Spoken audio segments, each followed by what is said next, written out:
Okay, welcome back, new viewers and game viewers. It is time for the bonus finale to Pikmin 4. Because there's one little thing I'd like to do before we close off this series. And I did finish that last Andrew stage off screen, and we have captured the purple jewel. It is finished. Dazzling work! I believe there is nothing left for me to teach you. And so I grant you this jewel, the purple onion. From this point on, you must walk your own dandelion path. Nicely done, now you can easily increase your purple Pikmin population. So, I've been wondering about that leaflet scraper. Do you think we should try to bring them back to the surface and cure them of their leafness? Out of the question! You won't be administering a cure of any kind! I have no intention of leaving this place. I may not remember who I was or where I am from anymore, but it's no matter now. I'm content with my way of life. It brings me joy.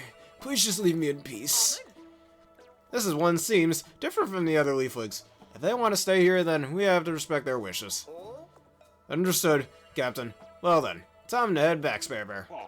Wait a moment! You don't want to forget your reward, this jewel, the purple onion. Take it with you. I'll be here as always. I'm happy to train you anytime. Why would you need to train me anymore? I'm at the goddamn end of the game. I don't know.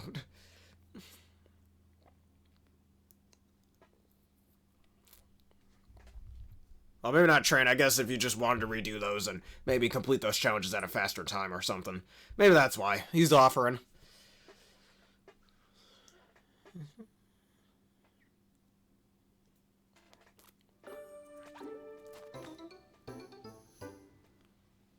Alright, with that being said, we now have all 8 pieces to the Master Onion.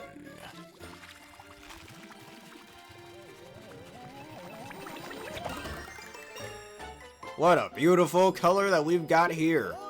What a fantastic array of colors. Now the onion can propagate any type of Pikmin besides glow Pikmin, but yeah.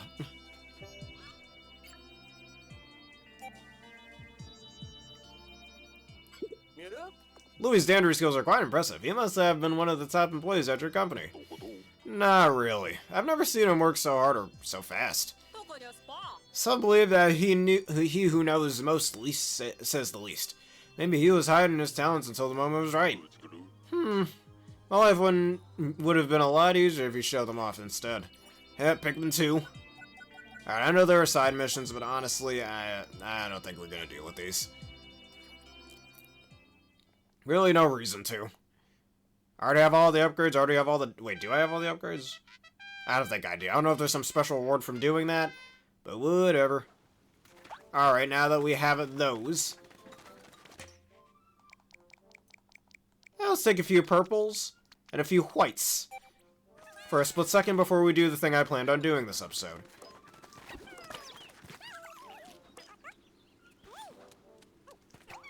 I get him.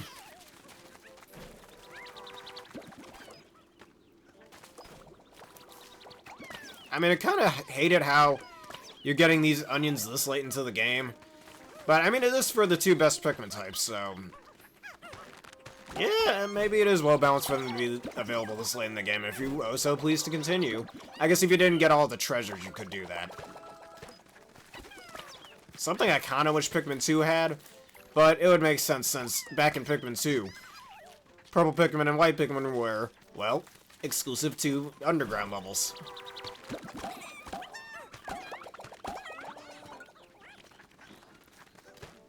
Anyways, this little white one, shall bring that back. What a beautiful little mechanic. Now, I don't know if there's any others around here. I don't think there's any other onions. But it was a nice little chance to showcase that off a little. I mean, it'd be pretty cool if there's some sort of bonus stage, but I don't think there is. Yeah, there's no more pellets anywhere. Alright, y'all are gonna have to go back into the ship.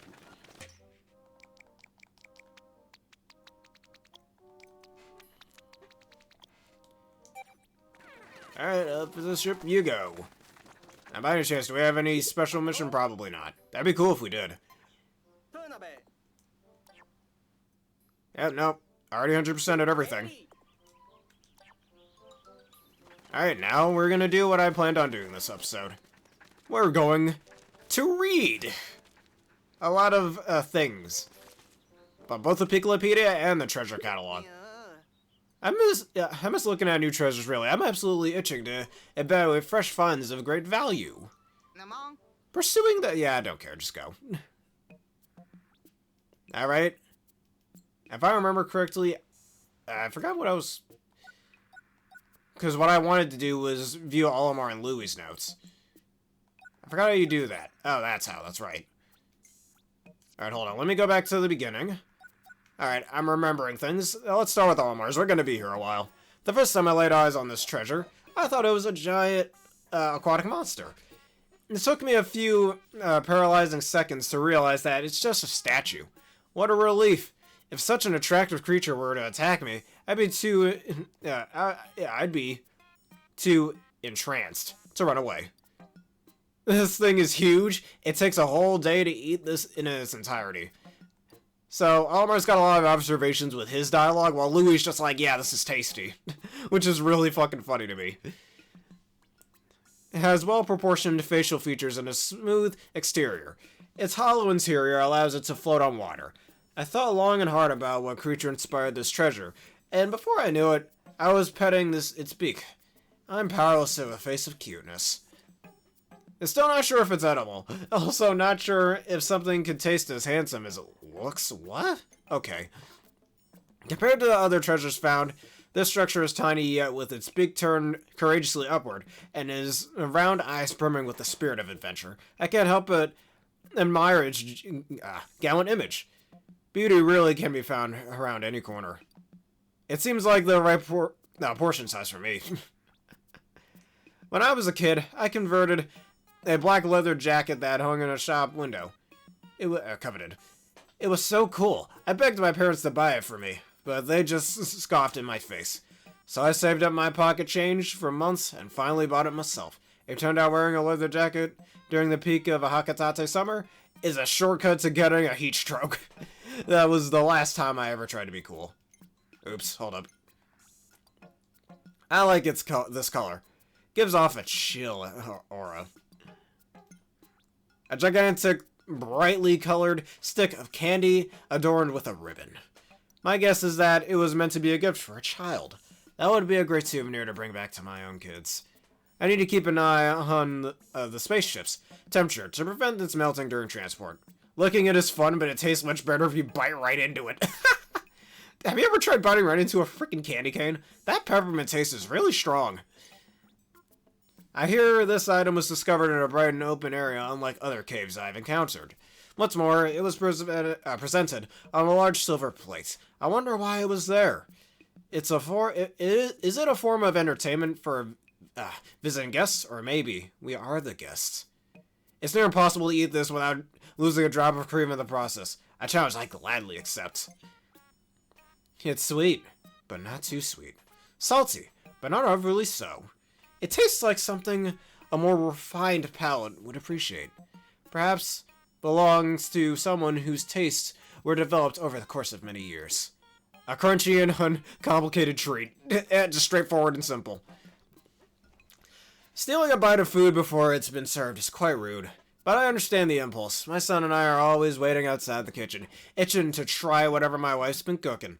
Thankfully, she finds it charming. Or we'd have curtailed the habit. Or we'd have curtailed the habit. If the missing piece is out there somewhere, I will find it. Then I will eat it too. Yeah, you're not gonna find the missing piece, my dude. It never existed, if you know how it's like to cook bagels or donuts. From my own experience. This pattern always reminds me of our family game night. We like to play board games, but it would be even more enjoyable if we could eat the borders of the board after. I was curious to know if the flavor was as playful as the sign. So I took a bite. Tastes normal. Wait, oops. It's like an optical illusion. If I keep alternating bites by color, would I ever make it to the last morsel? Sweet stones simply disappear from their own accord. There has to be some sort of scientific explanation. To test my theory, I've laid out the cookies, and I'm waiting. Normally, I'd have given it into my urge to eat them, but I must stay strong. There's something about this flavor that makes it impossible to stop eating. Not that I've tried very hard. Before I got married, my wife took a compatibility test to assess our relationship. It was all for laughs, but we got 120%, indicating we would be eternally happy together. I don't really understand and believe in all that fortune-telling stuff, but that test got it right. There was only one way to eat this. First look up the jam, then eat the buttery petals, until all the remains are crumbs. Then eat the crumbs! In my line of work, encountering tough situations and feelings like your life is in danger is all a part of the job. But something about this cookie makes me feel like I have the strength to make it through. Like I have an extra heart for my first one runs, if my first one runs out. Is that a Zelda reference? Or, any games that just have hearts in it? You decide. If you break it into halves first, it's much easier to eat. Alright, children are fascinated by jiggling objects like this. I know my kids would lose their minds if they encountered this gelatinous tower. I consider myself a mature adult, and even I'm fighting the urge to climb to the top of this jiggly hill. Oops, again. A creamy base is delectable, but alternate each bite with the brown topping for a more savory experience. At our wedding, our friends gave my wife and me a space-shaped cake that looks a lot like this one. Haha, he had a layer cake. It wasn't as big, but it resonated with my dreams of exploring space. Of course, my dreams are slightly different now, but I'm happy I still have my wife by my side. Well, that's adorable. Very filling. Just straight up very filling. One whiff of this brings me back to the long days of summer. Eating ice cream with my kids. This fragrance smells like their favorite flavor. Bright and refreshing. At first, I didn't want to try it, but my children insisted. Now it's my favorite ice cream flavor, too. A strange way to serve toothpaste.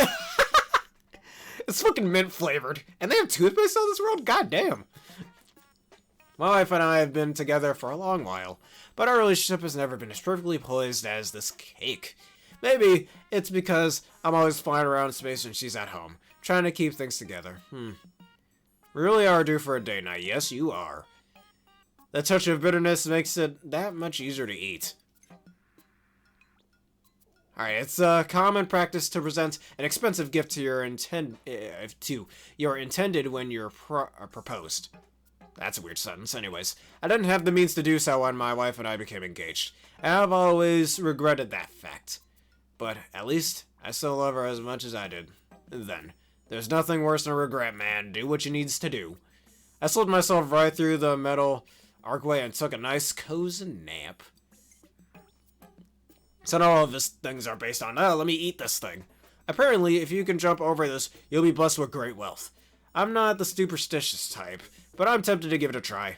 I could use the extra cash. The only things standing in my way are my poor middle-aged hip joints. How old is Olimar? I wonder. Theories, anyone? I bet this would bring in the big bucks. Yes, it would. If it's real gold, it could be fool's gold, huh? Anyways, it's a multi-sensory art experience. You've got the flicker of the flame, the texture of the body, and that glorious scent that just melts into your surroundings. It's so smooth and calming. I'm getting a bit sleepy here. Is it a sleep?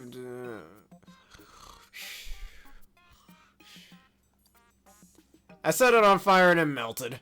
Smells yummy, but unfortunately it's inevitable. Inedible.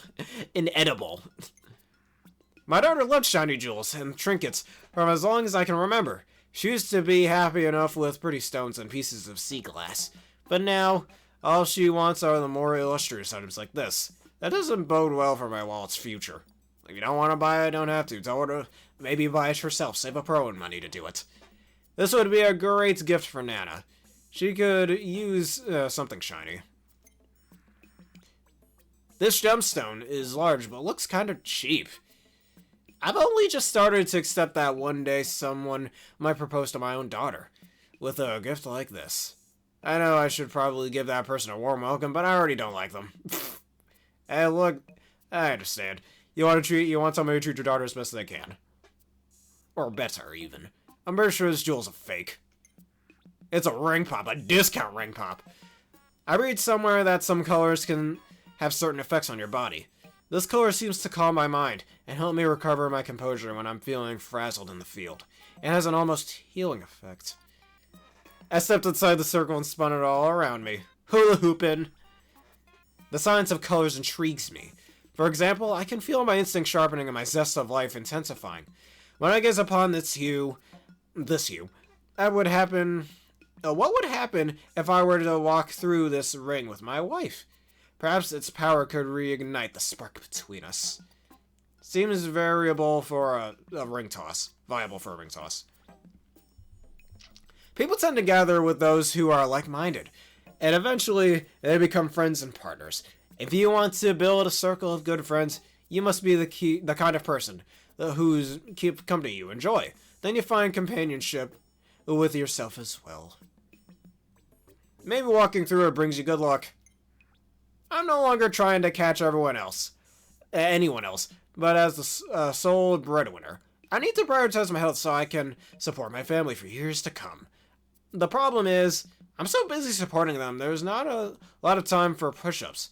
Just do some right now, dude. You're standing right in front of your dog. What do you mean you don't have time to do push-ups? Man, I'm gonna do some push-ups right now. 1, 2, okay, that's enough. That made it sound like I'm really lazy, but I actually do a lot of push-ups in real life. Gaming push-up video, anyone? Anyways. Enough with the video ideas. Well, see how it all turns out. Apparently I should be able to lift this pretty easily, but I gave up after my first try. You lazy... Like I'm one to talk. Anyways, what I just said before. Growing up, I was one of chasing balls or shedding tears over a win or a loss. But my passions were equally absorbing. I wonder why this giant fuzzy sphere has me thinking of more youthful days and what they were like for the inhabitants of this planet. I like to imagine I'm petting a soft little green creature, and I want to eat him. Its hard outer shell could withstand severe environments, but the inside appears to be exceptionally soft. The geological layers are breathtaking, but I had to guess. I'd say it is a scale model of a celestial body. I just can't explain why I want to hit it with a strike. I hold it tightly between your arms, and Rose feels amazing. I can verify that there are indeed 108 stitches on this ball. I counted them myself. See? The process took me all night to complete, so you have time to do that, but you don't have time to do push-ups. Okay, dude. As an explorer, it's important to question things in order to survive, but I should be careful not to overdo it. I can smell the salty remnants of sweat and tears on this thing from a mile away. God damn, dude. When I hear the sounds, it makes the word paycheck immediately come to mind. It's followed quickly by the image of my wife's face and her voice reciting our monthly household budget in full. Food, tuition, medical bills, the list goes on and on and on. What a pleasant rattling sound. I could listen to it all day. Alright, whenever I hear a joyful song, I'm transported back to my family's celebrations with live music and dancing. I see my family, all dressed to the nines, looking at me with silly expressions on their faces. I hope to witness that again one day soon. I can't help but wonder why this isn't a rice cracker. A few years ago, my wife suspected that I had betrayed her in some way. Okay. Not my business. Or another way, that hand was furious at me. She was so enraged she could have turned the whole world upside down. It was terrifying, yet comforting to know I still ignite some passion within her. My man got a little game on him, don't he? Getting angry is a good way to spur your appetite. What is the purpose of emotion? They give our lives meaning and balance. One could not survive a life of pure sorrow, so we must find delight in things. A life of pleasure would become monotonous, so we should appreciate the bad as much as the good. That's a nice life lesson, actually. Suddenly, I miss Nana, and I'm overcome by all these sad feelings. I may not be the most graceful dancer, but who really cares? I like to let the music take over and allow my body to go with the flow. Sometimes my wife and I would be freestyling, and on others, and it looks like so much fun the kids forget to be embarrassed. I can't help but join in. Riding dogs is fun. My son is a known prankster and likes to catch my wife and me by surprise. One time, he leapt out from behind a garden gnome, and my wife jumped so high in surprise that she threw out her back. Since then, I've established a strict household, no surprises policy. He ruined it for everybody else, man, come on. The first time I was licked by a dog, I thought it was going to eat me. How many times have I heard family complaints about a jar that won't open or a door that won't open? And there I am saying, just run in under hot water, or push don't pull. However, I've tried both in this bag, and it literally cannot be opened. If I had to guess, there's something really valuable hidden inside.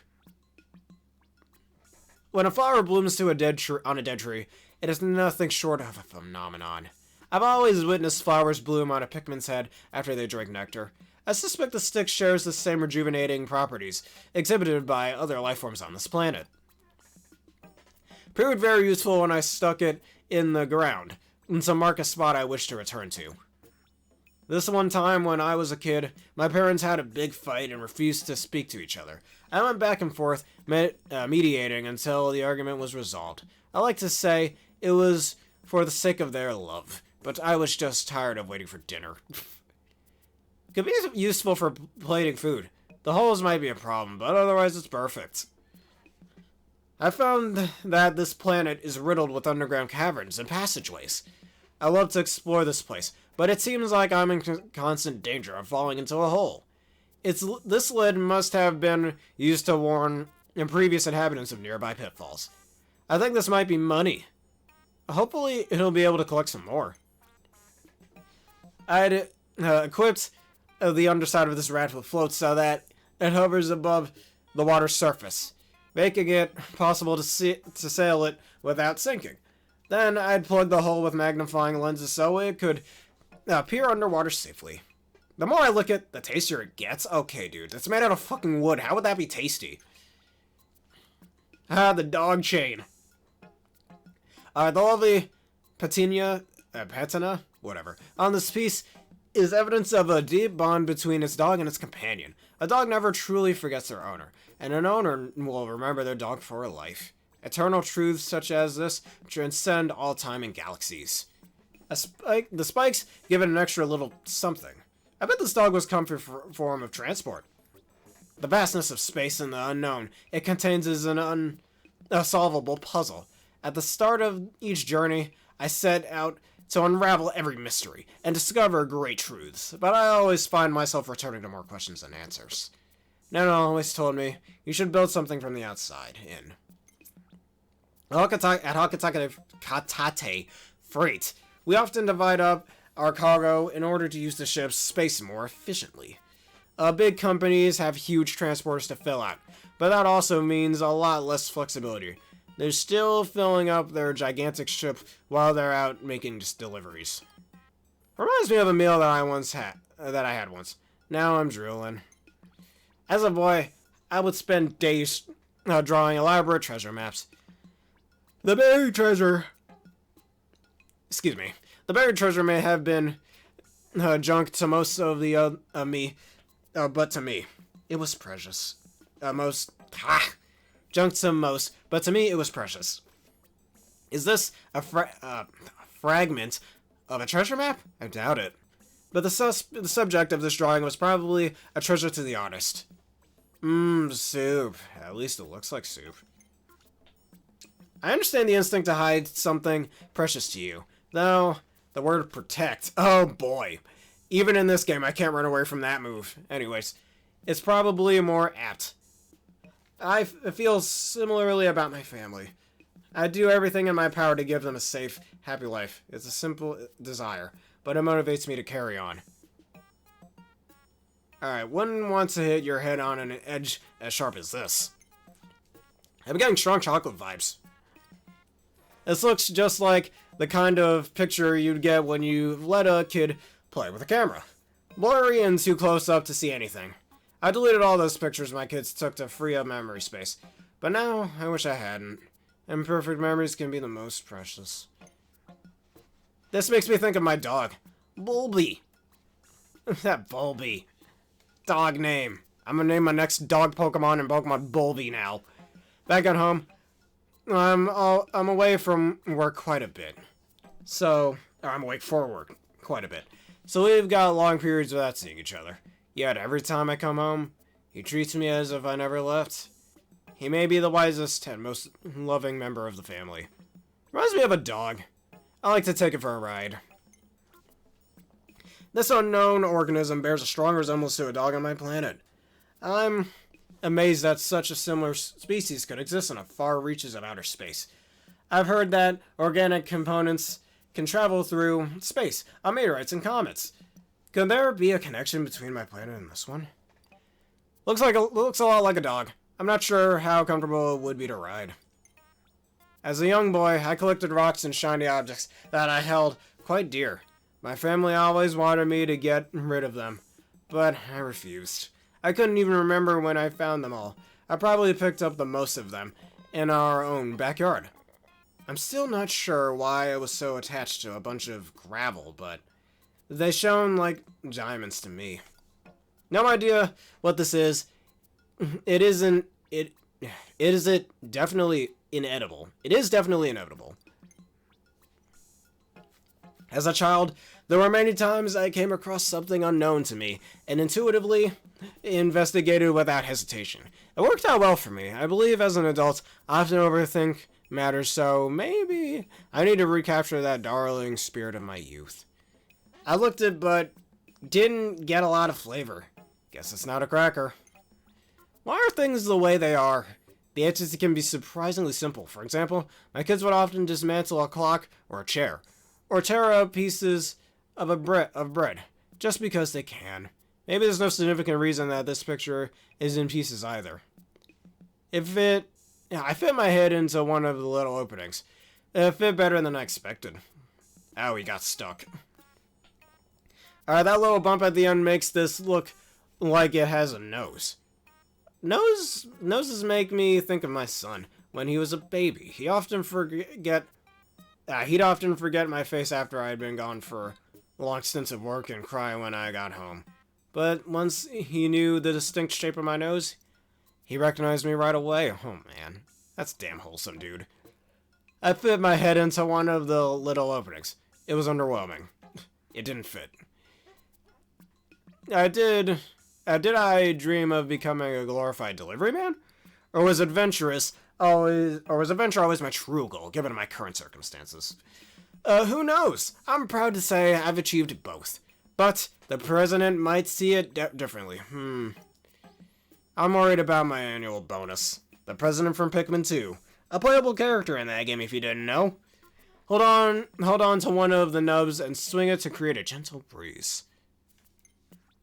The scent is dangerously sweet and brings to mind concentrated memories of my wife's adorable smile. But one can submit on sweetness alone. You also need solid qualities, like trust and patience. Having those is like a big hearty breakfast for the soul. Oh man. Never thought I'd learn lessons like that from Olimar of all people. I opened the lid for a peek and fell straight in. Never tasted better. I've never tasted better. Oh my god. I should go buy some jam, man. You need some good jelly or jam in your life, man. If you're not eating jelly or jam, how are you living life right now? Really? How are you living life? You're not gonna have a good bagel with a nice piece of jam, or in this case a croissant, without a good jam or jelly? Man, you're missing out. This is an extremely dangerous food. It's light and airy. Appearance belies a rich and indulgent interior. Before you've finished one, you already reached for the next. Is it even possible to deny such temptation? And do I even want to? Can be toasted, stuffed with all kinds of filling, or slathered in jam. But it tastes the best as is. Or butter too, don't forget the butter. I nap in the pilot's seat sometimes, but a cushion like this would be a great alternative. The only weird part is that it's edible. Does that mean something, or someone could eat it right out from under you? That's a major drawback. For eating, drinking, and napping? I see how that looks as a question. Just set it on the ground. Fill the pockets with juice, lay down, and enjoy! Alright, shape is mesmerizing. I only wish I could understand how it was sculpted. The more I think about it, the hungrier I get. Thankfully, the salty and sweet pillowy interior is as re-energizing as it's delicious. But then, I start thinking again, and the cycle continues. Have you ever tried making a pretzel in real life? It's a really good experience. If you haven't tried it, you really should. Slightly salty. Dipped in something sweet to enhance the flavor. There's nothing in the universe more interesting than the universe itself. A curious and inquisitive mind will never be satisfied, no matter how much you explore. I hope I feel this way as soon as I can. It's important to stay interested in your work. Yes, it is. And I stay interested in content creation and game development. I'll save this to drop in a hole sometime. It's often said that you don't realize how much your parents have done for you until it's too late to thank them. Oh. I try to show my gratitude and keep in touch as much as I can with video calls. They have Zoom in this world. Confirmed. But as soon as my kids pop on screen, my parents forget I'm there. Jesus. I don't know if that's good or bad. I like how round and smooth it is. I can't stop touching it. I know it's impossible to read minds, but I am practically clueless when it comes to relationships. When we first started dating, my wife was gracious enough to explain how she felt in great detail. I'm still awkward, but any social skills I do have are thanks to her. Man, get you a girl like Olimar's wife. I'd like to have a whole collection of balls like this. Okay, dude. Alright, that's enough with that detail. They look nice and all lined up. I've never minded having a start over, or pick up my life and flip at the flip of a switch. My environment and those in my social circle might change, but as long as I have my family with me, I'll still be me. They've always called me out when I'm acting totally weird. Fun to roll. It's become painfully obvious to me that the mind and body are closely linked. Spending so much time away from my family is hard on my mental health, and it visibly takes a toll on my body. Even when I eat healthy and exercise, I really miss them. Wait, I thought you said you didn't have time for exercise again, man. Makes the most exhilarating sound when it knocks into something. It just occurred to me that I haven't had a checkup in... I'm embarrassed to say how long. You're supposed to do it once a year, but I keep putting it off. Lately, my elbow's been making an odd clicking sound. Every time I move it, I should get it checked out eventually. Excuse all the pausing in the middle, it's kind of taking a toll on my throat. But make a nice gift for Nana. She likes pretty things like this. Getting lost in space is as good as a death sentence. The newest ships have technology that can locate the closest planets and initiate an emergency landing. Yet, they still haven't built a navigation system that can detect and avoid incoming meteors and space trash. I could stay and balance on the ball, or I would just fall. I must find out. It's easy to lose someone's trust, despite the fact that it takes so long to build it in the first place. Once you have that trust and support, it's much easier to achieve your goals. I'd rather be able to count on someone I trust than leave it all to chance. Good life lesson. Just looks cool, but totally doesn't know it. I never considered myself to be someone with a lot of inner strength or fortitude, but my wife seems to disagree. I must be playing it way too cool when we're together. Looks lonely. This is the kind of ball that's at home in the middle of a crowd. This ball is meant to represent truth, but the truth is truly black or white. Get it? The truth is black or white. Never thought I'd see a Pokemon Black and White reference in a Pikmin game. Then we need a ball for ideals. Anyways, it's both subjective and objective, and extremely tricky. I think the color gray would make more sense for this object. Or maybe that hideous brown you get when you mix all the paint colors together. I should draw the boss's face on this ball and roll it far, far away. Well, damn, someone's got a vendetta against the president. Honestly, most jobs in a nutshell. The scent of this fruit tickles my heart for some reason. It makes me think back on the summer memories My wife smiling at me in the sunlight. She'd probably have a good laugh if she ever read this, but that wouldn't be so bad. I happen to love that sound. Eat them as is or with a dollop of cream. The sweetest juice is concentrated at the tip. What a perplexing plant. It appears to be carrying 2 different types of berries. They must be a rare species of fruit, but have odd traits. One seems to be a suppressant, while the other is a stimulant. It's not easy to tell which is which. The balance between sweet and sour is almost addictive. I always want just one more bite. In my youth, I used to power through long night shifts by sucking on sour fruit candy. It somehow energizes me and kept me wide awake. I couldn't do that now, even with the candy, but it's an example of how some things turn sour can work out for the best. Alright, my face scrunches up into a little prune whenever I eat this fruit, every time I eat this fruit, just like Nana does. It might be genetic. Now it's just sour, dude. My first child was born. My wife and I would sit outside in the warm spring weather and take turns rocking him in our arms. Those days were filled with endless joy. The sunlight bouncing off his downy hair looked just like this. Whenever I dig into one of these and it's full of big seeds, it feels like nature's pulling another classic bait and switch. Alright, the night after I ate this fruit, I had a dream in which I saw lots of them growing, clustered together on a tree. If I were able to grow and harvest that many, we'd never run out of food. I suppose we won't know what's possible until I plant the first seed. Perfect for the moment when all that will satisfy you is a mouthful of bitterness. Picking the right get well soon gift is notoriously tricky. You're supposed to choose something you think the recipient would enjoy and ignore your own preferences. That's easier said than done. You're right, it is, especially when it comes to cooking. When I can't think of anything good, I usually default to some sort of food like this. I know I'm always hungry when I'm sick.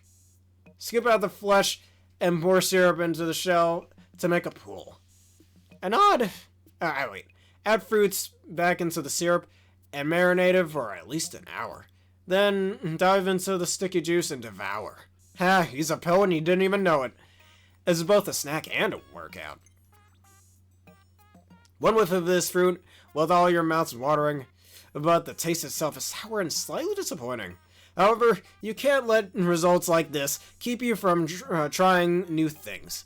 There's no greater quality, than an adventurous spirit. Cut the fruit into smaller pieces and crush, squeezing out the juice. Add gelatin to the fruit, pour into molds, and refrigerate for half a day. Remove jellies from mold and devour. Alright, extremely sweet. Almost too sweet. The flavor makes you feel drowsy with joy, and you want to soak in those joyful juices forever and ever. I may need to limit my intake when it comes to this fruit. I enjoy this fruit, and you need to do this, and all you need to do is take a big bite, and let its sweet juices flood your taste buds.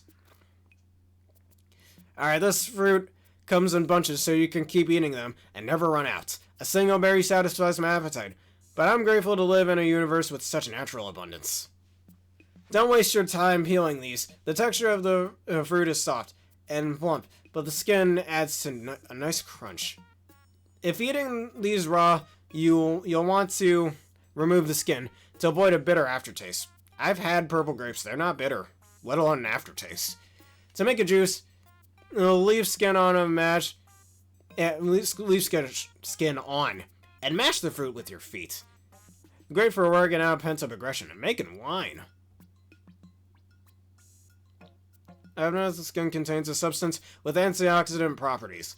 That's probably why I feel so fresh and invigorated after I eat one. I wonder how I'd feel after eating two. Already read that? Yes, I did. Okay, good. Just make sure I didn't miss one. Look at this fruit. I am instantly overcome by the urge to split it into a million pieces. I closed my eyes to avoid the thought, but the impulse just got stronger. I must be holding on to a deep desire to take on and defeat a giant spherical object. I sparkle with a hint of salt to enhance its sweetness.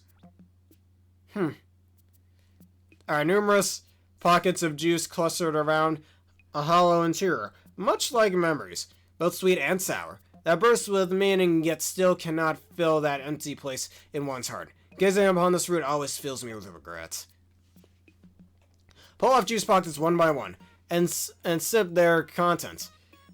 Macerate the remaining fruit with sugar, and enjoy on top of an ice cream or yogurt. They have ice cream and yogurt in this universe, confirmed. Seems to be a citrus lump, but younger and very green. Inexperience is usually perceived as a weakness, but its power should not be underestimated. Many an organization has been improved by newcomers' creative and untamed energy. Squeeze the juice over fish or meat if you want to diffuse their odor. That's a very good lesson. I should try that next time I cook some meat. While observing the plant bear fruit, I was unable to work out where and when the flowers bloomed. I was so frustrated that I couldn't figure out basic botany. But all those annoying feelings faded away as soon as I bit into the fruit's sweet flesh. Not just a snack, but a cleansing opportunity for your whole body. Try them dried for a chewy treat. Hey, that's also a nice good lesson. Man, and you learn so much from just reading dialogue. It's so educational. And who says video games aren't educational? This reminds me of a particular sunset I witnessed years ago. My son and I were walking home together one evening, and the sun was setting right across our path. I remember it like it was yesterday. It wasn't spectacular in the least, but I never forget it. It takes forever to ripen, and only a few seconds to eat. One of life's greatest tragedies. Great tragedies, that's funny. There's an elegance about this fruit. Its graceful curves, and subtle flavor bring to mind images of ornate ballrooms, overflowing with cultured guests and blossoming flowers. The simple act of eating it makes me feel a little fancier. Alright, smells divine. Gently press the flesh near the stem to determine ripeness. If it's soft, then it's ready to eat. If it's hard, then you'll have to exercise some patience. I don't care. I'll eat the pear whether it's soft or hard. It's good for, and in my opinion, it's good either way. That's just me. This fruit has a high water content, and its skin is so thin that you can bite right through it. That'd be the most perfect snack to keep in your pack on a long hike through the desert. If only it didn't bruise so easily. I consider this more of a drink than a fruit.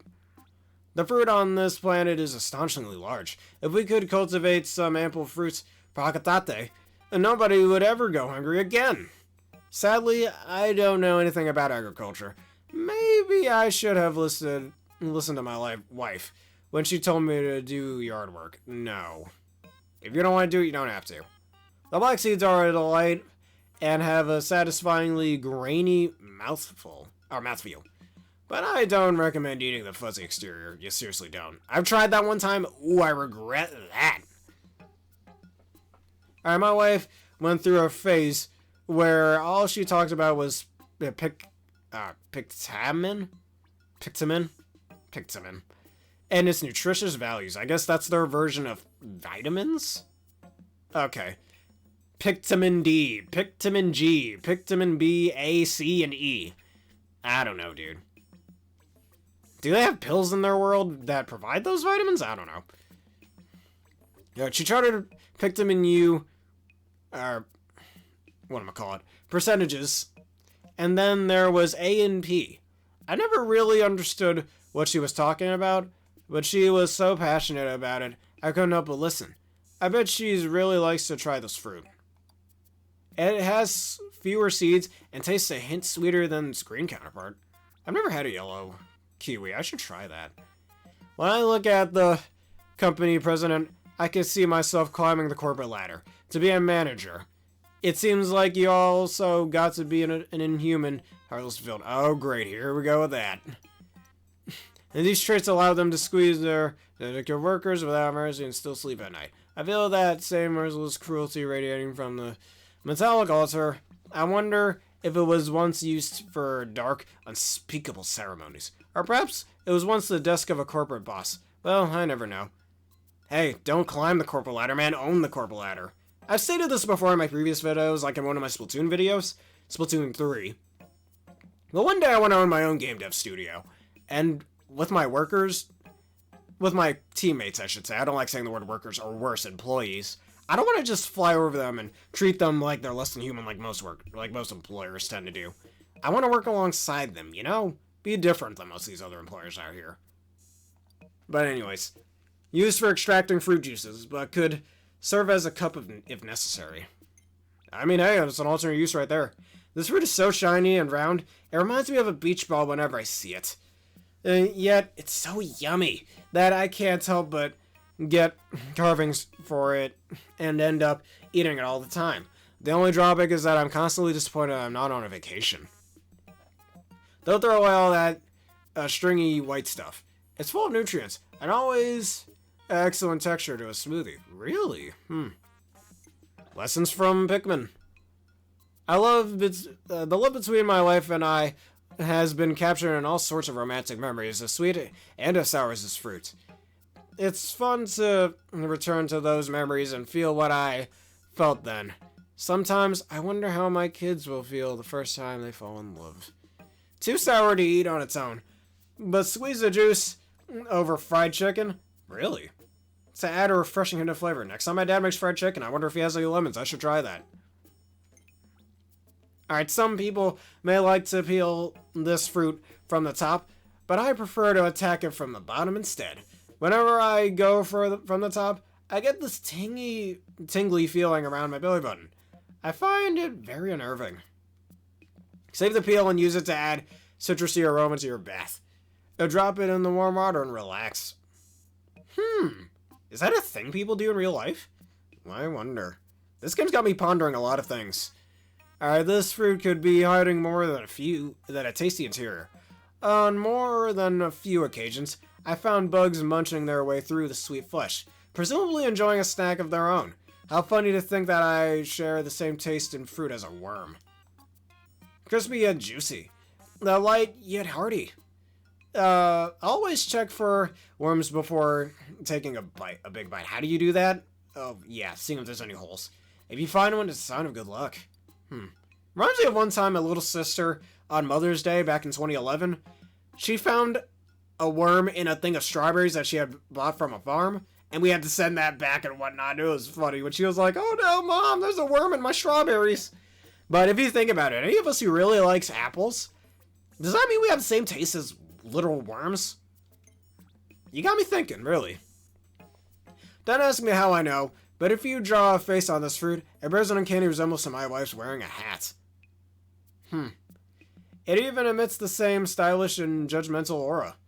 Funny how the doodled version of her is as intimidating as the real thing. Intimidating, sure, dude.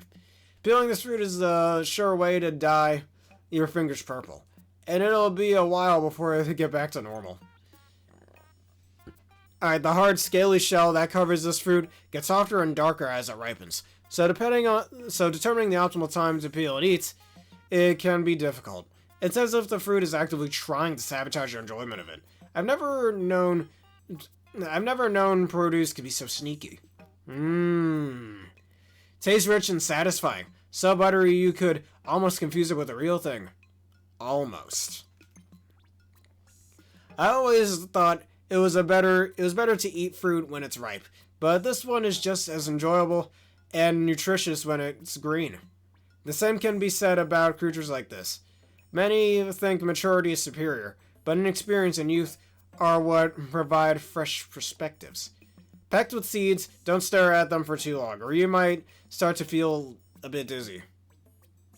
You're right, I am getting a little dizzy. Next. To look at a section of this fruit, you'd think it was a drawing of a star, like one my son would make.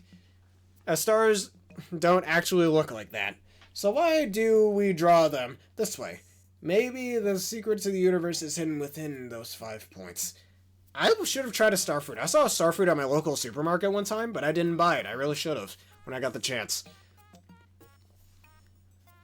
It sort of looks like a sea cucumber until you slice into it. Then you're basically staring at a starfish. Peeling this fruit is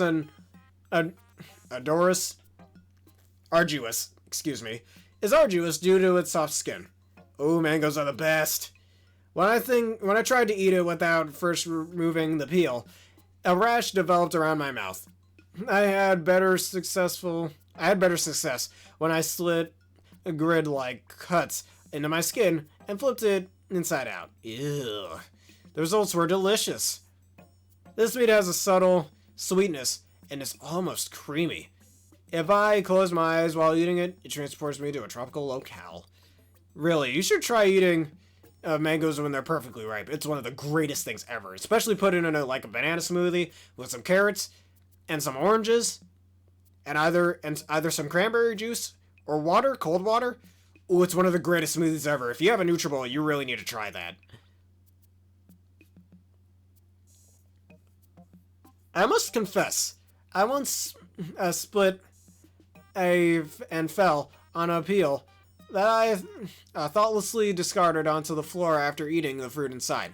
I'm really too old to be making mistakes like that. I can even hear my own voice scolding myself. Don't forget to clean up your trash. Oh, the taste of healthy yet unremarkable choices. Throughout my life, I've met people who seemed flashy or fancy, but were actually quite down to earth. I've always met people who were as arrogant as they looked. The same lesson could be applied to this fruit. It looks pretty intimidating, but what's on the inside? Some great paste, that's what it is. Despite its intimidating exterior, the inside is surprisingly sweet. If you eat the red ones, you'll be in for a more colorful surprise when you relieve yourself the next day. Wait, read that again? Alright, if you eat the red ones, it's just gray on the inside. What do you mean? Anyways, I've had a dragon fruit one time. It was kind of bland, but it was still tasty. I've heard this mattress possesses miraculous relaxation properties that promise the most restless sleepers a good night of sleep. I was curious to know how this would affect me. Who can literally sleep anywhere? Would I ever wake up again? Thankfully, I did. I jumped on it and was engulfed by a cloud of white smoke. My beloved dog, Bulby, has the impressive ability to fall asleep anywhere he wants. He reminds me of a Tales of character that I once knew. We have that in common. This habit is also one of my wife's biggest pet peeves. Perhaps if Bulby had a designated bed, it would create a bit more harmony at home. It smells like soap. Maybe I wouldn't need to shower anymore if I slept on it. That's funny. Sleep on soap and get bathed simultaneously. Efficiency at its prime. Research has shown that sound waves created by a chirping bird are naturally comforting and induce sleep. Now, I don't have any strong preferences when it comes to bedding, but if this makes me feel like I'm sleeping on the forest floor, it could be worth a try. Useless for sleeping, its shape keeps making my mouth water, and I can never fall asleep hungry. This thing reminds me of this one time I was fixing the hulls of the SS Dolphin. The combination of the sun and zero gravity creating an illusion. It was as if I was a fish floating in the open sea. But in fact, it was just me floating in a sea of space debris. I've been into this object while half asleep. I was completely devoid of flavor. I look forward to the day looking upon the face of my grandchild. If it's as cute as this one, I couldn't help but dote on them. But it doesn't really matter what they look like. If they resemble me or someone else in my family, I've always thought that grandchildren are meant to be spoiled. Our grandchildren are meant to be spoiled. Cute at, but makes it hard to see. I used to know a guy who would never give in to his children when they begged him for something. Yet one look from his grandkids, and he'd give them anything they wanted. It seems that a grandchild possesses immense power of possession, or persuasion, or just magic. Flip it upside down and crawl underneath, and you've got an instant force. Children often exhibit both positive and negative qualities from their parents. I think that's why we feel for them so much. That's more we want them to keep improving and even exceed the expectations we set for ourselves. It's hard work being a kid.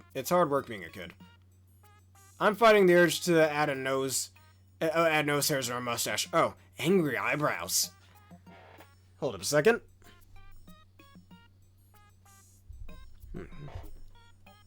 I've worked hard so I wouldn't be a financial burden on my parents. And I don't want my kids to be dependent on me when they grow up.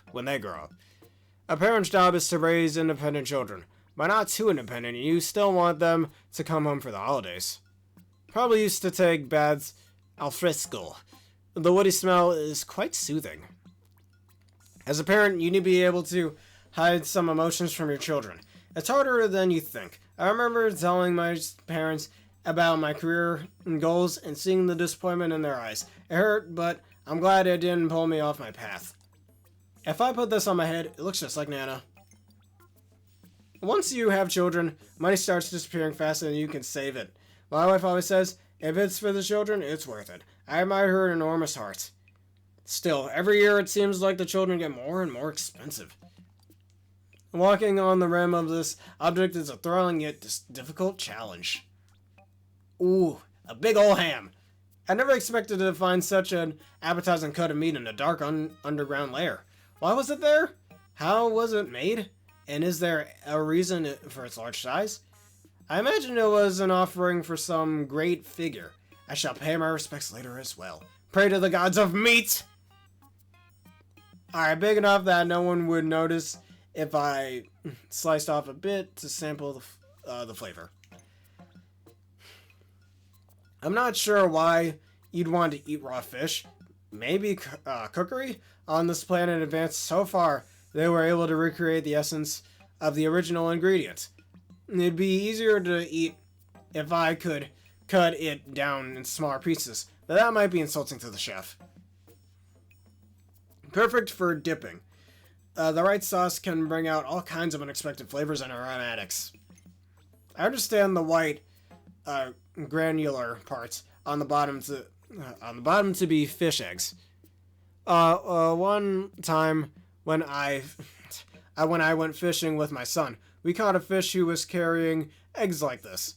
We caught a fish, excuse me. It was a revelatory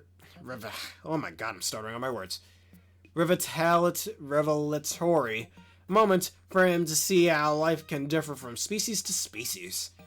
A more sophisticated palate will appreciate the note of umami in the yellow sponge-like layer. One of my favorite birthday gifts as a child was a book I received called 20,000 Millimeters Under the Sea. Huh. Not to get copyrighted for 20,000 Leagues Under the Sea? Okay. I believe I owe my adventurous spirit to that novel. How funny that a piece of seafood from a different planet could remind me of my childhood self. An excellent palate cleanser.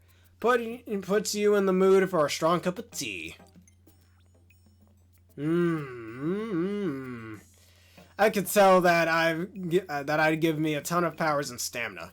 It could give me a ton of power and stamina. I'm not athletic, but if I ate this whole thing, I'm sure I could work for 3 days straight, without a wink of sleep.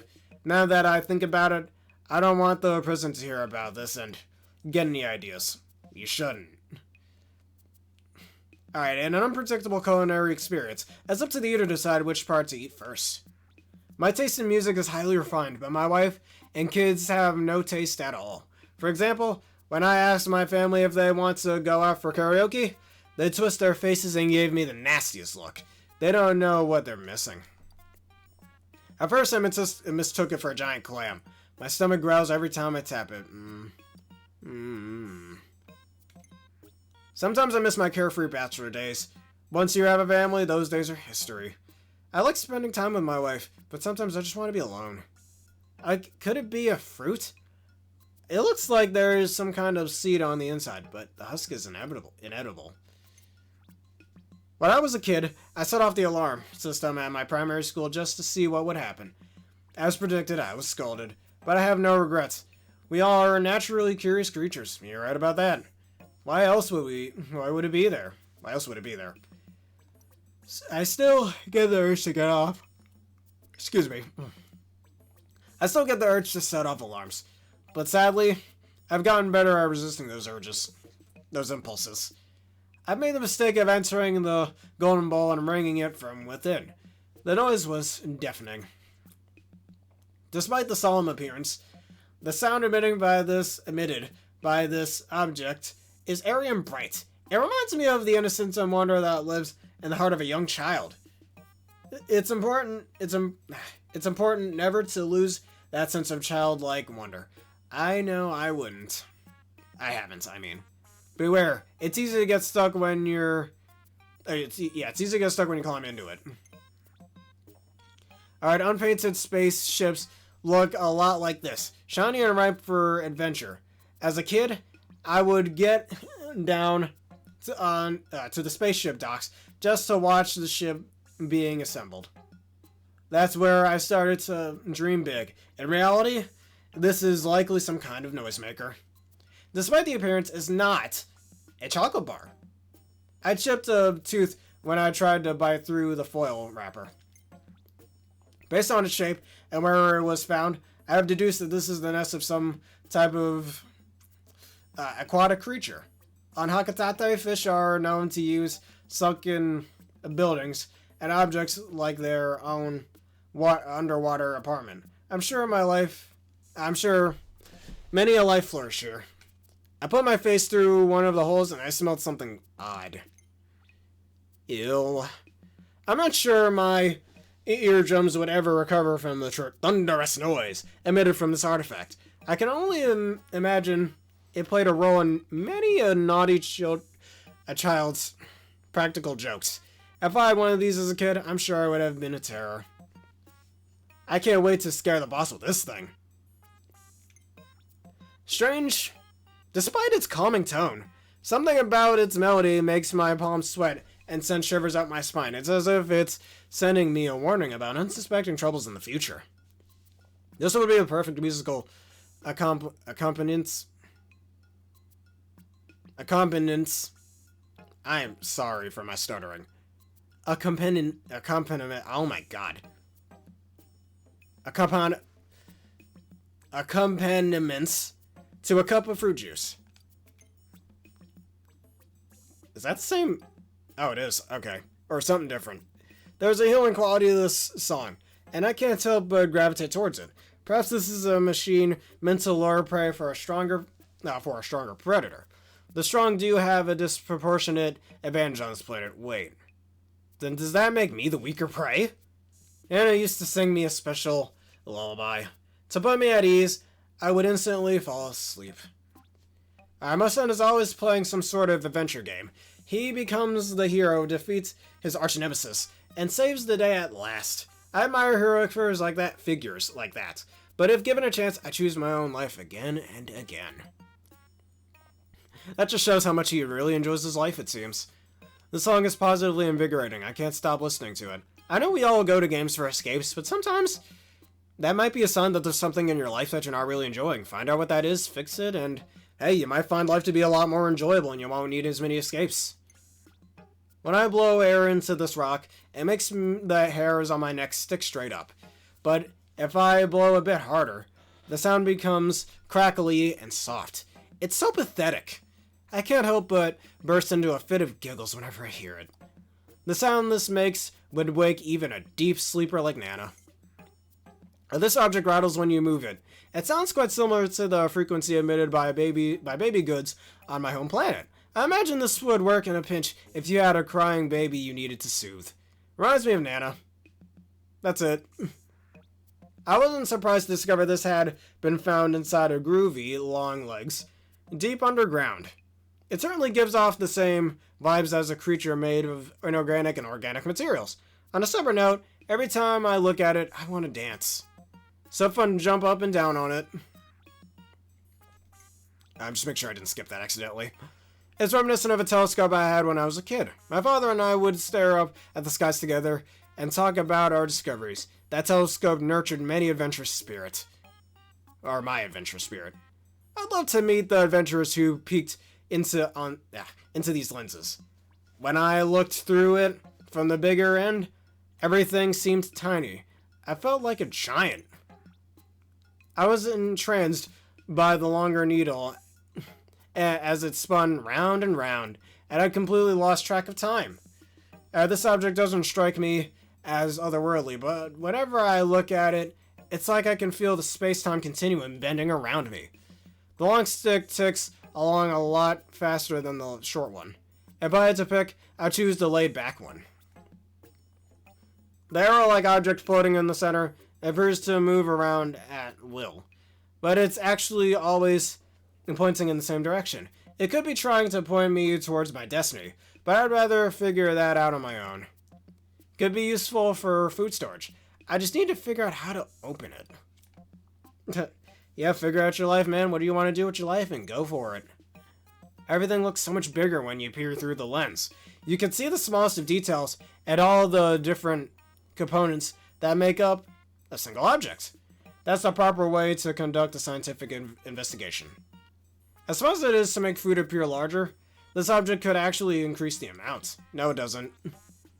Why is it that your children's eyes always seem to light up at the sight of a train? My son was fascinated with them, and it was the first toy he ever wanted. I was the same way when I was as a kid. Even now, I wish I could hop on this train and go for a ride. Choo choo! Funny. You are kind of a throwback trains. One time when I was walking back from my local GameStop, so my city has this little railroad where trains like very rarely pass by. And so I passed by it, and as I was walking away from it, a train was coming by. And I went, all aboard the train, all aboard the train. Anyways, very difficult and uncomfortable to ride. I was thinking maybe I should ride one of those trains someday. I almost want to make that our question of the day. But I'll think about another one later. If I don't find any better ones, I'll use that. But, alright. Long ago, railroads were the lifeblood of civilization, and the powers to transport people or supplies remains key to our survival. Someone's got to move the fuel, right? I like to think our company plays a simple role in space. It gives meaning to the daily grind. An enjoyable place to sit and play. As a student, I once took a local train, a really slow one, on a journey to wherever it was going. I was the only passenger. The unchanging scenery stretched on and on. I felt like I was the only person in the world. Sounds a lot like space travel, huh? Place your order on the right and pick it up on the left window. Beware, silence is slow, or service is slow. Every drive-thru ever. Oh, maybe not. Nah, I've went through some fast drive-thrus. During my first job, my parents would meet me at the train station when I got home from work. I always thought I'd do the same thing for my kids. But it's usually them waiting at the station for me now. It always warms my heart, but I wish I could return the favor. Our comfy digs. I wouldn't mind staying here for a while. They say that following the straight and narrow path is a virtue, but I've learned firsthand that it doesn't always lead you to your destination. When I started working directly under the president of Hakata Freight, I thought it was the inevitable next step to my career, and all it led to was piles and piles of paperwork. I'll be happy if my kids take a slightly twisted route in life, as long as it helps them achieve their dreams. That's nice. Hey, help anybody achieve their dreams as much as you can. Real good father he is. The color makes me hungry for some delicious fruit. Start with that nanner, dude. I always slow down on sharp curves, but sometimes I carve the occasional thrill of speed. Maybe if I floored the accelerator while the parking brake was engaged, it would satisfy my desire. Sometimes I look around and wonder if civilization isn't simply the result of us all trying to satisfy our desires just enough to stay productive. I keep thinking the next time I jump into one of those holes, I'm going to fall into my doom. I took my son to the zoo a few years ago, and he suddenly started crying. To calm him, I walked him back and forth on the path with no exhibits. He didn't see any animals that day, but I learned that sometimes the best situation is as simple as a change in direction. I got my head stuck in one of the caps.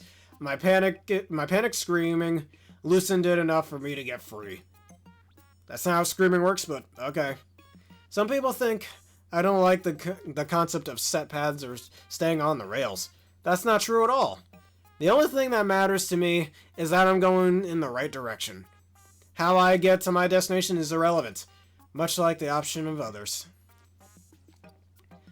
I'm unsettled by both the shape and the color. Oh my god, that face. So the idea is that you put your hand in the mouth and pretend it's being devoured by whatever's inside the object. Maybe some people find that funny, or even romantic. But it seems like a mediocre party gag to me. Shake it, and you'll hear the unmistakable sound of money. Get that dough! I do not want to cross paths with the owner of these teeth. Of course, given the height of those molars, I'm guessing they're too big to have much in the way of physical agility. And that could work in my advantage if we did encounter one another. I could just run in frantic circles until they eventually gave up. I wish I eat all the things that this big mouth could. I'm reminded of a toothbrush I used when I was a kid. I always wanted to brush my own teeth, so when my mom finally gave up helping me, it was a sweet victory.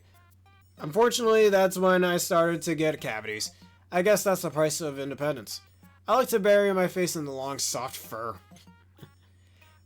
Brushing a child's teeth for them is hard work, made worse by the fact that they're oblivious to the perils of tooth decay. I stopped brushing our kids' teeth for a time so they could learn for themselves, but that idea did not go over too well with my wife. Hey, they gotta learn to brush their own teeth, man. Get a little independence. There's something soothing about the way it smells. That minty taste, the minty smell, I mean. I look at this, and I am instantly overcome by the thought of my mother, and all the mothers out there. Shoutouts to mothers, especially the really good ones that can cook well. They represent the power of nature itself, cocooning the universe in love and fortifying it with their strength since the dawn of time. And shoutouts to all the fathers out there too. Give it a whiff, and all I got was a nose full of nostalgia. The shape resembles a mammalian appendage. Oh my god, dude. Really? Whatever. But I have no idea what it actually does. It's trembling with what I can only describe as bestial. Oh man. I'm hesitant to touch it. Don't touch it. How about that? But I've got a duty to my mission. And maybe it won't be so bad if I close my eyes. This reminds me of Banana. She used to feed me milk from this kind of thing. What the fuck? Okay then, Nintendo. Alright. The bathtub we have at home is much smaller. If we had one like this, we could use it as a hot tub and relax together as a family. Then again, it's hard to unwind when surrounded by excited children, especially the ones who like to splash you in the face. Perfect for catching critters big and small. Just leave a little bait in there and see what happens. I was in awe of modular robots when I was growing up. Their strength and abilities impressed me to my core. I doubt anyone ever admired me in such a way, but maybe that's not so bad. I find great satisfaction in being respected as an equal. The rotating action would work great for mincing garlic. Once I get started on something, I'm the type that can't help but keep piling more and more for myself to do. If that's considered hard work, then I guess I like hard work. The only problem is the result of hard work isn't always good work. I wonder how much this would sell for if reassembled. Man, do they have eBay in this world? I wonder. It's crucial to believe that you are capable of success, but just because you believe it doesn't guarantee it will happen. Then again, if you don't believe it, you're unlikely to succeed at all. Positivity, man. Believe what you can do, and do it. That's the principle to success, man, and keep at it no matter how many times you fail. That's unwavering conviction that I have for many things, such as growing this Twitch channel. And that's why you have to clutch your fist and remain strong in the face of every challenge. For me, the ultimate success will be returning home to my family. I believe I can. And you will, man. I believe in you. If you believe in Olimar, type believe in the chat. Perfect for tenderizing meat. For me, love and protectiveness go hand in hand. When I think of my daughter, rambunctious, willful, and bright spark of joy, both feelings come forth at once. I'd do anything to keep her spark from fading the way mine has. If she reads this now, she said, "Line up, Dad." They say peace and love go hand in hand. Neither seem to do much in terms of flavor. Legs are some of the most important parts of a living organism. Not only are they used for walking and running, but that movement helps circulate blood throughout the body. Some even call legs the second heart. I wonder if my toes serve a second purpose as well. I've been looking for something like this for mashing potatoes.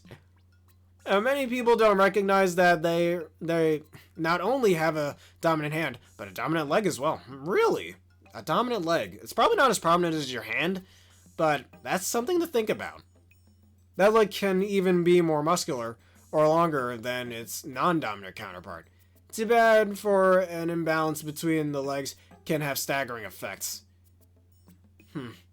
If I have a dominant hand, does that mean I have a dominant foot? If so, which one is it? This is my favorite color.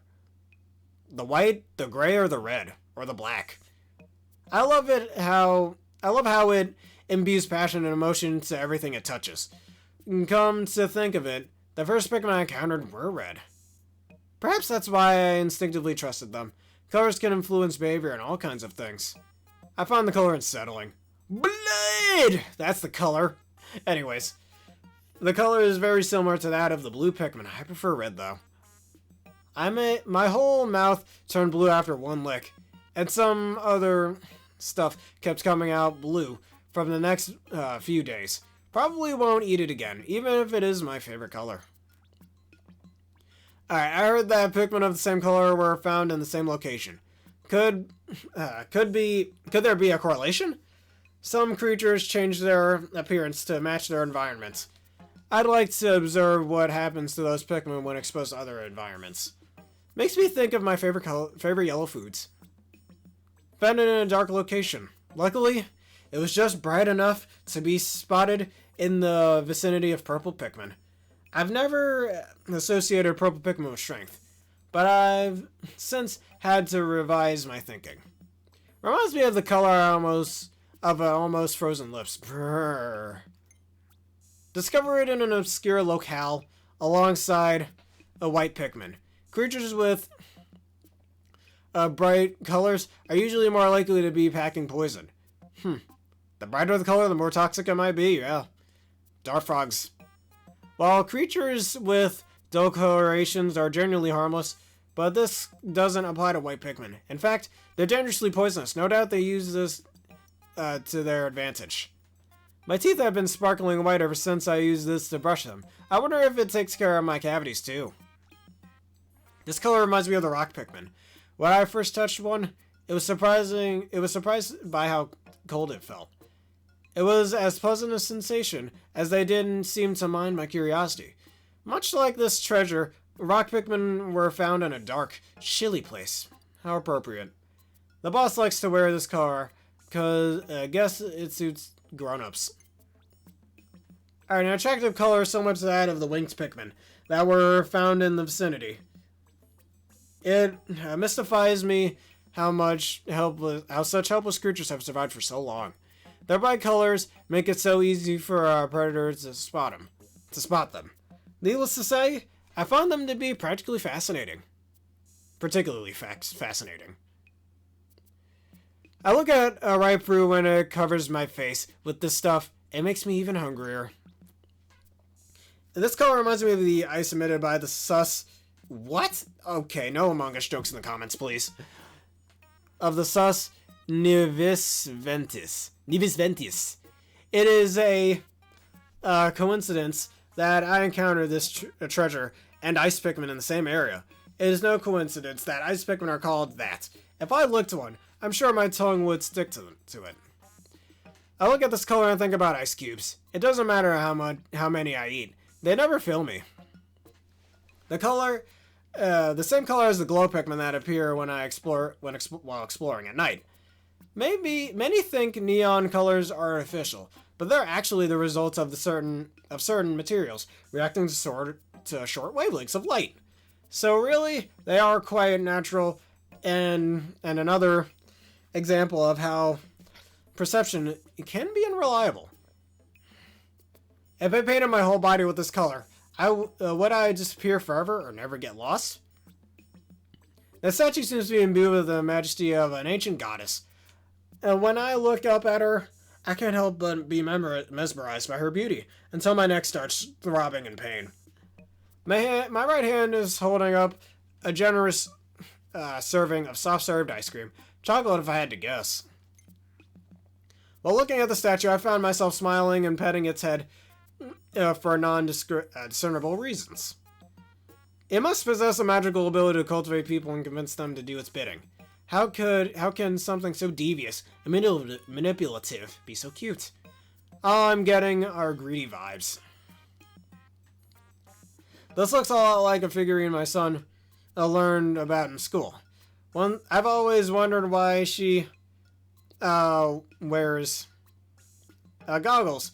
What does she have to hide? Maybe a secret past with another ancient statue floating around out there. I look forward to discussing this theory with my son. There's no way I'd win a staring contest against her. I could be related to the person who modeled for the statue. Excuse me. While examining it earlier, I found myself striking the same pose without even realizing it. If we do share the same genes, how do they end up in this side of space? Deciding what to eat next is a quandary that will forever thwart the mind. As soon as it is resolved, it begins anew. What a manner of calamities that befalls the planet at a time this statue was created.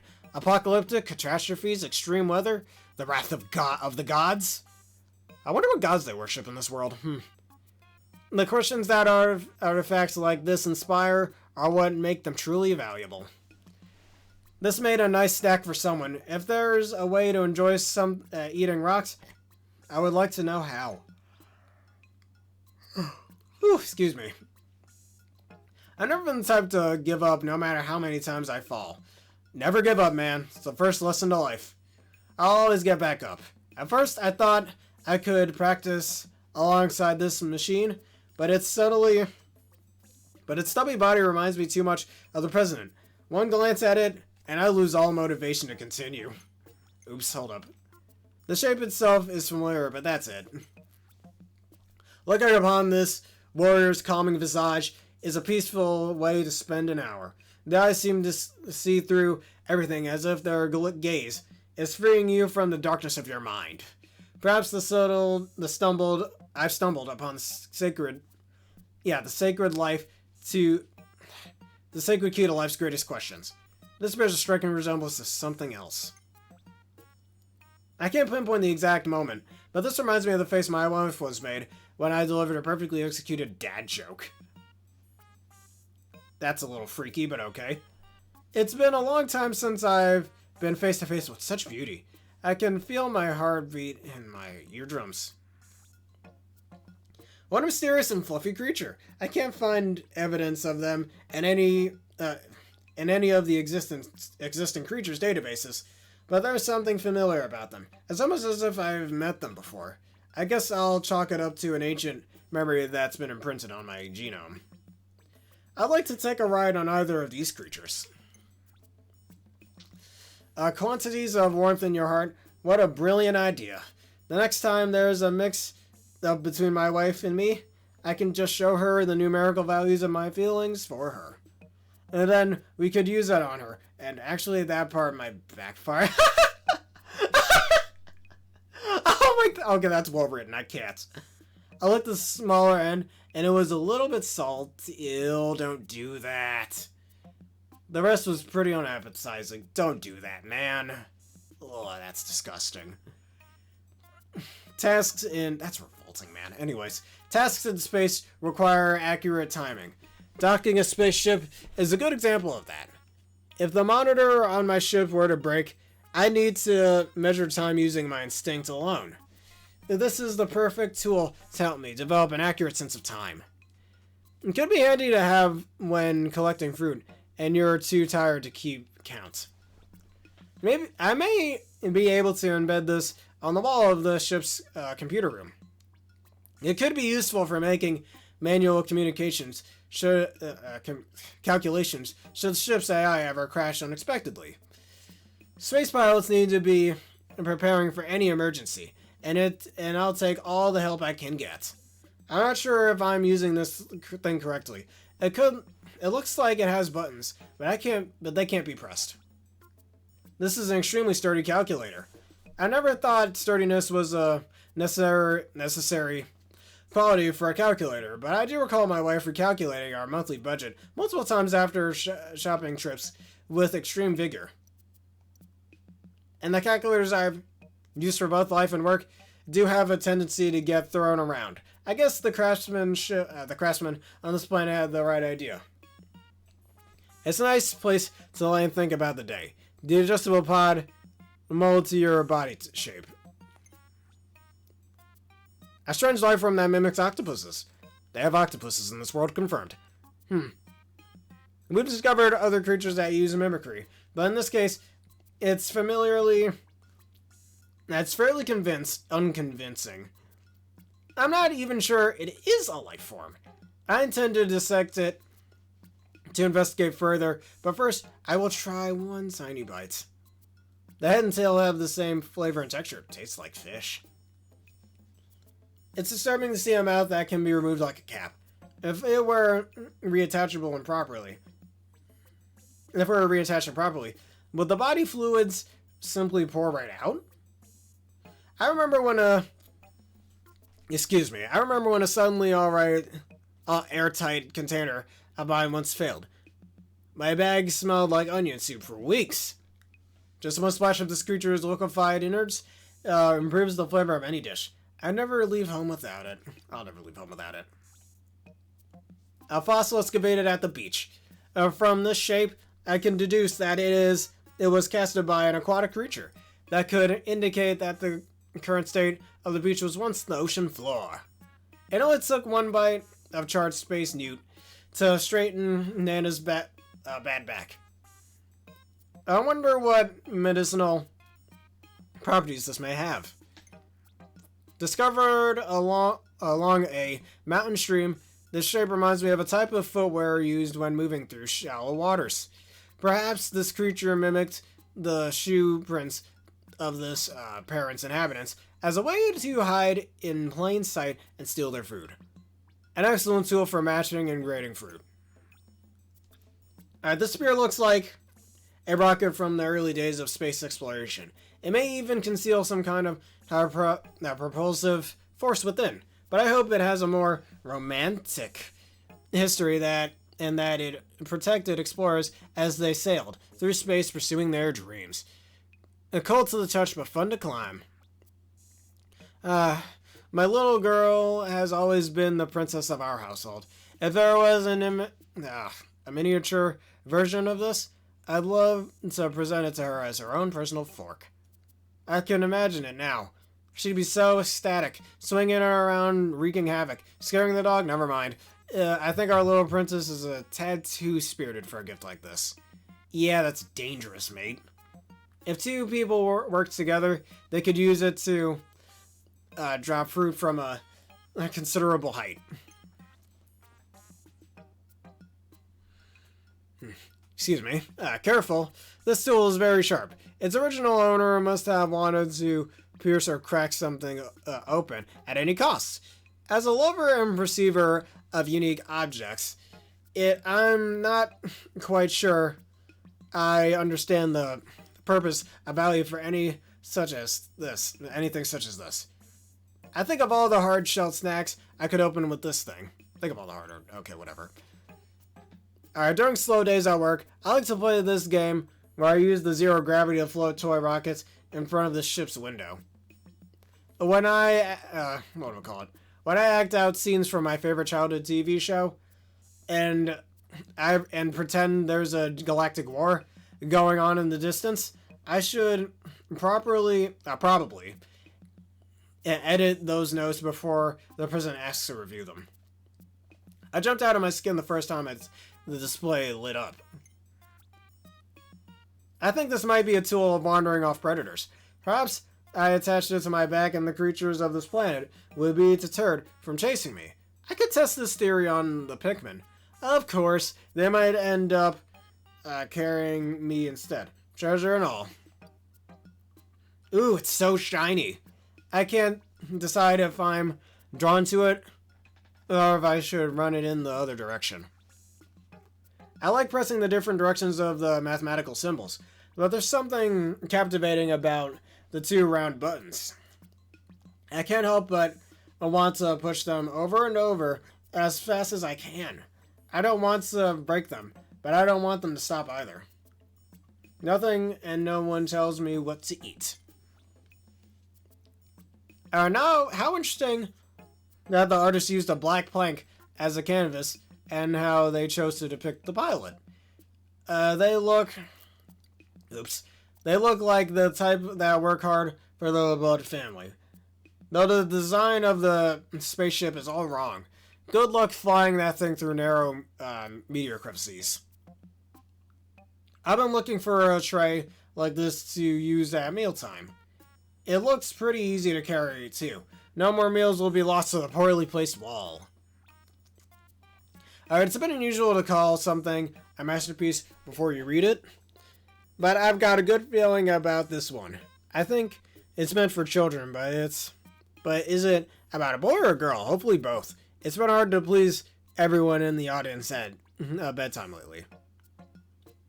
The color of this thing reminds me of a really delicious fruit. This machine is equipped with an advanced vibration feature. The vibration seems to be communicating in a vacuum, perhaps trying to reach out to its corresponding system, which has likely been lost to time. Who knows what the machine is trying to say, but it's telling me something about the sadness of abandoned technology. Makes for a great back massager. Alright, sharing this one of civilization's most important virtues. Sharing is one of civilization's. We share food, shelter, stories, and sometimes even checks. I can only hope this belief is almost held by the president of our company. I'd like him to share it in the form of a holiday bonus year. Look at all those buttons, and a rotating nub thing. I'm not letting anyone else touch this. It's mine. I don't have a creative cell in my body, but my daughter somehow avoided this genetic deficiency. When she's drawing, she becomes so absorbed by her art as if she can hear a word I say. She can't hear a word I say. That or she's just ignoring me. That's rude. I have no idea if what she's drawing is any good, but the ability to focus on something so deeply is a talent enough. Either way, her future is bright. There's a ball hiding inside this thing for some reason. Take it out, and you can't roll it anymore. Alright, space is a funny place. You can be using the latest in the galaxy's navigation technology and still find yourself lost in a space of space trash. But that's life, isn't it? If you want to advance, you've got to be flexible. This also applies to settling marital disagreements. It appears that when it closes, that's pretty fun. It opens and then it closes. That's pretty fun. I sort of see the winged aspect, but mostly this reminds me of a model spaceship I played with as a kid. The overall design is perfect for transcending all kinds of atmospheric barriers. Plus, it looks so cool. I see it as a 2 rotating nub, but it's unclear which one I should play with. Now, what your eyes might see is not an exact representation of reality. We can only see one part of the world within a narrow range of its visible light. This magnificent device proves that theory. I'd love to show it off to my kids. One day, it will boggle their minds. This will enhance any video game experience. I'm picky when it comes to music, but I'm fascinated by how a melody can perfectly capture a person's soul, or even a specific feeling. I wonder what my song would be. I like to think it would sound bold and romantic, and reflect my adventurous career. I climbed on top of the knobs. The middle one was the most comfortable. The ability to stay balanced is crucial to exploration and space travel. It is okay to lose your balance, as long as you can regain it right away. Alright, this tool is perfect for straightening that skill. The only problem is I can't get to move forward when I'm on my back. Whee! So fun to ride. They light up. The shutters makes it difficult to see clearly ahead. So I'm not sure why they'd be found in a dark cave. And it's not as if they could even be used as a proper hiding place. Dude, open your eyes, Almar. They remind me of playing hide and seek with my kids and pretending not to see them. Oddly difficult to see, though. I have no idea what's in front of me. Maybe because your eyes are closed. This tasty red snack isn't quite a fruit, but it doesn't seem like a vegetable either. I've analyzed it extensively, and whenever I think I've settled the matter, I discover something new that calls it all into question. This is why I'm not a scientist by trade.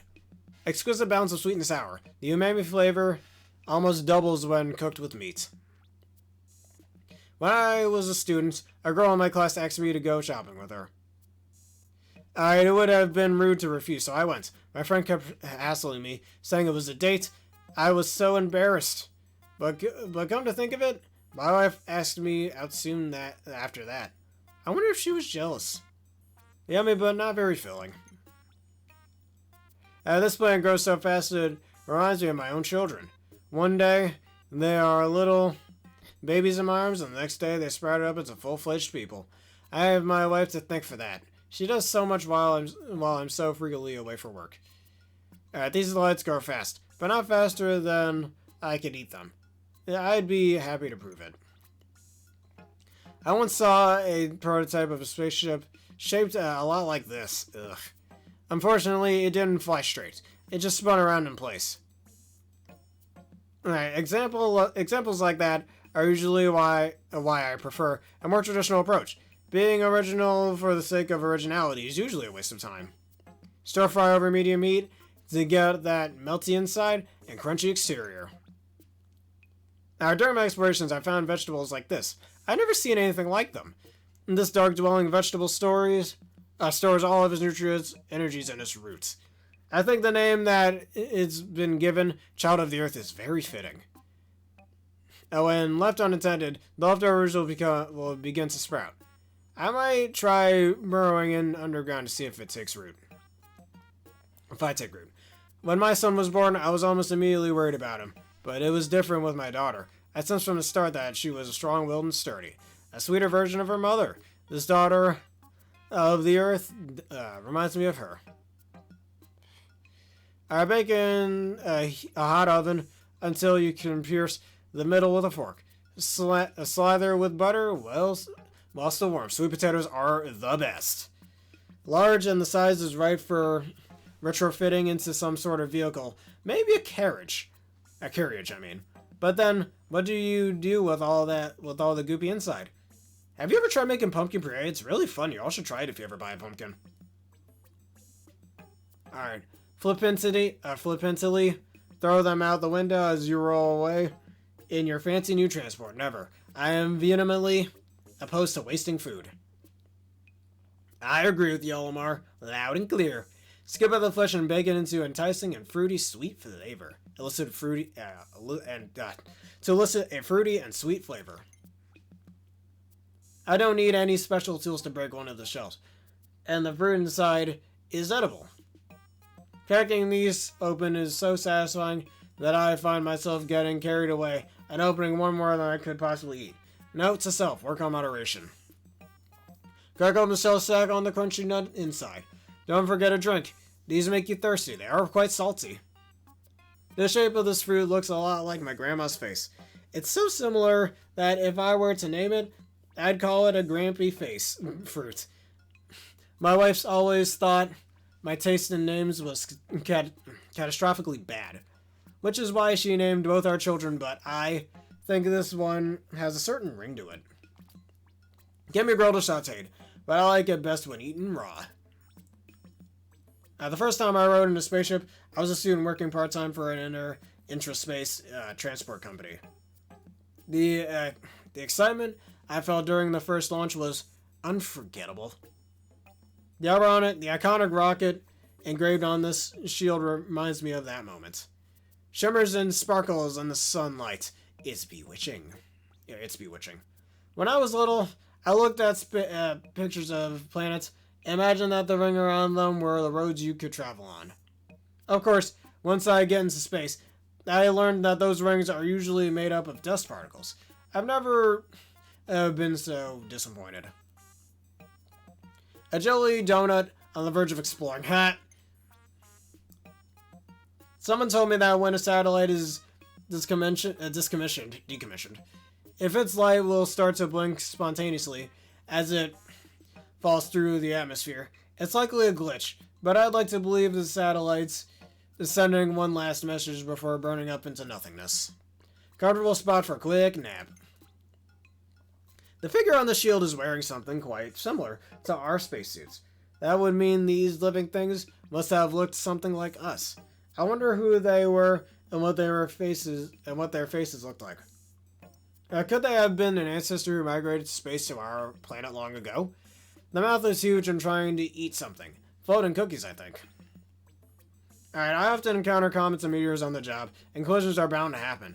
I once had to make a crash landing for that very reason. Pikmin 1.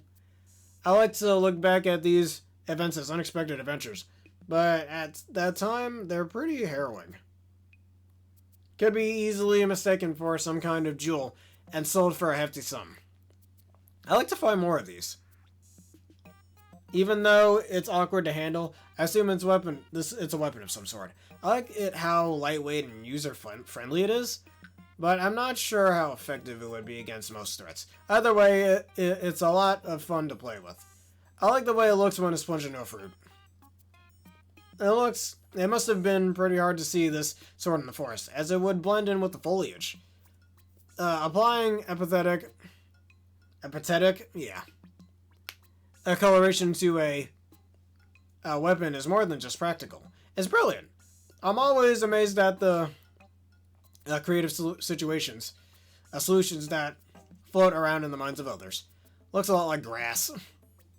I visited a few icebound planets while delivering cargo throughout space. Based on my experience, I found it hard to believe this material could withstand such a severe environment.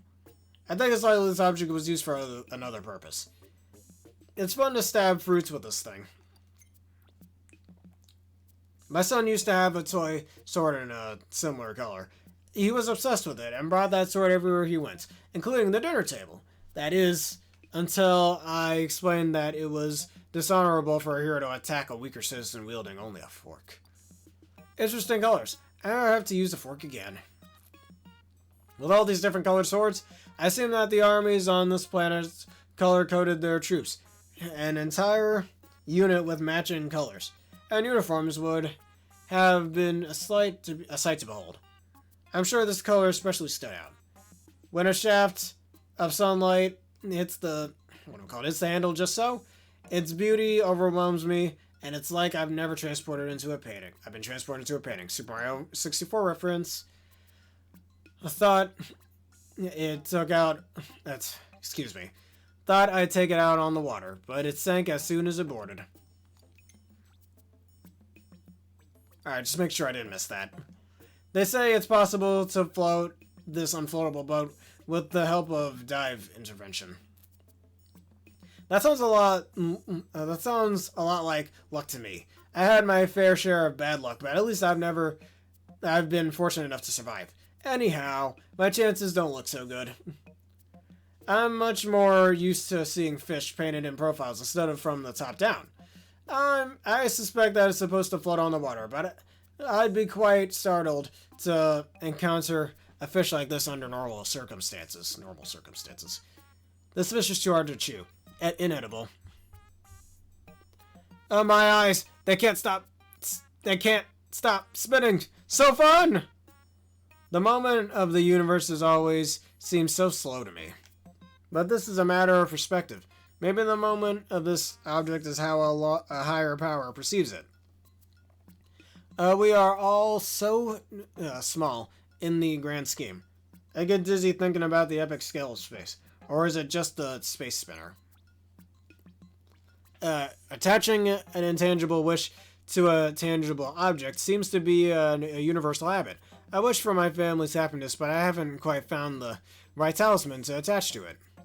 My family must be wishing for my safe return. I hope they have better luck. Not the most comfortable bird ride, but I like its color. This bird reminds me of a mythical creature, famous for granting immortality to those brave enough to seek it out.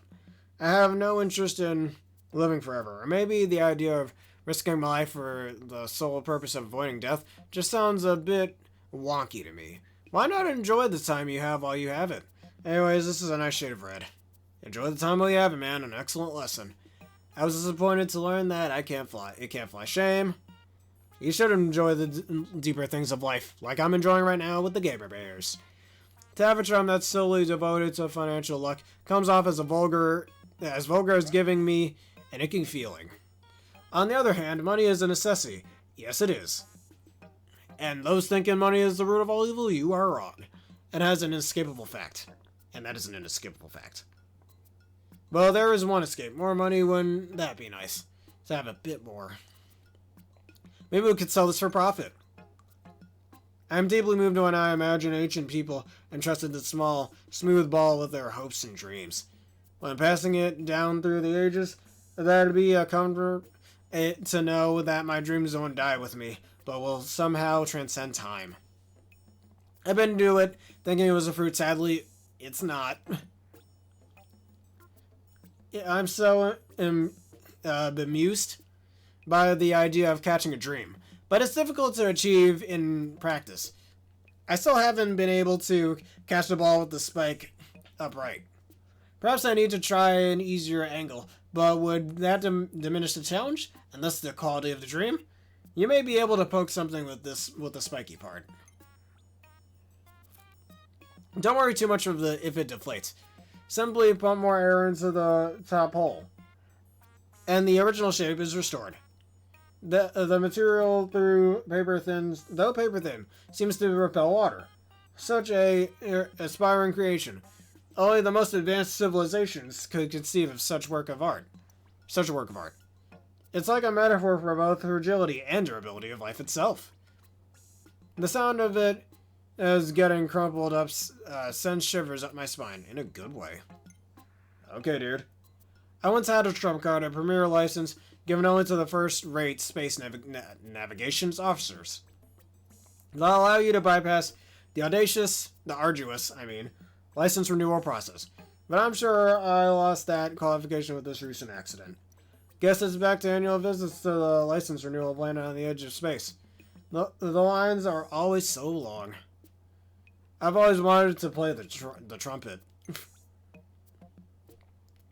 Alright, does true evil really exist? I can't say for sure, but I have seen a smile like this before. It often graces the face of the president of Hakatate Freight. Usually when he's asking me to work overtime. Unpaid? Yeah, fuck that. I would have quit if he's offering that shit. That's already, me working for you is already slavery, but you want me to do it unpaid? Hell no. So I guess I can confirm that true evil exists. Look, if your boss ever has you working extra hours unpaid, quit. Quit right away. Do not fucking stay with that person.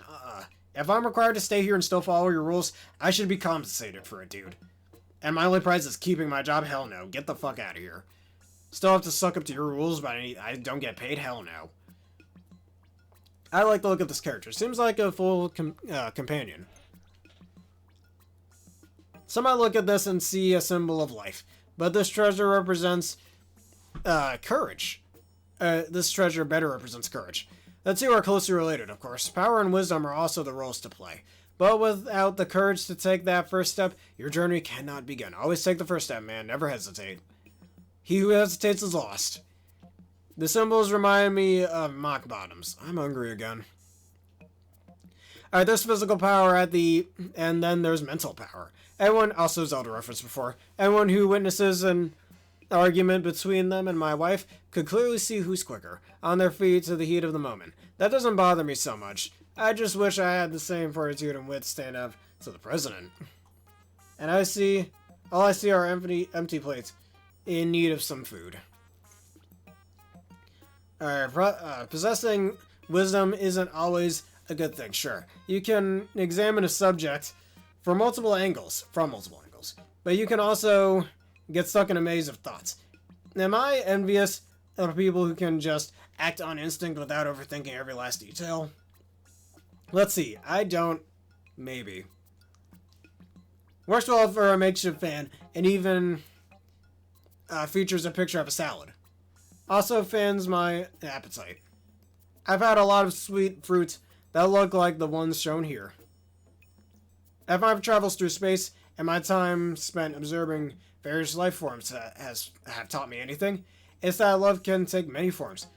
Some creatures get the nutrition they need to grow their eggs by eating their mates, but that's an extreme example.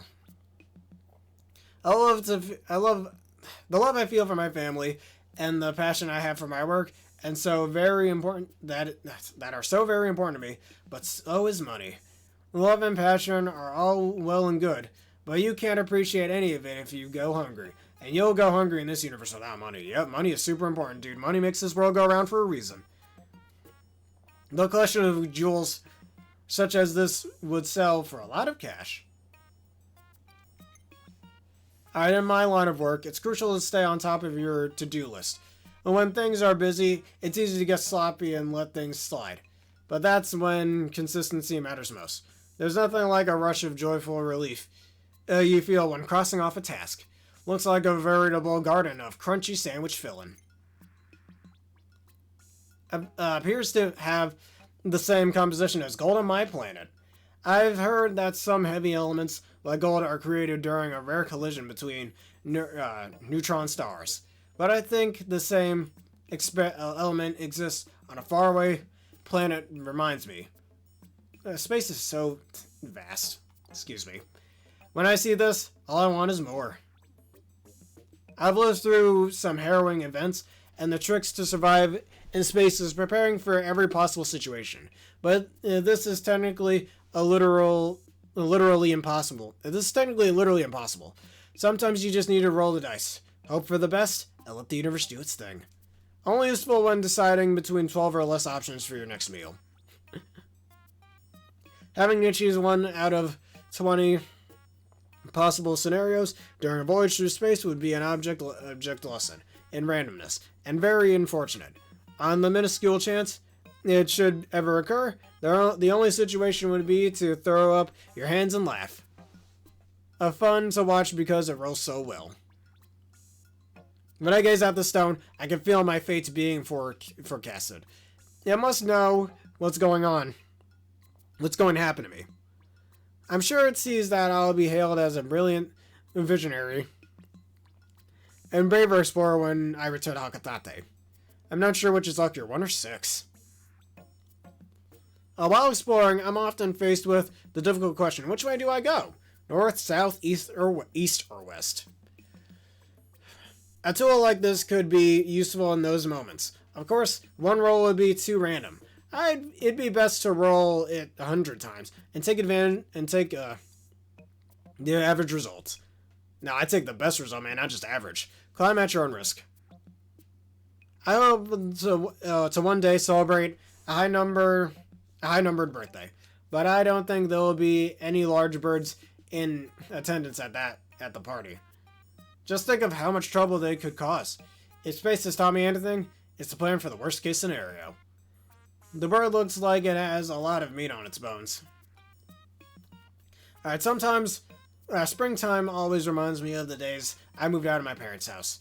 At first, everything was fresh and exciting, but I quickly realized that life on my own was a lot harder than I expected. I also realized I should thank my parents for all they've done for me. Puts me in the mood for snacking. When my son was little, he thought the moon was just a powdered donut in the sky. Oh, that's awesomely adorable. He would cry and cry, I want to eat the moon. Apparently, I was the same way these days. He loves to look at the moon through a telescope. I guess the apple doesn't fall far from the tree. White and round. I'd eat it. I'd eat it too. You know, if it were actually a donut. I love rainy days. They're the perfect time to catch up on paperwork, relax a bit, and dream about my next big adventure. That is, if I have any energy left after entertaining my kids. Who can't go outside to play when it's wet? I'll take what I can get. Reminds me of the time I lost my lunch after drinking some rainwater. What? Whatever. Maybe this object would help increase productivity at Hakatate Freight. So, would a better spaceship? Maybe it's my fault. If I stopped miraculously surviving such dangerous situations, the president might realize we need to upgrade our equipment. I bet this piece would sell for a lot of money. Oh, that's all the treasures. Whew, that's all 239 treasures with their dialogue. But we are not done reading dialogue with both Olimar and Louis. You're wondering why I didn't do Schnaz's dialogue? That's because we were already doing that through the main story. Alright, and now we read dialogue for the Pikilopedia. Oh, I couldn't be happier. At last, the Pikilopedia of my dreams is complete. This extraordinary book is sweet yet ferocious, adorable yet dangerous. It's the most exceptional book of its kind. Hey, I got 20 pieces of whatever. Oh boy, we're gonna be here a while. Mission complete! Alright, this is it. Da-da-da. I don't care. Alright, why don't we look at the Pikilopedia? I've had the pleasure of hearing about creatures from both Olimar and Louis. They're rather disparate notes. Sections are brimming with love and enthusiasm. Be sure to read them into their entirety. Oh, we're reading them to their entirety. Sure thing. Let's picture herds and flocks and schools of wild critters. Okay. And there's 125 of them. Alright, before I continue, I need a drink of water. Whew, I read a lot of dialogue. Give me a sec.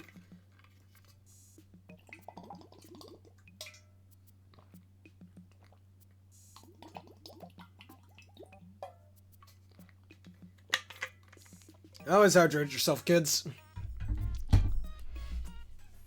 Alright, starting with Bulborbs. And we gotta read Dalmo's dialogue as well.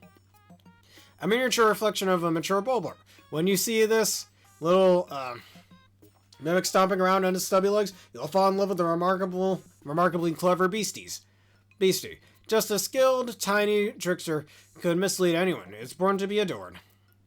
Although initially identified as a juvenile Bulborb, groundbreaking news research indicates that this creature is in fact a member of the breadbug family, a close relative of breadbugs. It escapes predations through mimicry. For a blissful biscuit, whatever, mince the entire beast, finally insert in a heavy cream, artichoke tarts, and a pinch of black pepper. He's slowly until piping hot. Rich and creamy. All the naturally charming dwarf Bulborbs, this one might have the most attractive and well-balanced conformation. One eye follows the eyes these fascinating creatures emit an intense glow, whether to mesmerize the prey or help it to spot other of its kinds. It's an intriguing adaptation that can stare into those shining eyes forever. Barbara Blavra, after its first molt, due to its pale coloration, it was assumed to be a mimic when it was first discovered. It was later confirmed to be a true dwarf Bulborb. To avoid predation from adult Bulborbs, it spends the majority of the daytime hours hiding underground. It becomes more active at night, when the paler coloration is more difficult to see. In this state, it is difficult to discern what a species of bulborb any given juvenile may be able to appear to be by appearance alone. It only after a bulborb's second molt that they start to display more distinguishing species characteristics. Peel off the skin starting at the tail end, then slice thinly, and boil it in a pot of heavily salted water. Serve immediately. It has wide, goofy eyes on protruding stalks. A month meant to swallow prey on a large gulp. And powerful red and white polka dots. The dotted hindquarters is fierce, and yet it's somehow quite endearing. Be wary of getting lured by its disarming mane. Oh boy. This large organism has a familiar mandibles and a cranial morphology of the grub dog family, as well as the characteristically bulging eyes. As with most grub dogs, the creature's cranium comprises half of its total length and girth. Showing a scarlet abdomen with the white spots, this creature is primarily nocturnal, choosing the prey until smaller creatures return to their nest. Originally classified as a spotty bulborb, further research has classified the species as the basic bulborb. Subspecies of varied color has recently been discovered, but academics are divided into two rivals camps over how to handle their classifications. Plump specimens are best spit roasted whole, stuffed with a lime and a slab of bacon, basted frequently with to ensure a magnificently moist haunch. Also, pigs exist in this world, really? And Jumbo, where it's set an image in your mind. And being larger than the others of its species means its heart is perpetually bigger too. Its deviation to its family also grows. When it savagely bites, it's only doing so to protect those it cares about.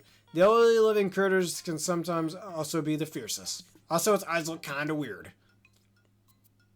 Compared to the other bulborbs, it's freaking me out. During reproduction, after an egg is fertilized by a sperm, and any excess chromosomes usually discarded through a process called meiosis. But occasionally this process fails to occur, and the bulborb individual will develop irregularly due to its chromosomal abnormality. Species like this one are stronger than the average bulborb and can exhibit more aggressive behaviors. However, they are not able to procreate, as they will never reach sexual maturity. This large creature, it's a large creature, but the meat is tender and flavorful. It's possible to eat in one sitting, so store some portions for later. Coat the fattier meat in coconut oil and freeze. Leaner cuts should be smoked. Although difficult to prepare, this exquisite creature is more than worth the effort. Great in fajitas. Just as dwarf-red bulborbs mimic the appearance of the bulborb, it was theorized that a variant mimicking the orange bulborb must also exist. Recent fieldwork has confirmed this theory. An imposter posing as the offspring of an orange bulborb. It resembles the orange bulborb in every way, not just in the obvious space, but even down to the shape senses. Alter to each sound and movement of its vicinity. What a lovable little impersonator. If it approaches you while it's sleeping, it will immediately wake up, leap into feet, and peer around nervously. With such finely tuned senses, it's no wonder this bulborb can get a bit sleep deprived. Though its big bloodshot eyes look surprisingly cute. This bulborb species boasted a garnish color pattern with a deep orange body and black spots. The orange bulborb's yellow bloodshot eyes can make it clear that this bulborb is extremely edgy and high-strung, making it much easier to wake for deep sleep than other species in the grub dog family. These bulbarbs' meaty flanks make for deliciously savory steaks that shouldn't be missed. Remove innards, stuffed with sage, and finally aged pescuito. And broil with golden brown until golden brown, the ultimate crowd pleaser. A spotty bullbear larva in its third stage of development. This creature's body structure is nearly maturation. However, unlike mature bullbears, it has yet to claim its own, patrol route, and thus it is dependent upon its parents for guiding directions. This little darling is always within its beloved mother, but when it grows up, she'll drive it away. Though it may seem cruel, she helps it develop the confidence to survive on its own by forcing it to fend off for itself. Such practical creatures could teach us a lot about learning to get by in the world.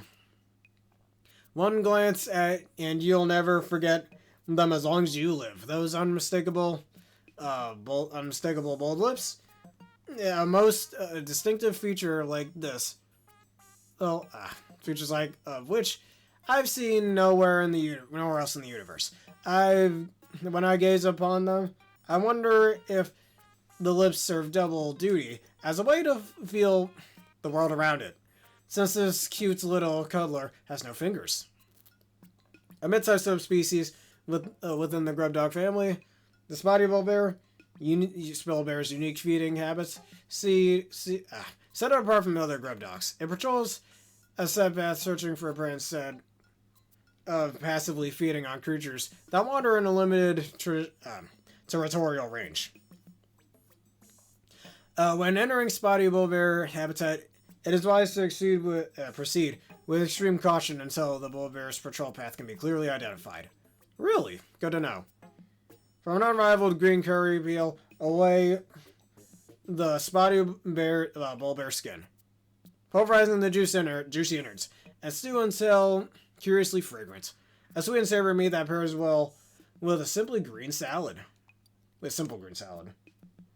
Much like the more mature specimens, the juvenile frosty bulbarb is able to create and carry ice on a epidermis that promotes extracellular freezing. However, they take an entire night to regenerate their ice, which is why they're often accompanied by adults. Juveniles display a smaller number of spots than the adults, causing some to believe that it is actually a species of mimicking bread bugs. However, the result of further analysis proves that this was not the case. The ice crystals on its back are finely detailed and delightfully iridescent. As a juvenile of its species, it sometimes overproduces that sparkling layer of crystals. One of its parents will then snappity crack away at the ice so it doesn't weigh the little one down. My heart melts when I see such loving family dynamics out in the wild. A creature that thrives in the coldest climates, the ice-coated haunches shimmer like a living jewel in the frigid air. You can admire the way it sparkles to your heart's content, but don't get too close. You'll get frosty frozen on the spot if you touch it. A bulbarb with large amounts of ice and frost covering its midsection, it's unusual to find ice such as this attached to a living organism, as it's cold enough to freeze small animals and regenerate any ice mass that gets broken off. The bulbar species is interstellar stores of sugar, amino acids, and organic acids provided with a plant-like resistance to freezing, making it possible for the bulbar to touch the ice without freezing itself. Sear the rich and fatty meat on both sides and dab of butter. Sprinkle generously with fresh thyme. For those who prefer leaner cuts, I recommend the tip of the nose. No stove, no problem. This sizzling beast practically cooks itself. Remember to thoroughly extinguish the steak prior to eating. Our bodily excretions from a highly flammable waxy substance interact with the cells structure of this grub dog skin, causing a chemical reaction that produces extremely high temperatures. When I see this blazing beastie, I get a rush of excitement. It's easy to lose track of time while staring fixated at the flame and shrouded form of the fiery bulblax. Its appearance brings to mind ancient molten landscapes of an era before our earliest ancestors. Its narrow snout houses an amazing, prehensile tongue. It sets the sight and slurps the target right up. The sweet little bean uses this marvel of evolution with great skill. Any creature with a dexterous tongue like that is all that could ever go hungry. Instead of the notching jaw, usually found in related species, it uses its extendable, vicious tongue to capture prey, even before it opens its mouth. It's recognizable by its tempered snout and black spots against its white back. I pat the tongue dry, then coat all sides with a spicy, dry rub of your choice. Grill over high heat until the outside is perfectly crisped. Alright, this meager creature offers little meat, but its eyeballs are a local delicacy. Try them with okra and a dollop of sour cream. As the name implies, this creature is a bulborb in an early stage of development. Its distinct bulborb coloration has yet to appear, but it already exhibits other uniquely bulborb characteristics. It is capable of hunting nourishment independently without the help of its parent. A toddling infant that anyone would love. With the body and delicate skin of a newborn, this cute little button is sensitive to all stimuli. However, whatever you do around it must be done slowly, gently, and quietly. As adorable as this baby is, you might be tempted to embrace it, but don't. You could squish the fragile darling. Ugh, this nasty thing. The striking polka dots along that expansive hide provide the very image of a royal splendor. While that regal presence, while that regal presence essential for queenly quality might throw you off your guard, her greatly lumpy figure has more than just a visual impact. While provoking, this charmer will roly-poly over and squish any threats. Approach with the utmost caution. Alright, initial observation placed doubt on the capabilities of the grub dog family. To support a strong ant, or be like societal structure. But recent studies show a family is capable of such complexities of brief periods, when certain external parameters are met. So they have bees in their world, and ants confirmed.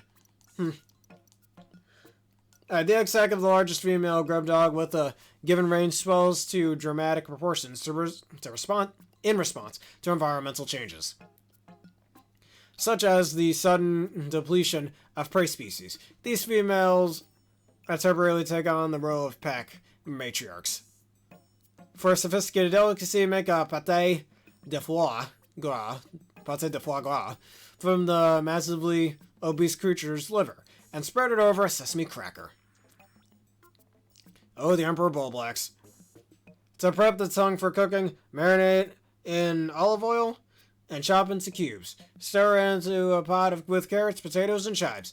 Cover and simmer over a low heat for several hours. Accompany this mouth-watering rustic stew with a hearty roll. The largest members of the grub dog family is normally found burrowed underground. This camouflage allows the predators to surprise smaller creatures and use its long, adhesive tongue to capture prey. The thick hide and angular humps gives the organism distinct rock-like quality. During the rainy seasons, moss grows freely on its hump, making it nearly impossible to distinguish this lethal predator from a stone. It has broad moss-covered flanks and head like a desert. Complete with big drooping jowls and small googly eyes, this creature appears to be quite moody, but it does have a cooperative streak. The way this temperamental bulbous giant cohabitates with others of its kind is quite surprising. The sovereign Bulblax. The value a living creature has within the ecosystem is no relation at all to how big or small it is. That being said, this massive mountain of a critter is truly majestic. Not only does it have the courage and means to lay waste to any creature, it also has a roar that makes the boldest travelers start to tremble in their spacesuits. An Emperor Bulblax of extreme advanced age. It will no longer display the pack behaviors commonly exhibited by the younger members of its species. Instead, as an individual age, it leaves the herd and exhibits more solitary behaviors. It feeds by using its strongly developed legs to leap up and crush its prey with speed disproportionate to its massive body, which is bullshit! To determine the age of any given specimen, you can count the rings of hide calcified in the form of a carapace. One ring informs heavily every year the creature lives. Individuals with over 100 years of age, with over 100 age rings, have been discovered so far. The sovereign Bulblax's back is often covered in moss, and what is that word? Okay. Pteridophytes,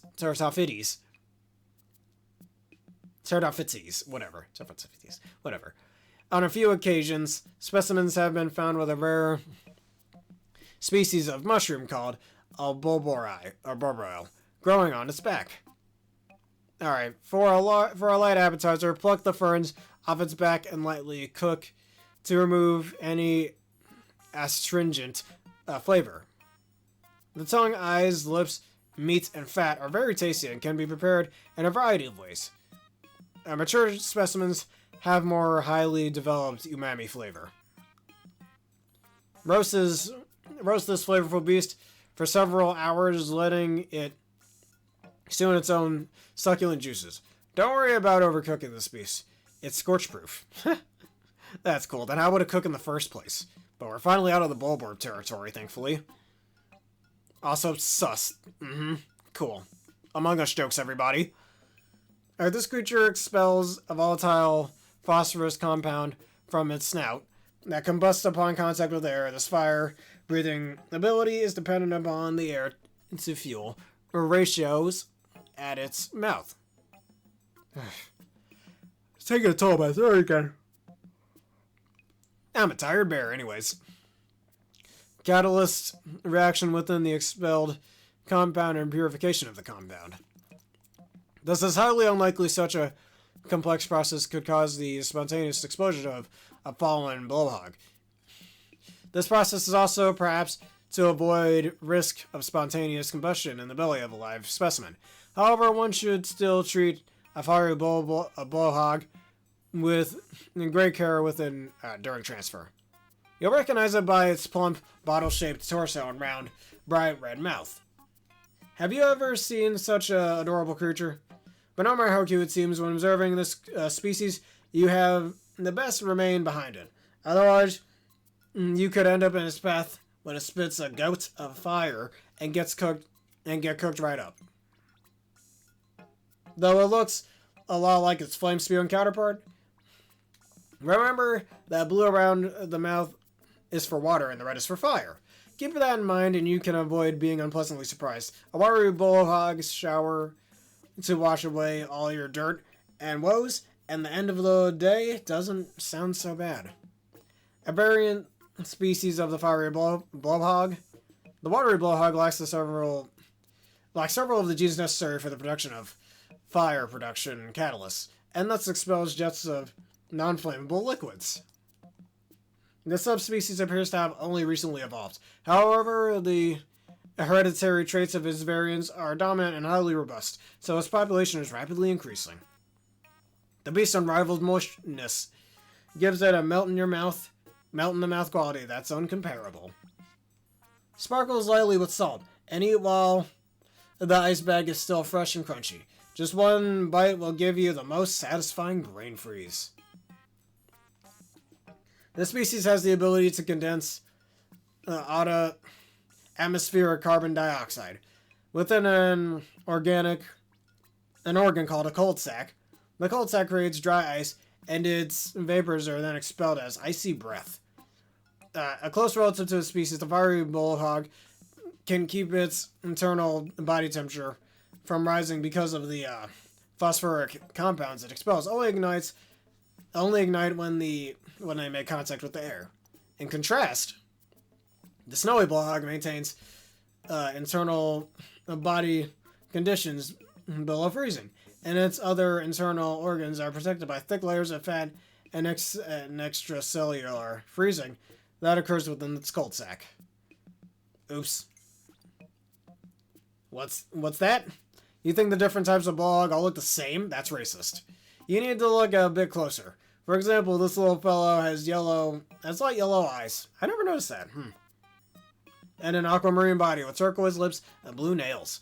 It all comes together to create a unique appearance designed to give anyone the chills. Alright, massive goats of flame blow out from that gigantic body with astonishing force, enough to make you think of a volcanic eruption. This critter exhibits the power of nature's fury. One can be truly overwhelmed by the sight of the Titan blowhog's raging torrents of fire. Due to a hormone abnormality, this fiery blowhog specimen has grown to an irregularly giant size. As a result, its mouth and organs that regulate its fire-breathing abilities are significantly larger, so the firepower of this specimen greatly exceeds that of its normal counterpart. The fire it produces is actually so strong that the stress it places on the creature's internal organs is magnified, thus reducing its overall lifespan. This species is also unable to reproduce. A creature too large to easily carve. Bigger is not better in this case. But I know there isn't a watery blowhog version of the giant ones. I scrape the interior of this elongated nose with a spoon for a quick dessert of meaty shaved ice. Add a drizzle of sashimi grade soy sauce to take it up a notch. Alright, this specimen is actually the snowy blowhog. It is actually a snowy blowhog that lethally expeller of icy air. That lethal expeller of icy air? I don't know. That sentence sounds weird. However, it's grown to a gigantic size thanks to an endocrine abnormality. Unlike the Titan blowhog, this condition does not sentence the blizzarding blowhog with a shorter lifespan.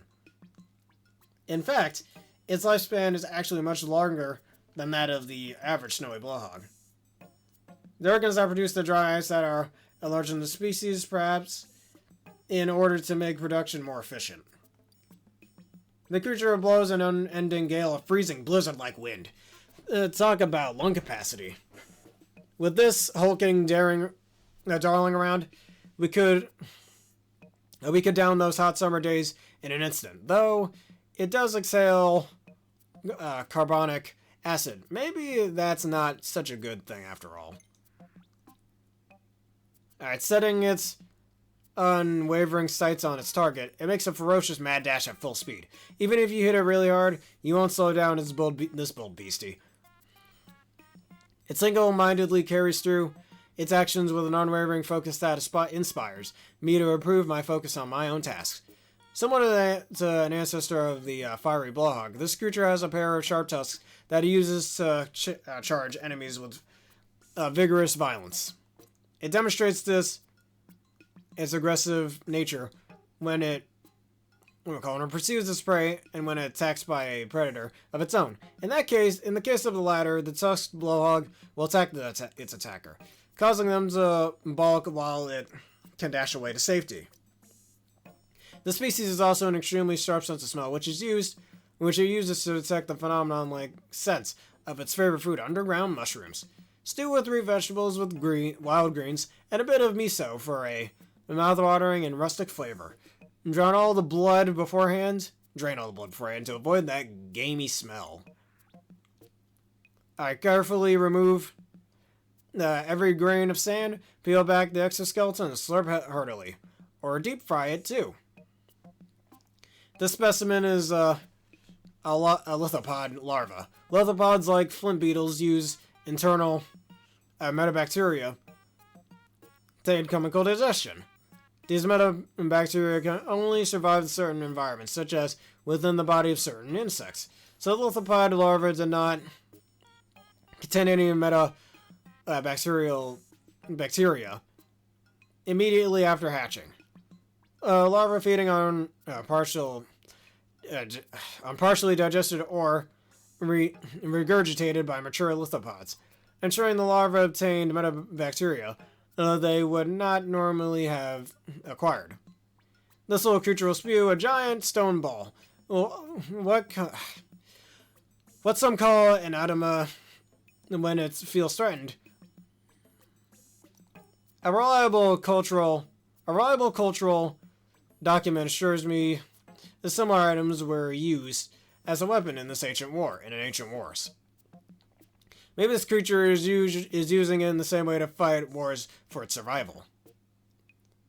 This giant shiny black harpus is one of the precious stones of the natural world.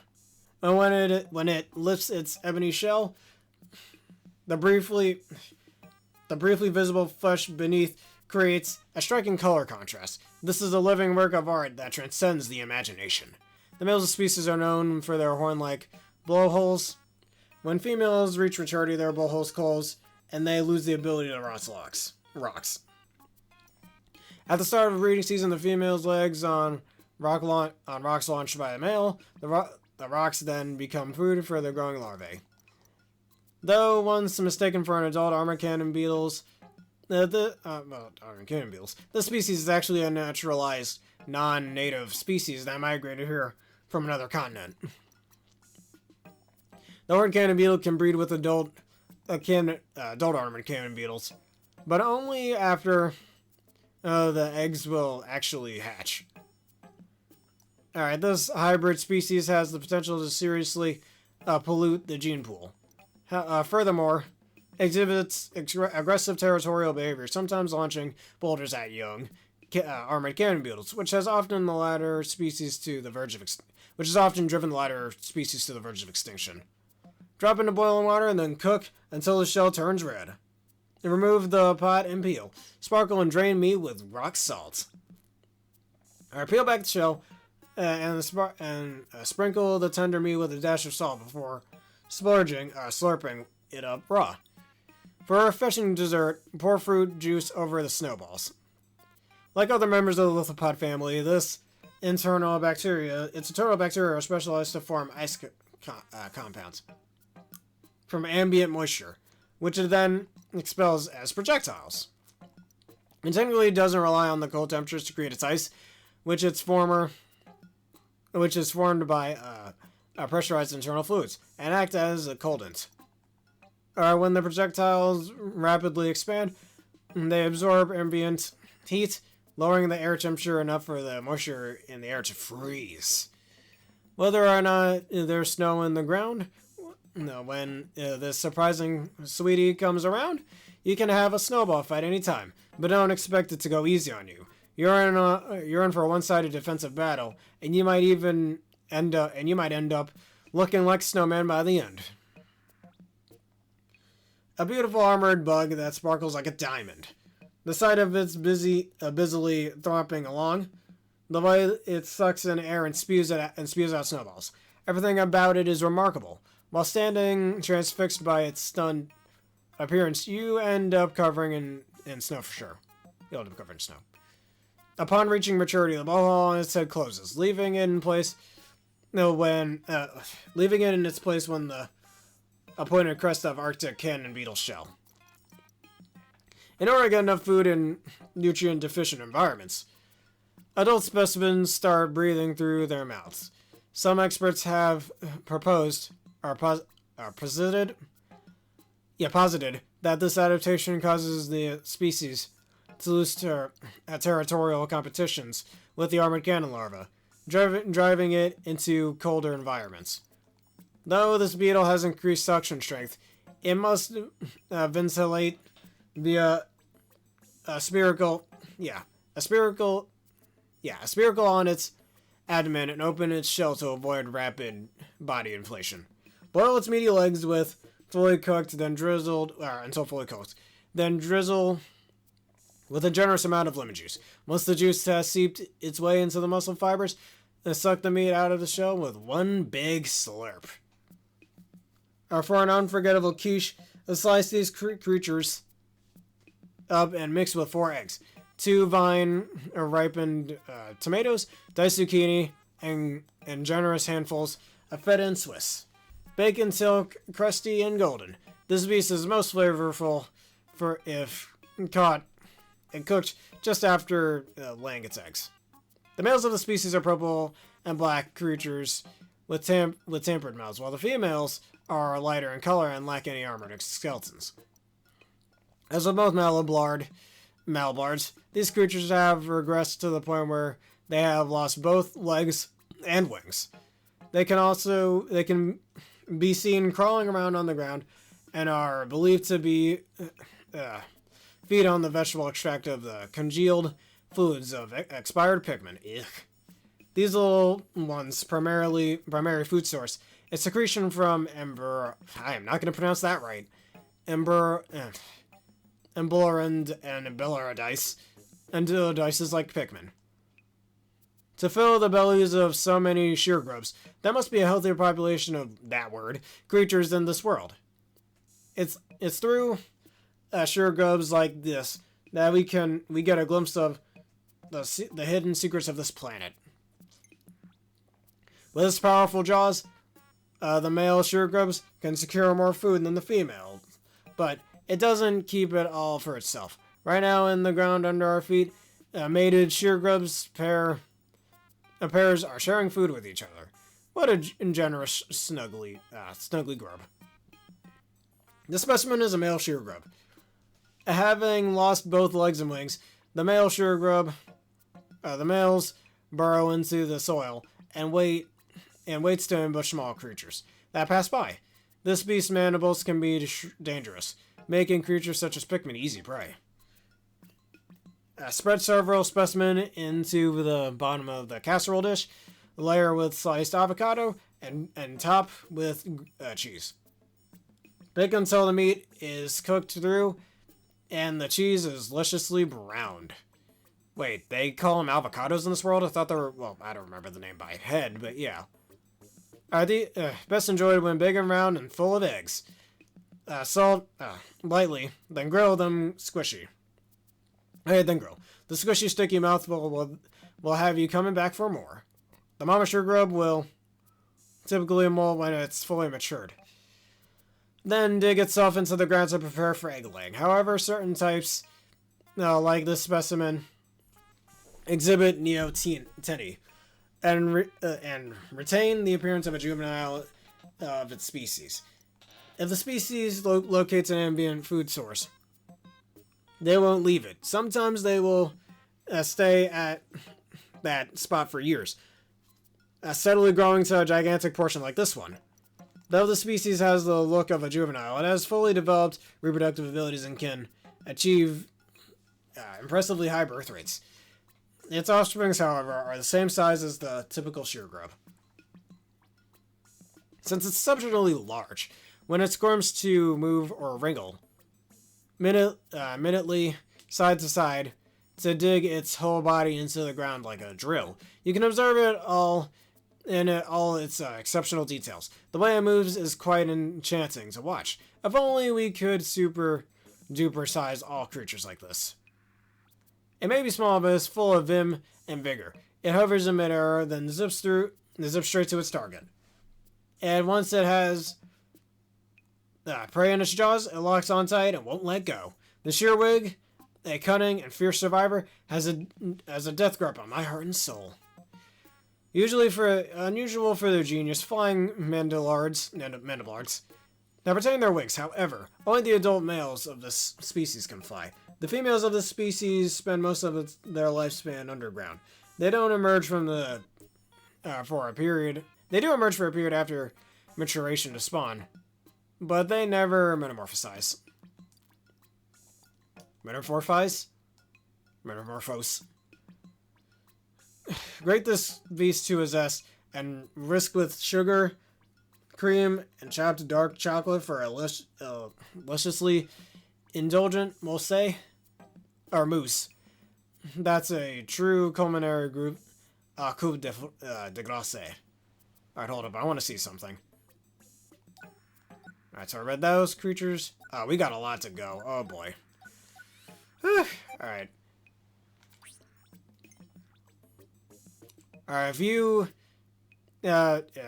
if you find any of these busy little bouncers happily hopping about, try jumping with them. If you do, they may just come to you for cuddles. They're such sweet little love bugs. These sensory hairs growing on its creatures' orange body segments can detect body temperature, movement, and carbon dioxide levels. It clings to its prey with its claw-like front legs and sucks their blood through its pointed, whatever that word is, proboscis. Yeah. Our research has found that sheer fleas, it can store energy created when contracting its bellows-like body into the elastic proteins located at the roots of its hind legs, allowing it to repeatedly jump very high. Its reproductive rates are rather explosive. A small group of egg-laying females can boom into a population of over 100 in a month's time. Salty, sour, and sometimes sweet. The flavor changes depending on which living creature is fed from most recently. Boil in the shell with a pinch of salt until bright red. Then serve piping hot with tartar sauce. Others within its species wear their shells on their bellies, but this one shell functions more like a helmet. Its wings have atrophied into uselessness, so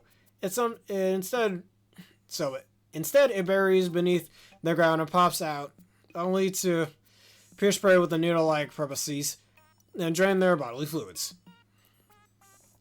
Larval gystamites remain underground for years or even decades in some cases. The eyeball-like pattern on its shell reminds me of my father's eye staring at me after we buried him in sand at the beach. That's depressing. We dug him out immediately when he gave us that look. Makes it easy to imagine what an effective deterrent those staring eyes must be to natural predators like birds. What a contentious like a little helmet wearing a soldier. It zips up to set its sights from the sky, then strikes its target. This cultivating critter is truly a pro. It's unfortunate that when it flies up into the air, you can't see the clever false eyes in its shell or charming face anymore. It's close relative to the original burrow-knit species, but its variety of joustamite, nice name, still has the use of its wings. Oddly, it still makes its habitat below the ground and employs the same tactic of lying in wait before emerging to strike. The helmet protecting its head is functionally as hard to steal due to waxy secretions in its pores that absorb and redirect any shock it sustains. Remove shell, roast over a low flame, then grind meat, whisk paste into olive oil until emulsified. An extra dash of cumin lends some earthiness to the spicy salad dressing. Remove the wings, marinate a well-marbled steak for several hours in a shibboleth marinade, then charbroil to perfection. The scarpinids originally lived in the ground, sporting poorly developed vestigial wings. This species developed in large antennae and can be used as makeshift wings. Scarpinids are attracted to the side of a large group of Pikmin in cavalry formation and will swoop down to seize them. However, Scarpinids did not eat Pikmin, and they will drop any seized Pikmin after a short time. The reason for this behavior is unknown, but I look forward to future research in this area. If you were swept up and then tossed away by those long dangly arms, I think you'd better understand that it feels like what it feels like to be a Pikmin. A little courage is all you need to give it a try. Consider it a learning experience. In both its vibrant spring color and precise shape, this cunning crawler looks just like a leaf. It is perfect camouflage. It only becomes an issue when this sometimes careless creature forgets to look for a hiding spot with the ambience of other green leaves lying around. Then it becomes quite easy to spot. The skitter leaf is a relative of the pond skitter that sheds its wings and adapted to life on the ground, with no residual traits of its airborne past. The skitter leaf can neither fly nor skid across the surface of the water. Alright, the wings have since evolved into the leaf-like structure on its back, which serves to hide the skitter leaf through mimicry. It appears quite effective, as few predators can see through its clever disguise. The superb amalgamation of juicy meats and leafy greens ensures that the skitter leaf will be in the new spinach. No preparation needed to enjoy this flavorful beast. Its natural crunch gives way to an intriguing mouthful. The skittling variant that resembles dead leaves. These legs have developed in specific ways. The front claws capture prey, while the flat hind legs are suited for running and swimming. Its highly tuned senses keep it still for any creature but Pikmin. Once it gets its claws on its prey, it doesn't easily let go. Recent research has revealed that this camouflage has the same purpose beyond hunting. Scavengers are fooled by its disguise into carrying its eggs, thereby expanding the population. This one is a master of disguise, provided the season is right. As a fun little game, try collecting a bunch of dried leaves. Then shuffle Mr. Desiccated Skitter Leaf in with them. If you pick out a normal leaf, you lose, but if you pick out this clever critter, you win big. Feeling lucky? That perfectly polished crimson color, like something handed finished by a true master craftsman. It's a feast for the eyes. This brilliant color is actually made through layer upon layers of very fine fibers being stacked together. Nature is the most skilled crafter. Members of the Dweevil family are known for carrying objects of astonishing sizes on their back, then mimicking them. The fiery Dweevil is one species in this family. Generally, this is a very gentle insect that feeds on grass nectars, but when faced with danger, the fiery Dweevil ignites flammable its internal gases just out of its jaws and spews scorching flames. As this clearly makes it a rather dangerous insect, it is best not to linger directly in front of it. The search of a gourmet, high-protein salad topping, alternative to bacon bits, is over. Grind the spicy Dweevil into tasty micro-chunks, then toss them graciously over your salad to add instant flair and flavor. Raw anode Dweevils make for an unforgettable sushi treat, but if it is not prepared by an expert hand with exacting precision, consumption could result in jolting electrical explosions of apocalyptic proportion. God damn.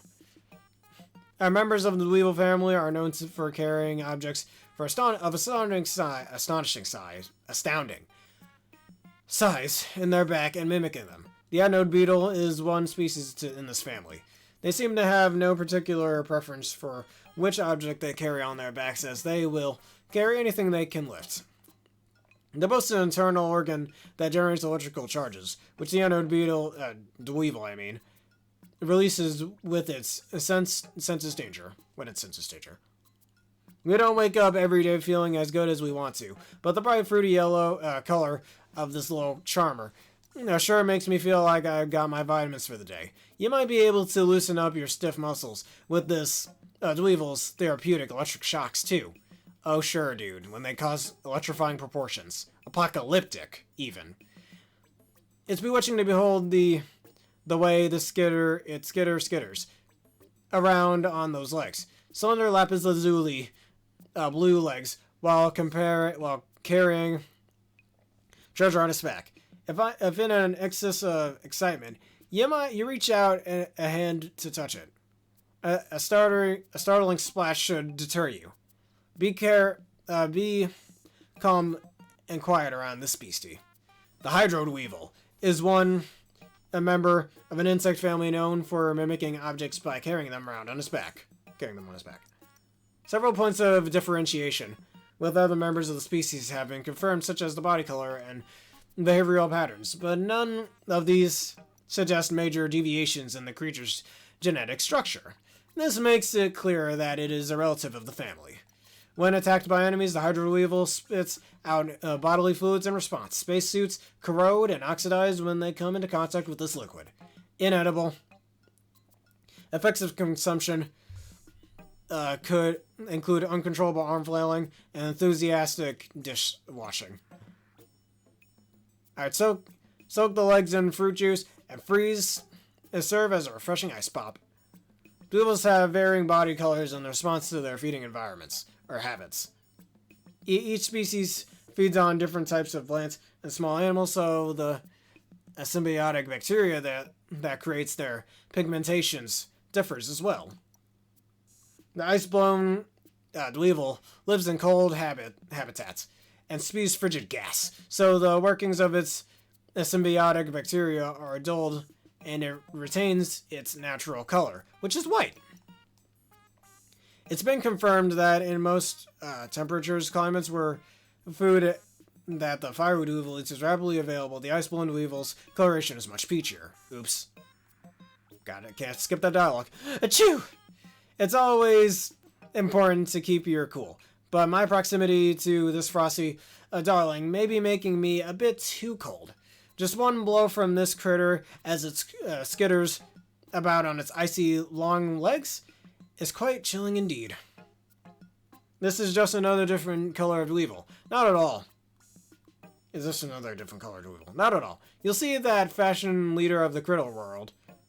You'll see that here is the fashion critter, whatever. There was once a purple one that, as well, but its year's trendy colors is green. But this year's trendy colors is green. It was purple back in Pikmin 2. Be sure to bring protective gear to see it through. This skittering sweetie can produce a toxic gas if threatened. The venomed weevil is one member of the weevil family, which is known for mimicking objects by carrying them on their backs. This insect often carries carcasses of all their life forms on their backs. Apparently, it is not for the purpose of transporting them as food, but instead is another example of their mimic behavior. The venomed weevil produces two different chemical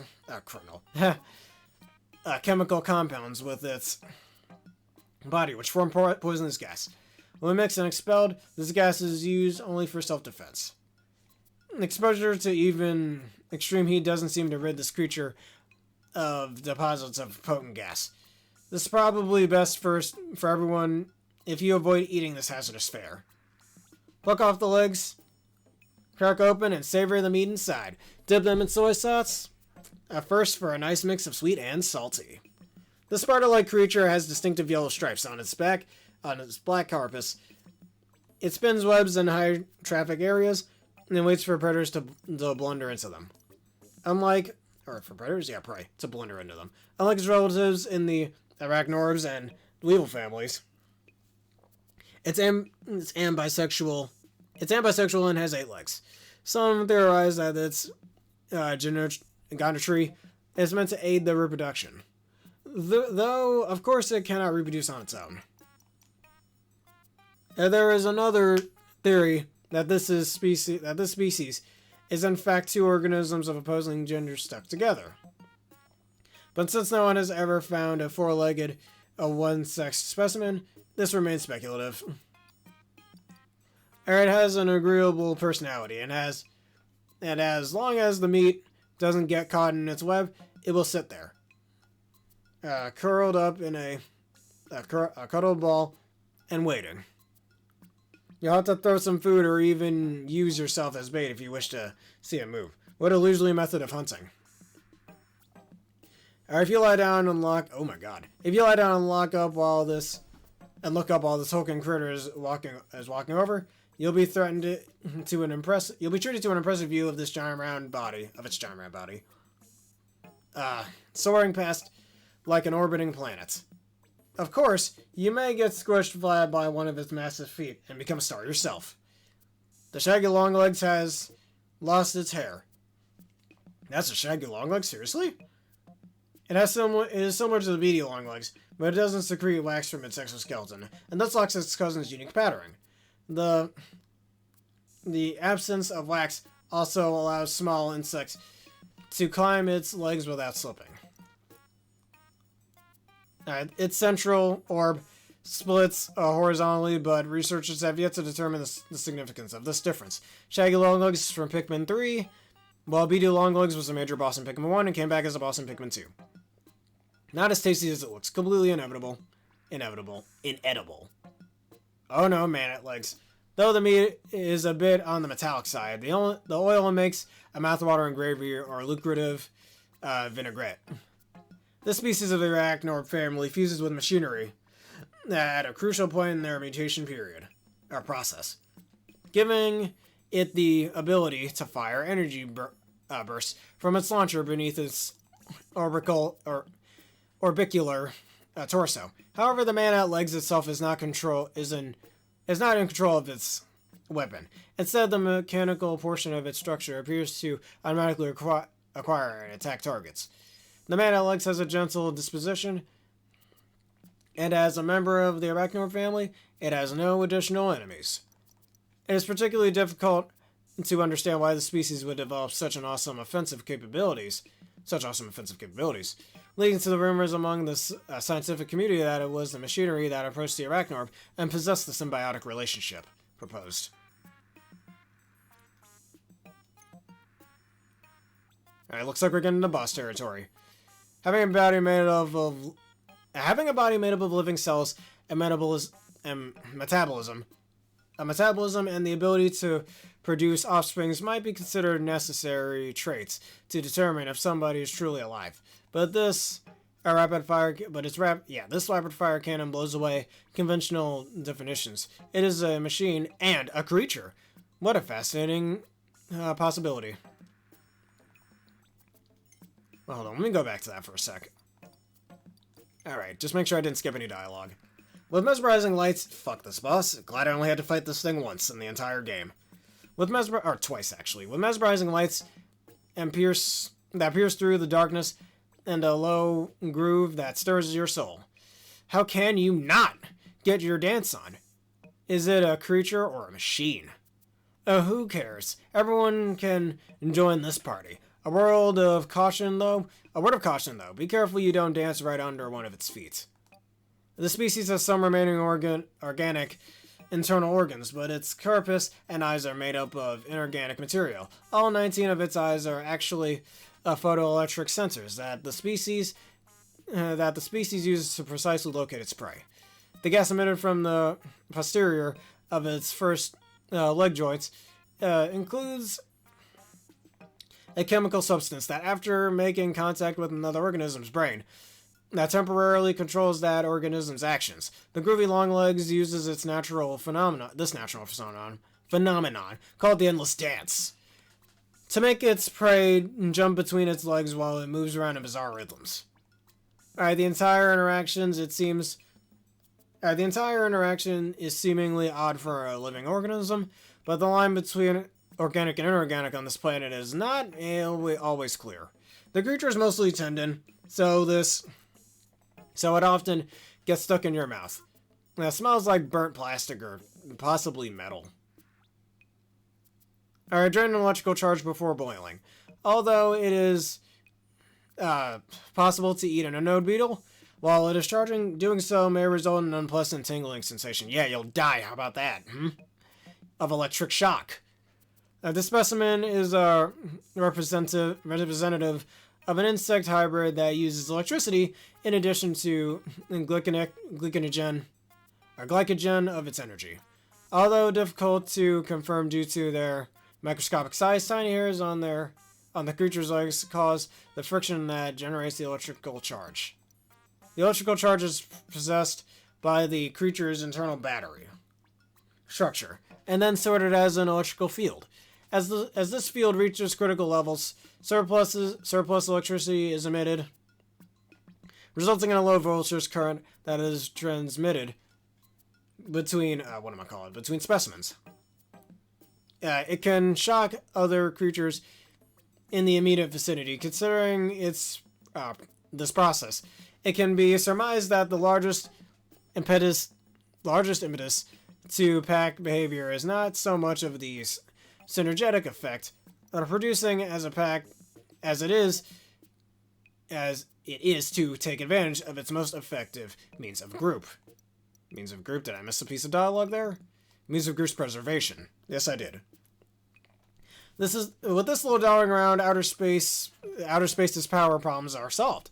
These generate enough energy to light up the night and help people live comfortably on the most ragingly hot or frigidly cold planets. It'll cost to feed them, but that's a minor detail. Alright, the scuttling little one is a good luck talisman you will be happy to encounter if you're fortunate enough to come upon one, and make a wish before it leaves. Then, the way this iridescent carapace changes color depending on the angle you view it from is so distracting that I often forget to wish for something.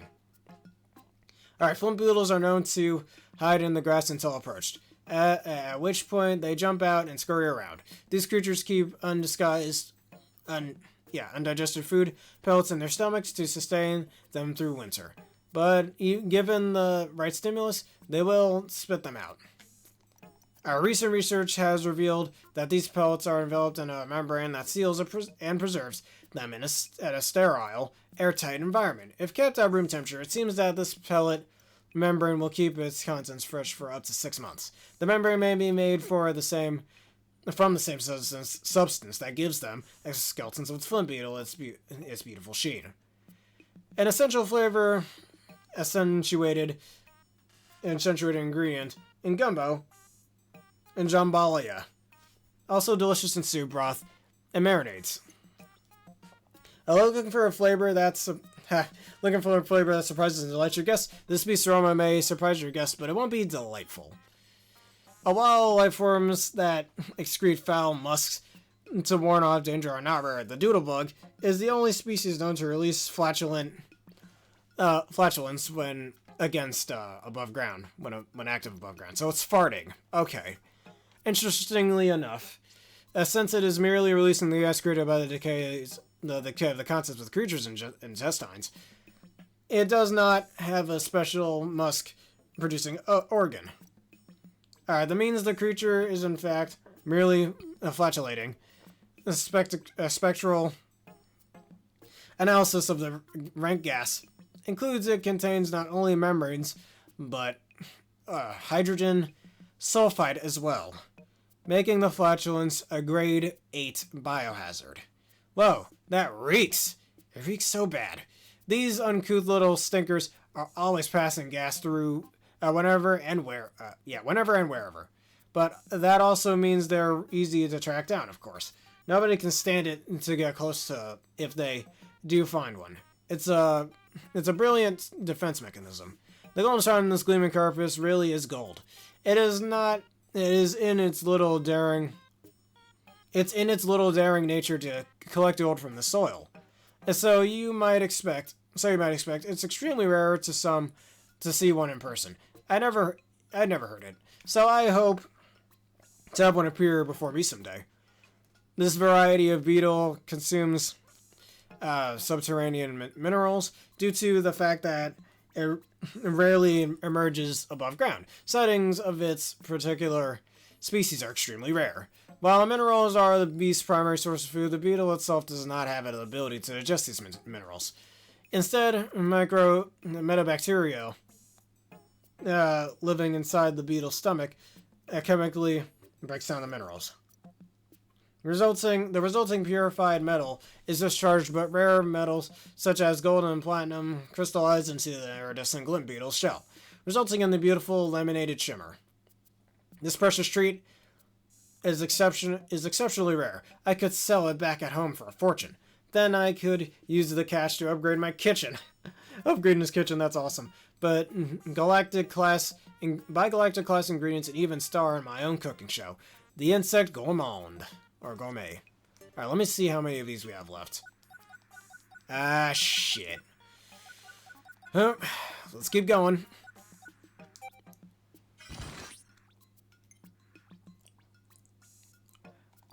I think I'll start with Louis here. Flash fry with garlic and red chilies in a hot pot, then sprinkle with grated gorgonzola. Some dinner guests may find the legs unappealing, so it's best to remove them before serving. These parasitic insects feed on eggs upon reaching maturity, then excrete a special pheromone that attracts females in particular species, enticing these females to swallow the metatytes. Not that metatite. The metites. Whole. Pikmin, however, seem to dislike the scent. Alright, the cheeky metites lay these eggs inside the eggs of other creatures to provide its offspring with an easy first meal.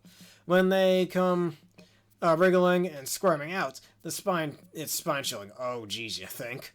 But you can't blame the newly hatched larvae. After all, you might enjoy an egg or two yourself now and then. Watching it move around on the very tips of its tippy toes is like watching a ballet. But, alright, if you offer to be a dance partner for this little spiked toad sweetie, it will leap high into the sky. I bet this agile creature will have no trouble sticking the landing. Alright, its main offensive strategy is to launch the crystal it carries on its back, otherwise it's completely defenseless. In most circumstances, it's a peaceable herbivore whose diet consists primarily of moss. When in danger, however, it wastes no time in defending its territory by breaking small rocks and hurling them at the threat. In order to ensure that it has a steady supply of rocks with which to defend itself, it shares its habitat with calcified crushblats, larvas, so it can make use of the shell they cast off. An acquired taste, but it's actually quite addictive once you get used to it. No special preparations necessary. The extremities cannot be used for food, but you can drink the liquid inside for a zesty beverage. It skates on the water at high speeds thanks to its tiny hairs on the tip of its feet. These hairs are coated in an ultra-hydrophobic substance to minimize friction against the water's surface. Oh, there's more. Its long proboscis functions as a straw to take in water, which it stores in a reservoir in its head, as well as to spout it as a weapon against small insects.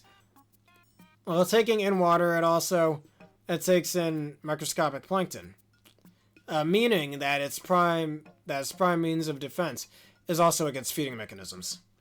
Clean water is a necessity for this water-walking sweetheart, and a lot of it at that. In water sullied with oils, detergents, or other pollutants, it could lose the surface tension that supports its specifically evolved feet and drown. It is an extraordinary creature that could only exist on such a water-rich planet. This cautious creature moves in fits and starts. When it does, the muddy liquids in its transparent orb slosh around, splish, splash, sploosh. If I could observe its unique anatomy up close, I'd have no regrets, even if I got splattered with mud. This is a species of skitter skates that's adapted to life in muddy wetlands. It uses its straw-like proboscis, the inside of which is packed with densely grown hair, to capture any plankton living in the mucky water and filter out everything else. When an enemy approaches, it will threaten them by shooting out a murky substance. This combination of muddy water, and gastric juices has a higher viscosity, so it can essentially bury Pikmin. And and a lot of other stuff in dirt. Even after draining the mud, its texture remains gritty. Chew it for long enough and your teeth will get a good scrubbing. Remove the wings and drop straight into the deep fryer. Cook until gold or until the enticing aroma starts to sting your eyes. Serve immediately. It's remarkably similar to its unmarked brethren, but the telltale wing patterns and lone pair of hind legs give it away. It sticks to its own habitat for the most part, though it may fly away to reach a flower or escape a bullbox. It will soon return to its home.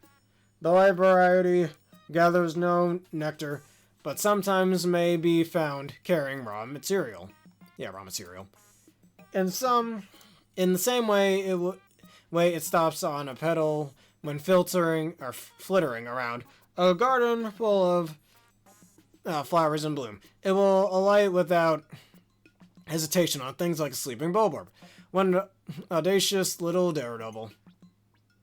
Alright, after flittering around all over the place, the wing beats of the little spectralids can cause a tornado on the other side of the world, or so some have said.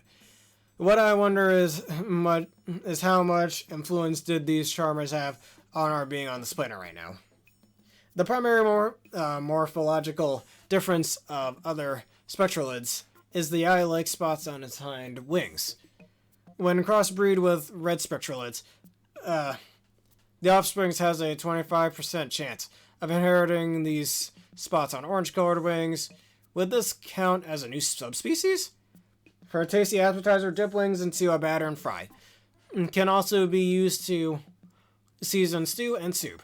And remember to first remove its bitter innards. Alright, spread larvae on a slice of toast for a spicy or protein-packed breakfast, or fry up the wings at any time of the day for a sweet, crunchy snack. Its red wings, those are orange, not red, have several spots unlike the lone spots on each wing of the yellow variety. Alright, its scales contain trace amounts of ultra-spicy flakes, which are mixed into its saliva as it sticks up the nectar from flowers. The combined flakes, saliva, and nectar are refined into ultra-spicy nectar inside the creature, which is used as a growth supplement for its eggs. Despite this, its reproductive capabilities are quite low. It is for this reason that the red variant fetches astronomical prices amongst collectors. Spectralid wings have a lot of fine powder on them. And by building it up in many different layers, it gives them a sparkle of complexity and depth. This little fellow's powders also has some ultra spicy essences in it for a zestier effect. Because please don't call it a flying snowman. It's the sight of it flying around with its majestic wings, scattering ice like diamonds, evokes thoughts of a snow sprite. Within this beauty of nature, and let it soothe away all of your woes and anxieties. Alright, the cooling cycle in its body using ammonia as a refrigerant to cool the moisture it absorbs from the air until it reaches a super cool state. By then, staying out of the several vents on its belly, the snowflake, that's a nice pun, fluttertail creates a delicate cocoon out of the ice to both protect itself and freeze its prey. Alright, it's rolled up spirally proboscis, evolved from an upper jaw, and can catch and tie up prey with its fine hairs on the surface. Though it mimics a type of swallowtail butterfly, this creature is actually more closely related to moths. One might extrapolate that its ancient ancestors was unable to adapt to its cooling climate and therefore went extinct. Dice finely or puree to make a meaty sorbet. Add a tiny drizzle of fruit sauce for some punch. Pick the wings and antennae beforehand to use as a garnish for if you want to get fancy. I'm gonna check how many we have left. not, we still, oh my, we still have a lot to go. Oh, buckle in and brace yourself.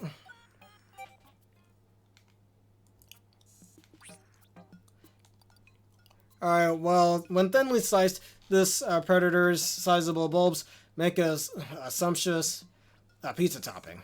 Like Pikmin's, the creeping chrysanthemum, chrysanthemum, is a member of the group of creatures with ambulatory root structures. This creature is known as a mimic, but because it is actually a form of plant, this label is not entirely accurate. It uses its mimicry to lie in wait and ambush prey, unrecognized even by Pikmin despite being members of the same class of organism. It relies on preying upon other creatures to provide substance. So it has no need for leaves for photosynthesis.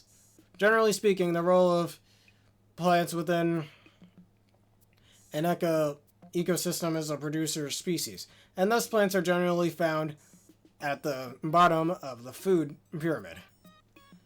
However, on this strange planet, the line between producer and plants and consumer plants is blurred. Let's have a creeping chrysanthemum. Why don't we? Alright, excuse me, blanked a little there. We'll gather hand-raised creeping chrysanthemums and have a contest based on the size, flower color, things like that. They're half animal, so maybe a behavior category too. Of course, how could the judge ever choose a winner? Each species is so beautiful in its own way.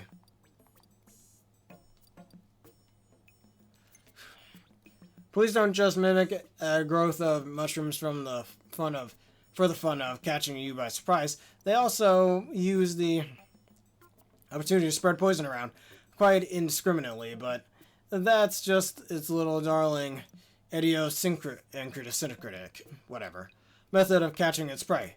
We could learn from the way nature embraces such very unique and varied creatures. These don't just, I read that as please. The defining characteristics of the fungi that grow on its head differ from that of the chrysanthemum family family's creeping chrysanthemum. Excuse me. But the makeup of the body out of which they grow is mostly the same. As a result, we can theorize that, like fellow Amburolorodices, the bulbmans, the species is not an evolutionary variation, but that the body is a parasite that has nestled inside a group of mushrooms. Because the hosts are mushrooms, the startled spores cannot photosynthesize. Instead, it gains nutrients by collecting its prey with highly poisonous liquids, or by absorbing the nectar in the ground left behind as a creature killed by its poison decompose. If you can successfully remove the tongue's toxic glands, you'll enjoy a rare opportunity to appreciate the umami synergy of the mushroom and the meat combo. Rare bugs are hardy and nutritious, but are also bland and unimaginative. They may be palatable in a pinch, but they hold no true culinary promise. The adult bread bugs compete for many of the same food sources as Pikmin, but its thick-skinned hide always allows it, to witness withstand most Pikmin group attacks. However, some researchers claim that observed bread bugs being overwhelmed by massive numbers of Pikmin are reduced to food. It looks like your breakfast table's longtime staple. A loaf of bread with special colors and buttery shine. Just for looking at it, I swear the aroma of baking wafts past my nose. But you've never seen your bread bug loafing around like this. Or your bread loafing around like this. Get it? Loafing around? Okay. If you observe them for a while, you might catch them dragging things around with their mouths. It's heartwarmingly adorable. Perfectly cooked, golden browned, and fluffy. It must be a freshly baked loaf of bread. Oh, my mistake. This is the wildly unique giant bread bug with the texture and vibrancy only a living creature can possess. Don't let your eyes and gut deceive you. This lumping muffin might just take offense if you mistake it for a loaf of fresh bread. This gargantuan species of the greater breadbug family has a torso so perfectly square that it almost seems like it was formed on a mold. For a brief period after birth, the giant breadbug competes for food with smaller breadbugs. But upon reaching maturity, it seeks out much later or larger prey. This is the primary reason two species with similar feeding habits can coexist in the same habitat. Hordes of Pikmin appear to pose the only plausible threat to this massive creature's life. Through cooking, the colossal beast yields a mountain of meat. Every ounce of it is flavorless, only suitable for intergalactic all-you-could-eat buffets. Heat the golden crystal on its back until they melt into a caramel sauce. Flip the creature upside down, and bake until the skin develops a crunchy, candied crust. Immediately after hatching, this species presents itself in a gilded tadpole-like form and grows its legs after about a week. This juvenile Gildamander species is estimated to be about 1 month old due to its presence of an aura-like growth on its back, and the fact that it has already emerged into the land. The living substance is similar to treasures within it. A particular scent that has an effect on both sensors and Pikmin. However, the lantern organ on its head is still underdeveloped and can only emit very faint electromagnetic waves. For this reason, juvenile Gillamanders often hide out of sight to avoid Pikmin attacks. With one little gold color stone on its back, it toddles around the lantern, flickering cheerfully. It doesn't initially deceive Pikmin or our sensors. They just respond to that gold color stone. Only the adults tend to be intentionally deceiving in this world or any other. Now, notice the gold sparkles on its back. In order to survive this delight of a creature, it spends a mind-boggling amount of time collecting those special gold stones. Though it isn't real gold, it can confuse the sensors. That's another marvel for the natural of the world for you. For the natural world for you. The aura-like growth on its back is a coagulated body fluid that includes a substance similar to the sparklium, which can make our mechanical sensors go berserk.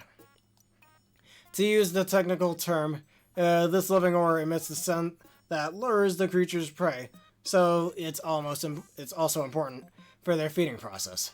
The lantern-like organ atop its head emits electromagnetic waves that are known to affect Pikmin and onions, confusing them into thinking the Gildamander is their leader, allowing it to withdraw Pikmin directly from the onion. However, it cannot go so far as to command them as a squad, so the Pikmin will often hide under their cover and are able to avoid ingestion. The meat gives off a faint aroma, similar to a hot pepper. The flavor itself is subtle and elegant. Char-grill the lantern until blackened, and you've got a nutritious superfood. Alright, I'll read this last one. I gotta drink some water. Gently peel the skin back from the nose. Its meat has a grassy bitterness. Tastes like cucumbers.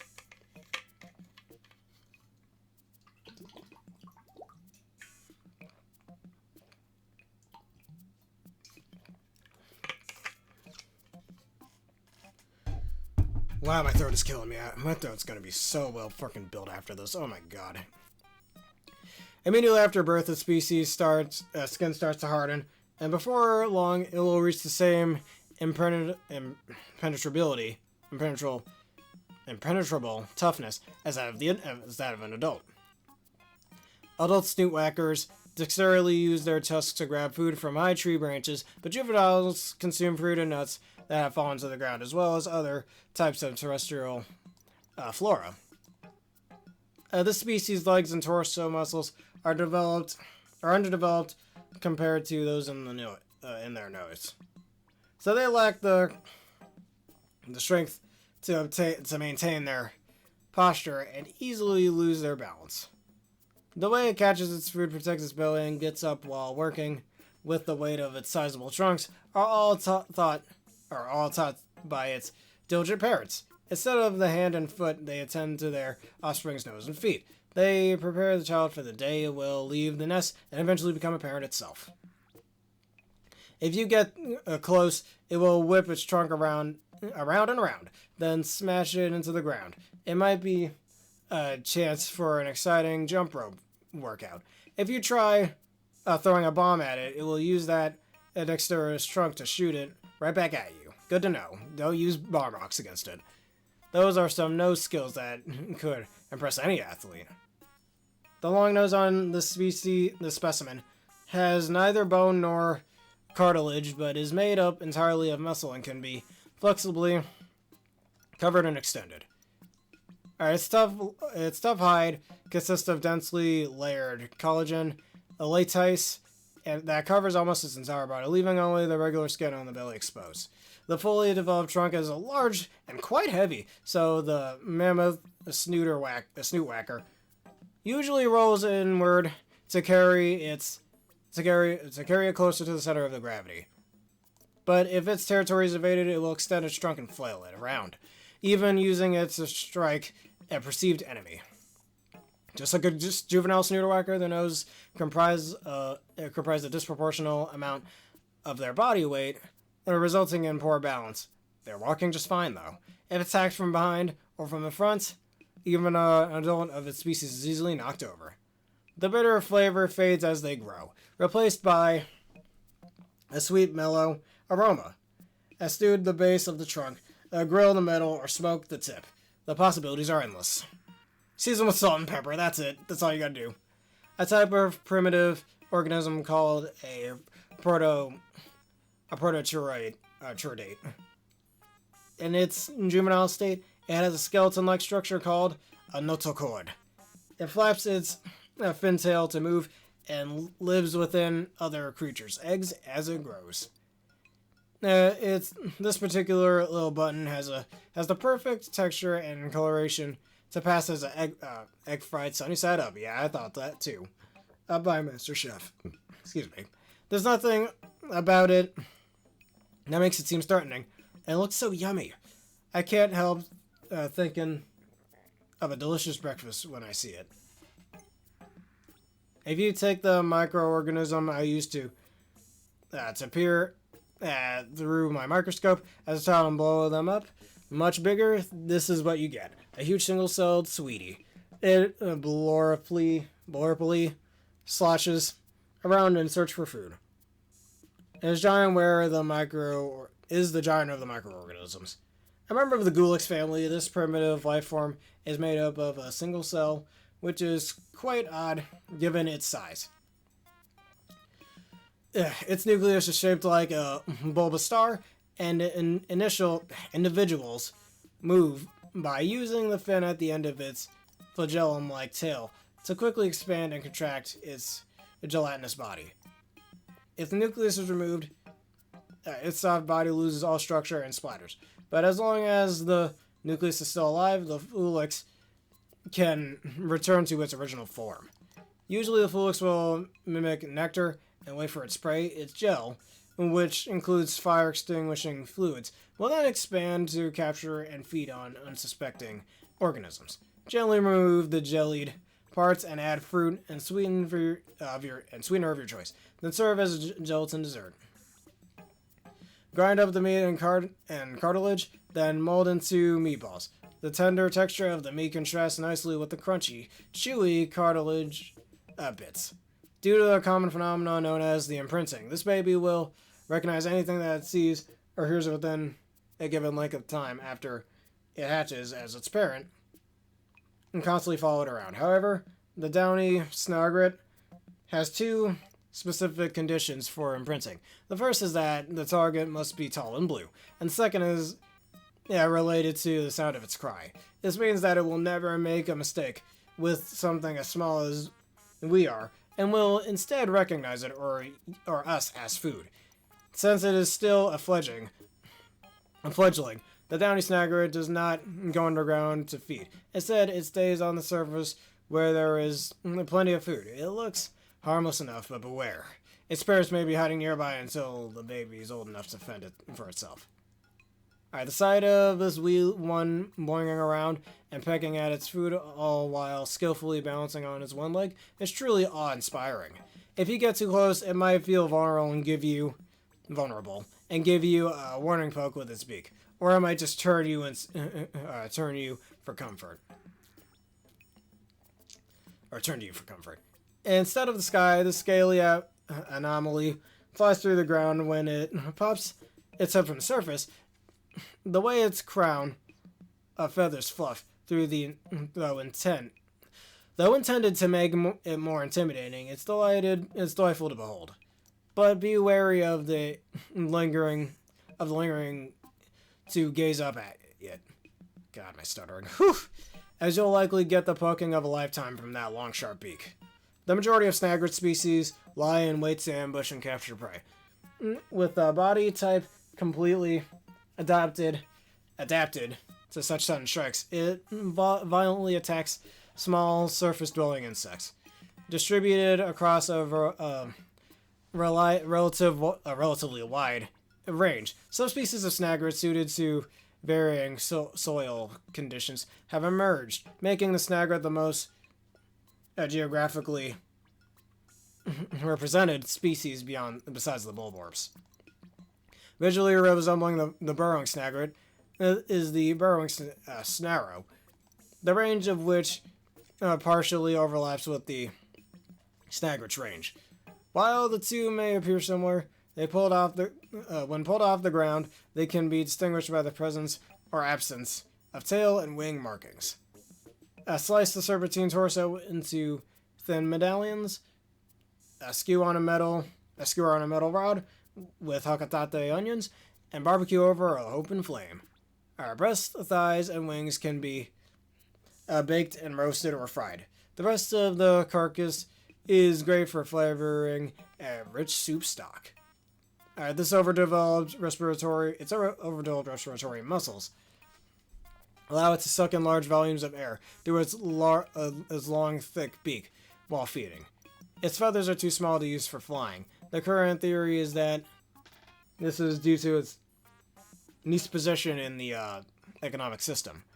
Being quite secure thanks to a lack of natural predators, a little competition for food in its habitat. A little competition. However, it will, with the expansion of Pikmin territory, recently its numbers have been gradually declining. It possesses a bottomless stomach and will swallow down anything and everything unfortunate enough to end up in its path. It will even consume things larger than its own body without missing a step. The best part is its goofy little head that looks just like a fuss-covered gourd. And in a way, it looks kind of like a tasty treat, but in actuality, its burning valve relative is a fierce hunter. Or valve, yeah, whatever. Squishing its prey with a fiery flourish. The beauty of its popping, cracking, crackling, flames and the dynamic cartwheels it can perform in battles is a spectacle to behold. Related to valves, whatever. It uses its internal muscles to dexterously manipulate its upper and lower shells. This ability allows it to squish eggs in small embryolodices, like Pikmin, thus returning nectar to the ground. It then feeds off the microorganisms and moss that benefits from the nectar. To further facilitate the growth of its food, the scorch cake will secrete oils from its body through its shell and onto the ground. It then sets that area on fire, perhaps as a way to improve soil fertility. Remove the internal meat and place directly on the shell while it's still smoldering to cook. It almost smells better than it tastes. Saute in butter and cover with a sauce made from the green liver paste. Anyone with a highly developed palate will enjoy the slightly bitter flavor profile. Alright, this species has muscular organs that can create electricity by using ion gradients within densely layered rows of electricity generating cells, which are arranged in a asymmetrical series. It uses its plug-like protrusions to instantly shock its prey and then squish them. The squished prey acts as fertilizer, improving the quality of the soil so that the microorganism and moss that the shock cake feeds on can thrive. Living creatures can sense your intent and emotions. So if you face them with love in your heart, they'll know it. Then you love, and you are loved, and are loved back. When you love, and you are loved back. Even the occasional electric shock isn't so bad. That's right. Instead of playing play biting, the sweetie does play shocking. It can zap away shoulder stiffness, and fatigue in a flash. The way this blue shell is woven through with cracks makes it look like a Proclean coaster. What's more, it's cold enough to keep your drinks chilled. Of course, this remarkable critter is very much alive and would flip-flop your drink right over.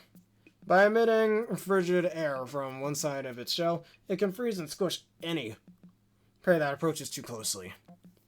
Food can be hard to find in extremely cold climates, so one theory is that this species has developed some kind of mechanism that allows it to store its prey for long periods of time. Being out of the icy side of the shell is quite muscular, while the other side is nice and fatty. Two great tastes in one.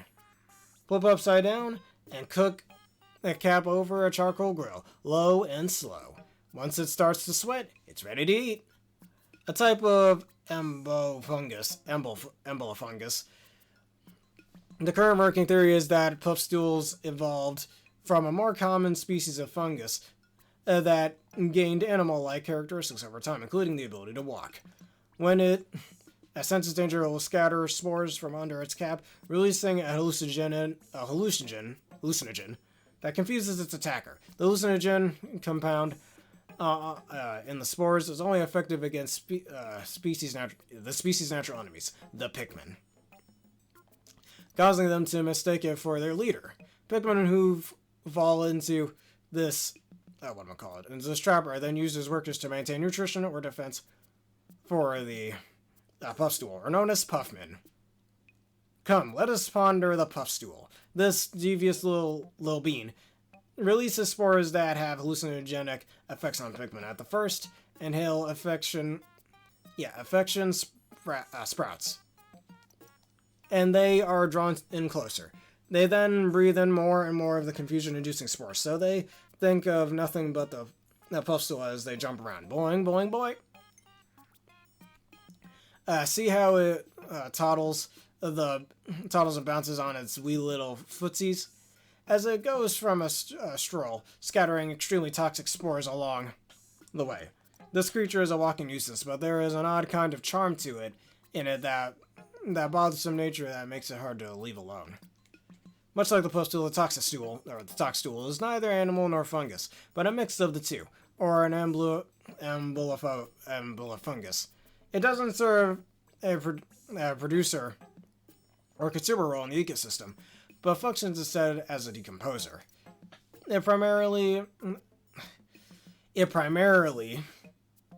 parasitizes other living organisms by blanketing them with its spores. However, the tox stool can inflict disease and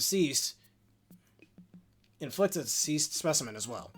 This hyphae is able to move the muscles and control the body as if bringing back from the dead. The way the fungal filaments grow differ based on the host organism. In some cases, they may cause the host to wander around in search for food and to fluctuate in more nutritious-rich fungal cultural medium. They can also just use the host as a means to scatter more spores. Bury underground for about 40 days so the poison can leach out. Its smell will make you gag, but the flavor has notes of chocolate. Alright, tastes best if eaten just before the meat spoils. Once all of the mold has been removed, they are Unique flavor. They enjoy a unique flavor reminiscent of a dried aged meat.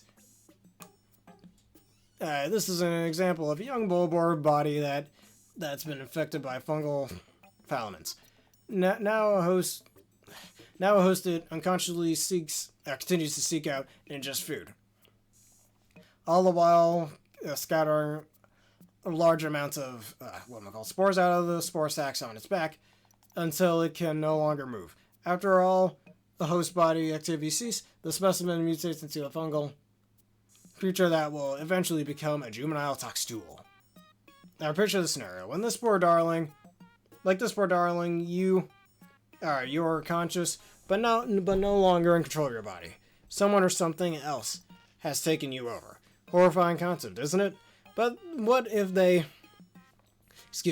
things controlling you couldn't live if it didn't do that? Sometimes it's simply a matter of survival. Alright, slugma. Choo choo. Alright, here comes the fungal spore train. The miasma emitting from the fungus on his back has toxtool spores in it. If you must observe it, do so from as far as possible, or risk ending up as a fungal choo-choo-too. Both the nervous system and slime-producing organ of the species have been invaded by fungal filaments, which is why it scatters spores as it moves. It will also shake spores into other creatures, thus infecting new hosts and expanding the toxtool's habitat and range. Once the host body ceases to function, it can no longer serve as a fungal culture medium because its bodily fluids dry up and the corpus shrinks out at a point. The host body is abandoned. After removing the poison, the broth is fragrant and savory. Don't drink it too much, or you'll find yourself with a crippling tummy ache. Remove the tongue and discard the rest. Cook over a charcoal grill until medium rare. A species of terrestrial snail coated in flammable mucus instead of the traditional shell.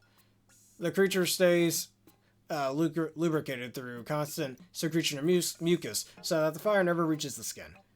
The most fascinating aspect of these creatures is their instinctive ability to avoid causing widespread fires by carelessly brushing plants. Alright, the mucus of the pyroclasmic slooch acts as a natural fire starter, but it also seems to serve as insulation from heat. Gazing into those flickering flames at night would be a great way to relax. And the ripple patterns going from the top to the bottom is so mesmerizing. This little cutie has a long beard that makes it look a bit curmudgeonly, whatever that means. But if you were to try brushing it, do so with caution. And this dear one will, see it for yourself. Move in close to get a good look. A truly shocking experience awaits you. The hairs covering its face will work as a capacitor. It charges electricity by rubbing the hairs to build static, then discharges it at enemies intruding on its territory. It's more territorial than aggressive, attacking only when threatened rather than to hunt prey. It has several qualities unique to its ecosystem, such as breastfeeding its young. Sure, I needed to know that. Which may someday give rise to a whole new taxonomy of fauna here. Alright, pan roast the thighs with sprigs of rosemary and whole garlic cloves. Finish with a squeeze of fruit juice to highlight the subtle notes of the lingering electricity. Inedible, tastes like chicken. It's inedible, but it tastes like chicken. Does that make any sense? Apparently there's also a theory that the Mamutas are related to the Pikmin in some way, because of the little patterns on its arms being reminiscent to the patterns on the onions design in Pikmin 1 and 2, but that's just a fan theory. The imbalanced, asymmetrical arms on the Mamuta are among the most notable features. Feeding on seeds and fruits, the Mamuta is known to actually sow and grow plant species, while other species have exhibited seed burying behavior for the purpose of storage. The Mamuta is the only species so far to actually cultivate fields of plants. And apparently, another theory that supports that, according to fans, is that it doesn't kill Pikmin, but merely buries them, as you can see in this picture here. And watches over them, too. A gentle creature removed from the fierce competition of the strong eating the weak. It sits in gardens in a pool of sunlight, looking content as it gazes out its big round eyes at a plant it has raised that is just started to sprout. Don't tease this mild-mannered beastie by messing with the delicate sprout it's tending. Alright, when it cowers down to roll up, it looks like it's feeling lonely. If you get closer, the needles all over its body become projectiles that it will launch at you. It can't help thinking it is just a plea for attention. It's okay. I can't help but think it's just a plea for attention. It's okay, Prickly Bean. I'll be your friend. That's adorable. Its needle-covered armor is soft and quite exposed. Furthermore, it has a cowardly disposition, so when it senses even the slightest danger, it shoots out its spikes. Regenerating new spikes requires significant amounts of caloric energy, so this creature requires significant amounts of food. This likely explains why when it scrounges through garbage, it sucks up not just the insects it finds, but also the trash itself. They have ingested a few of the SS Dolphin's parts, too, but those could never be mistaken for trash. Cut the meat in 4 even slices, dip slices into a beaten egg, then dredge in breadcrumbs and fry over low heat. Although the eggs are small, the yolks have a distinctively bold and tangy flavor. Try tossing a few in a pan along with a choice of meat and fresh vegetables, and cook up a country scramble. This foaming life form drifts effortlessly on the wind. Upon death, its physical structure instantly collapses, and as the creature is practically elusive and difficult to catch, no sample specimens have been acquired as of yet. If we could simply recover a life sample, research on the species will likely proceed more smoothly. This cutie swims through the air with a heavy-looking nectar egg, dangling below its transcendent body on the way back to its nest where its offsprings await lunch. Nectar is a vital source of nutrition that most life on this planet depend on, whether it is in the form of an egg yolk, sap, or honey. I leave up to your imagination. I see those prominent spines upon its back. I like to imagine that if you lopped ropes through them and hung a gondola from the rope, you could create a living airship. How amazing it would be to travel the skies with one of these spiky sweetlings. We'd float along together wherever the wind could take us, or chose to take us. This species of blowhog uses internally generated hydrogen to inflate a flotation bladder and hover above the ground. The creature's electrified pulse creates a sash of color that flows along the surface of its body, making it a practically beautiful species in the blowhog family. Precisely how it is able to internally stabilize its highly explosive hydrogen and simultaneously generate electricity remains a mystery. The puffy blowhog blows leaves and grass around to eat the insects underneath. It maintains mid-air buoyancy by using its fin and releasing air through blowholes. This enables it to float effortlessly even in the breeze. Since this creature's feather-light skin into triangles, or slice this creature's feather-light skin into triangles, deep fry until crispy, and salt generously. Make the perfect scooping chip to accompany fresh mango salsa. That sounds awesome. The ice variant has a consistency of candy-coated chewing gum and leaves a refreshing methylated aftertaste. This creature possesses 3 lungs, an air sac used as its primary respiratory organ, a flotation bladder that gives it its buoyancy, and a cold sac that stores the cold air. Like the puffy blowhog, its buoyancy is a result of the hydrogen produced by electrolysis. Its icy breath is condensed carbon dioxide, much like the snowy blowhog.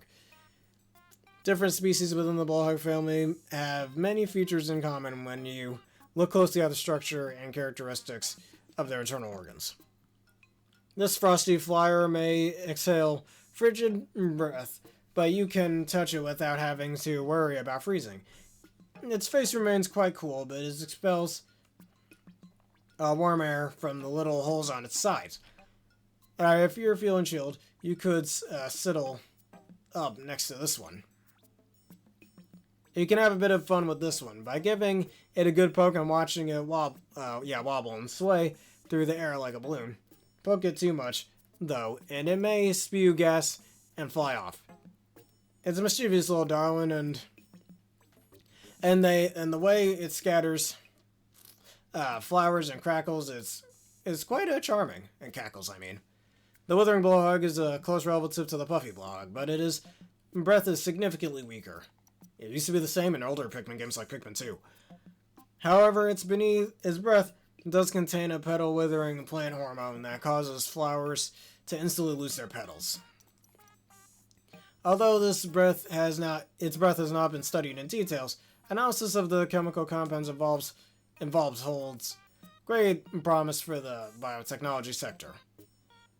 Hang this creature on a rack and sun dry it on a hot afternoon.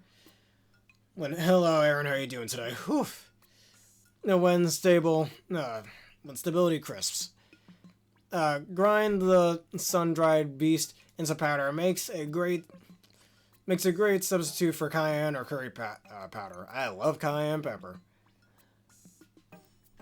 Similar in taste and texture to gelatin, this jiggly mass, it's going good, of jelly can be sculpted into a kind of creative shape as a bonus. It also doubles as a professional grade hair gel. It's the perfect cool summer treat. The native jelly float is indigenous to the region. Unfortunately, it is currently endangered as its habitat is being overrun by hostile and invasive species. Notice the elegant way it floats and its delicate transparency. The mystical sky blue color always catches my gaze and won't let go, even when the drifting darling sucks up Pikmin. It doesn't eat them, but gently envelops them. What a sweetheart. Alright, this lovely floating critter sucks up food by stretching and contracting its body. It's hard to imagine such a graceful creature could be of this world. It would be rather exciting to get sucked in with all the treasures in Pikmin to float on it forever. But if that really happened, I wouldn't be of this world for long either. Yes, you're welcome. Alright, valid pink coloration is the most noticeable characteristic of this floating life form. Alright, this invasive species is not native to the region, having appeared to have recently arrived on a wind current. The luminescent organs atop its head attract prey, which it then sucks up and consumes with its lower orifices. Unlike jellyfish, the jellyfish float's tentacles do not have pneumaticalists, whatever that word is, so there is no danger in touching them. Like a fine cheese, the aroma of this fluid floater can be obsessive, but its flavor must be experienced to be believed. Also makes an unforgettable non-dairy spread. Alright, Walpoles can be eaten raw, but they're much more flavorful when steamed or grilled. Also heavily in risotto. Feel free to experiment with this lush ingredients. The yellow wollywogs spawn in early springs, laying its eggs on low-hanging tree branches and shrubs growing in or near lakes and ponds. Such unorthodox amphibious behavior is a defense mechanism, protecting eggs from predators by predation by blue Pikmin and water dumples. I really need to sleep after this.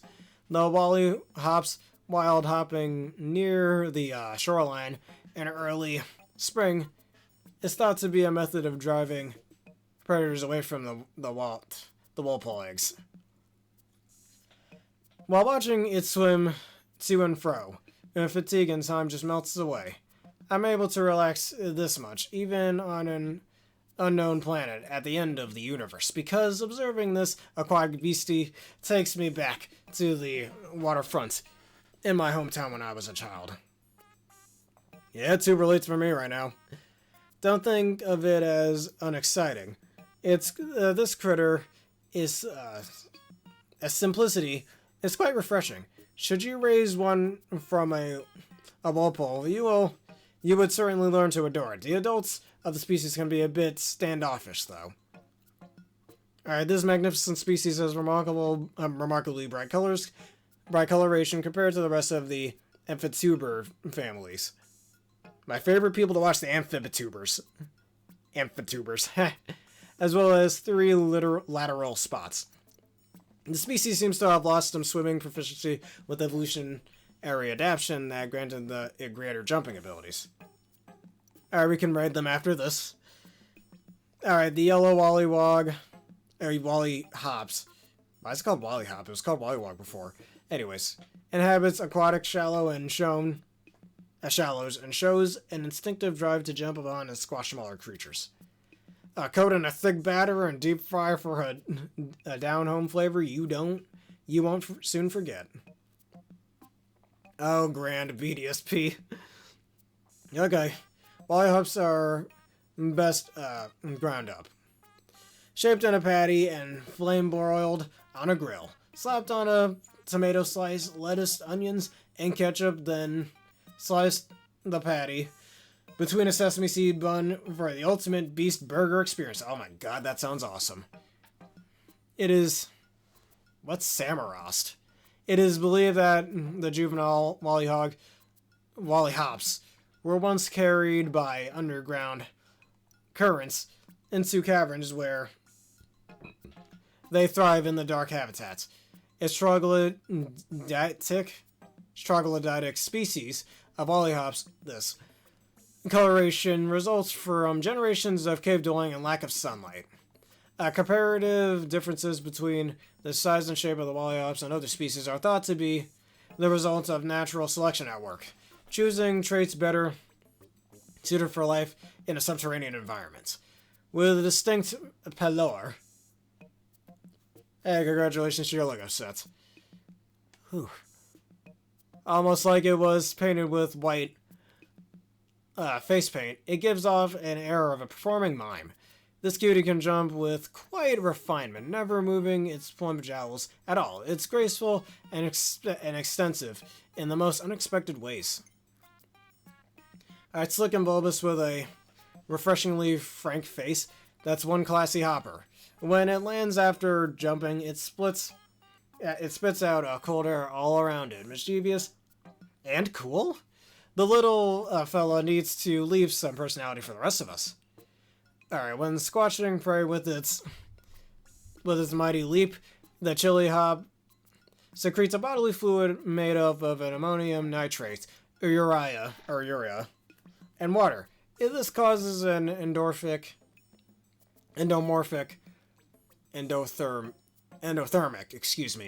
reaction that rapidly freezes its prey, making its attacks all the more lethal. After squishing the prey, it gets sucked up through the chili hop's belly. Since this species can store its food in a slightly chilled state without eating for a time, it easily adapts to environments where prey is stored. Remove the tender meat surrounding the eyes and stew with soy sauce. The collagen fibers are simply melt in your mouth. Delicious. Alright, I need to check how close we are again to the end. Alright, we're nearing the end. Good.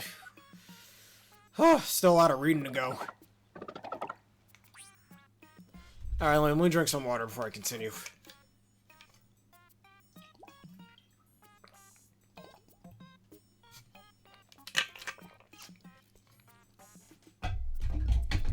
Alright. Wiggly elastic skin is the proper fit for its bouncing beauty. This bouncing beauty. Actually, wait a minute. Let's start over here. Meat can be consumed if first dehydrated with a lot of salt, but the eyeballs and the legs are the best part. Have anyone ever tried eating a frog before? Maybe that should be our question of the day. Have you ever tried eating a frog before, and if so, what's your opinion on that? Did you like it or not? It's widely believed that yellow wally hops and other related species can continue to grow until they start breeding. But after that, their growth rate plummets. However, in safe environments, ones that lack natural predators, for example, some individuals of species may forego reproduction altogether and continue growing until they reach gigantic proportions. The yellow lollyhops, Telomeraceae, whatever that word is, enzymes are practically active, which prevents the body cells from aging. Under the right conditions, it's not unusual for some individuals to reach over 50 years in age. In its bouncy beauty. Alright, wiggly, elastic skin is the proper fit for this bouncing beauty. Slippery, smooth, and silky, sleek, and shiny, sleek. Is the skin so? Its skin is so soft as a baby's cheeks. Okay, really. Though you might want to be wary of getting close enough to touch it. Just watching it move Just watching it move will make you yearn for skin that is more radiantly lustrous. And yes, this right here is Louis. This odd critter lost its vision, but it's evolved a very sharp sense of smell to compensate. Even if you sneak up behind it very quickly, it will still detect you, but with a mouth that opens up big and wide. Approaching from the front isn't advisable either, even though I can one-shot them, but whatever. A resident of the freshwater pools and marshes, this aquatic creature regularly feeds on insects that land on the surface of the water. It shares a nearly identical skeletal structure with its close relative and terrestrial cousin, the bulborb. Alright, this may offer clues to the evolutionary origins and suggest that it only recently immigrated to an aquatic habitat. I don't know, Louis is just fine, he's just right here. A lot of things happened, I don't think I should... Well, if you want to know what happened, I think you should just rewatch some of the previous episodes. Alright, deep-fried dumples without batter from all of the flavor with half the fat. Alright, slice raw and serve as a sashimi. The marbled fat gives this dish a deep umami flavor. Many assume it's undeveloped due to its large eyes and lack of fins, but this is simply normal, fully grown form. It's normal, fully grown form. Those dorsal and ventral fins have atrophied. The long caudal fin helps to compensate for this. These form and group and then swim gracefully along together as though joined in an underwater dance. Are they a family or traveling as a school? The Ultimate Dampery Challenge, if you can find that title. I think that's episode 14. It might be enlightening to watch them with now maybe episode 9, I don't know. Them with a submersible camera. Very quietly so they don't notice. Whew. To watch it swimming dreamily along. And then spot it again, walking flip-flop in tidal flats. My man, the pufferfish. The contrast, excuse me. I've been reading for the last almost 4 hours now. Oh man. It's so great I could only admire its adaptability, but don't be drawn by its cuteness. Its cute, round, little peepers. Much like a rose. The prickle puff has very sharp thorns. Its hidden spikes evolved from scales that were once on its forehead. The prickle puff uses them to charge and chase off unknown creatures that enter its territory. Its livers and ovaries contain powerful nerve toxins accumulated from ingesting shellfish and algae with trace amounts of poison. These toxins not only function as alternative phenomenons, but also seem to keep predators at bay. However, once it's dead, the Pikmin have no issue carrying this creature back to the outer, where the poison is broken down into valuable nutrients. Remove the poisonous internal organs and slice thinly and serve as sashimi. The firm meat is brimming with umami flavor. Pair well with a light, refreshing citrus vinaigrette. Are perfect for making ahead meals. Meals.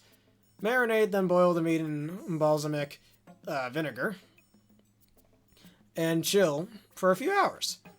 The longer you let it sit, the richer the flavor. Alright, its eyes and stubby feet make it look like an octopus, hence the name, but it's closer to an anatomy to a starfish. Alright, it sleeps during the day, but will stay alert from approaching predators, which it drives off by puffing itself up and releasing. Yes, he does. We all should love eating. I always say, if you don't love eating, you're not human. Which it drives off by puffing itself up and releasing bubbles. Closer research suggests that the true purpose of the bubbles is to protect its eggs during spawning season. This accomplished napper can snore away a whole day, but just watching the peaceful look on its snoozing face conveys a feeling of contentment. Also, if you get up close enough, it can blow bubbles that will envelop you. Have a fun float. It's like dreaming. Alright, it pokes its little eyes just a little bit out of the sand and stays very still, waiting patiently for us to come by, even if we know they're hiding there. It's best to act surprised and give them a good shout of alarm. That's the best way to help them feel successful in their endeavors. I bet those chip sandwiches were delicious. Alright, anyways. Alright, juvenile peckish aristocrab. Small in size. Its right pincer, totally not inspired by Kingler of anything, is only half grown. Because of this, it often hunts by hiding underground and lying in wait to ambush its prey. Generally, crabs pass through the larval stage Zea and Megalopa as they approach juvenile crabhood. Instead, the peckish aristocrab is born with a body shaped like an onion, absorbing its nutrients through the ground and sprouting legs as it grows. Perhaps it is a close relative species in the Ambularendices family. Throw a mountain of aristocrab offsprings into a pot of a yummy and simple miso soup broth. Great for hot pot. Remove the shell and cook legs in the hot broth. When they turn nice and red, pull them out and slather in liver paste before eating. Its unusually large claw is used for catching prey, for self-defense, and most surprisingly, for its mate calling. Most aspects of the aristocrab's life revolve around it, which may explain why they become fearful and docile when the claw is damaged. It would also account for the claw's remarkable regenerative capabilities, which can restore it completely in a single night. Yeah, man. You know what? I should get me some crab meat soon as well. Get some big meaty claws myself. It is also known to blow bubbles when under attack, but this is a result of its venting from the wrong discharge valve when under extreme stress. Click, click, click goes the crab's pincer as it tries to impress other crabs. The crab with the biggest claw will be the most popular. Being popular means not having to work as hard to claw their way to the top of the crustacean hierarchy. The natural world is a lot like our world in that way. Alright, the mouth on top of its head is somehow chic and ostentatious, whatever, at the same time. Combined with the way it carries its claws like it's ready to give you a trim, this cutie looks like the charismatic beautician of the creature world. Though the way it tosses its food in the air shows rather poor etiquette. Really, you really should go get some at some point. It's very good. Alright, this bipedal creature walks upright, so its motions is noticeably slow, but the long reach of its pincers is useful for catching prey and tossing it into the wide mouth on top of its head. When young, its mouth stays closed, and the grub chunker lives on things like shellfish, nuts, and fruits, eating using the small trophy located behind the feelers below its eyes. As it grows, its sincipital mouth opens, and it can start eating larger quantities of food. It has few natural enemies, primarily due to its height. However, it's often found in dimmer wetlands or underground to protect the soft top of its shell from the sun's rays. Pluck off the lips and serve with lemons and salt as an appetizer. Coat the arms and legs with plenty of miso for a full course dinner in a shell. Alright, shuck of the shell. Yeah, shuck from the shell. Bake on high heat until crispy, then dip in a pot of melted milk chocolate. Lip smacking sweet. Looking at the eyes and sickle-shaped legs, characteristics of squalias. One would think that this is a squalia relative. In fact, it is a relative of the hermit crab. This species, however, has migrated from the seaside life in a shell, and it's instead inhabited burrows in the ground. While its legs appear sickle-like, there are pincers that have evolved into a fin shape. Alright, this beast feeds on small creatures that pass by its lair, dragging them inside to eat them. Crab-like pancakes, that sounds interesting. I'm about to look up a recipe like that. I should try that. You all know how much of a fiend I am for pancakes, but anyways. Here we have one of the cleverest of creatures. It has many different nest holes that all connect below ground. Using this network, it can move from hole to hole to sneak up on prey or evade predators. A small little darling, indeed. Its peppers aren't as big. They're capable of seeing things our eyes can't. This bug-eyed darling could identify all sorts of unknown objects. Oh, just pancakes funny. Okay. Objects for us if we showed it what it looked at. Showed it what to look at. How useful could that be? Like its cousin the hermit cromad, it makes its home in a burrow rather than a shell. It has abnormally overdeveloped eyes with which it detects prey in cloudy water or low visibility mud.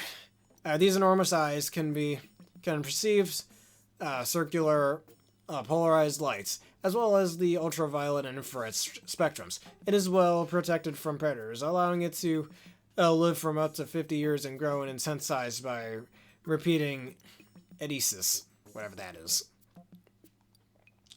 When grilled, serves as an excellent filling from an offbeat po' boy. If you have any left over, add it to a liver paste to deepen the flavor. Alright, how close are we? Alright, we're almost done. Whew. I don't think I'm ever going to read this much dialogue again. Well, at least till the Mega Man 11 playthrough. Can't wait for that. But anyways, the tip of the tail tastes almost fruity, with notes of sweet and sour, pairs well with soft ripened cheese. Its body is covered in a hard carapace, and it has an extremely ferocious personality. It spreads its shell-fanged jaws to catch its prey. The crusted rump pup, yeah, that's a dumb name, suffers from poor vision, but it uses the fine hairs on the lower parts of its tail and the ball-shaped sensory organ at its tip to detect faint quasi-electrostatic fields emitted by other organisms. In short, it has other ways to sense its predators and prey. With a red carapace curved like a jaunty sun hat and a tail sporting vivid yellow tufts, this critter is a natural illustration of good fashion, but its face and personality exhibit only true ferocity. It will open its mouth wide and charge you with alarming speed. The juxtaposition of artistic exterior, coupled with an aggressive attitude, is intriguing. Alright, on sand hills or in the sea, wherever it may be, it never moves from its spot. It will sit and wait for something or someone to wander past. Someone being prey, preferably though, it could also be someone who knows the value of the beautiful shell or the pearl it holds nestled inside. Using the pearl that takes shape inside the body as bait, this creature lures prey into its interior and traps it within its shell to feed.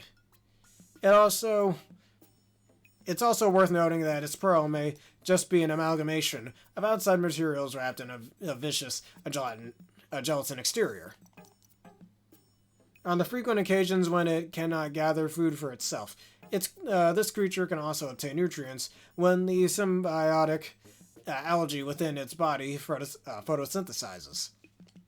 For this reason, it can often be found with its mouth open on shoals or sandy beaches and get a lot of sunshine. Heat in the shell over a strong fire to bring out the umami-rich juices. Finally, mince the mantle and toss with noodles. Top with sesame seeds. Pan-sear with herbs and oil until lightly crusted on the sides and rosy on the inside. Complement the savory flavor with a light, buttery, creamy sauce. This species of creatures has yet to complete its evolution of from Bloomcap Blister to the more advanced Raging Blister, which I don't think shows up in this game, right? No, it does. Just like it did in Pikmin 2. Compared to the latter, this creature is substantially smaller. Cute little marble-like eyes and a smooth, undulating body, a big, curvy mouth, a tongue that extends and separates into 6 parts, gills like fruit from a plant, whatever. Still, sit a moment and take it all in. Sometimes it's fun to simply appreciate how a creature can do so much damage, can still be such an adorable addition to our universe. Yeah, I think that's our Toady Blister, I don't know. With a peaked carapace and undulating, excuse all the stuttering, a mouth. It goes around cleaning up everything in its path. It's the organic vacuum cleaner of the natural world. If you startle it, it opens the top like an umbrella, which can be quite a surprise to whoever is watching. The origin species from which the Raging and Toady Blister evolved. It still carries a large shell on its back. The exposed head and legs are covered by a layer of tough muscles, so it barely moves when attacked. When attacked. The fatty muscles that control those undulating motions must be eaten fresh. All that quick movement means the meat tightens quickly. Oh boy, that ugly thing. Oh, that's nice. Nice craftsmanship you got there as well. I leave it out overnight to drain the mud from the carcass, then ready to eat. Cut into rings, then grill over high heat. The more you chew it, the more flavorful it becomes.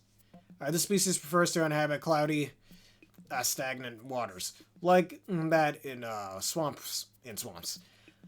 When it spends most of its life buried in mud and hiding, using its 6 eye-like sensory organs, it can detect minute movements in the water and vibrations on nearby land. It will then forcefully leap out of the water and suck up its prey to feed. With its entirely cartilaginous body, cartilaginous skeleton, and somewhat primitive features, like its round, chinless mouth, it appears to be some sort of primeval creature. It pops out of the mud often with no warning to say hello, with a body like a hose and a big round mouth. It satiates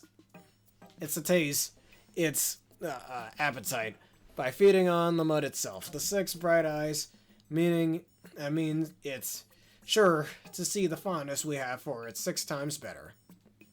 It eats up all the unending affections. Alright, the water wraith. I see. Well, she must be a great craftsman as well. A living thing is a living thing, even if it transcends our understanding. This unnerving creature is translucent, and has no actual physical body to speak of. Yet somehow, it clutches its rollers with zealous deviation. It's both eerie and fascinating, don't you agree? Yes, it is. Wait, is there... Okay. All that is known about this creature stems from a few sightings deep underground. All reported sightings feature the same core set of details. A giant, viscous form, with a clear, hazy scene not unlike hard candy.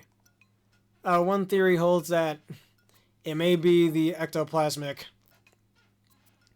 incarnation of a kind of psychic phenomenon, but as is usually the case with such theories, it is very difficult to prove. All witnesses report being suddenly overcome with fear upon sighting the creature. Approaching a state of panic and your insanity. In fact, every report contains an inordinate amount of extremely vague details, which has led to suspicions that exhaustion and fear have caused some simple, natural phenomenon to be viewed as a living creature. Inedible, known to cause mass hysteria, followed by leg spasms and internal thunderings. What? Okay, the smoky prog. Egg tastes best when smoked. The flavor of the belly and the head is pleasantly warming. The smoky prog's body is constantly deteriorating.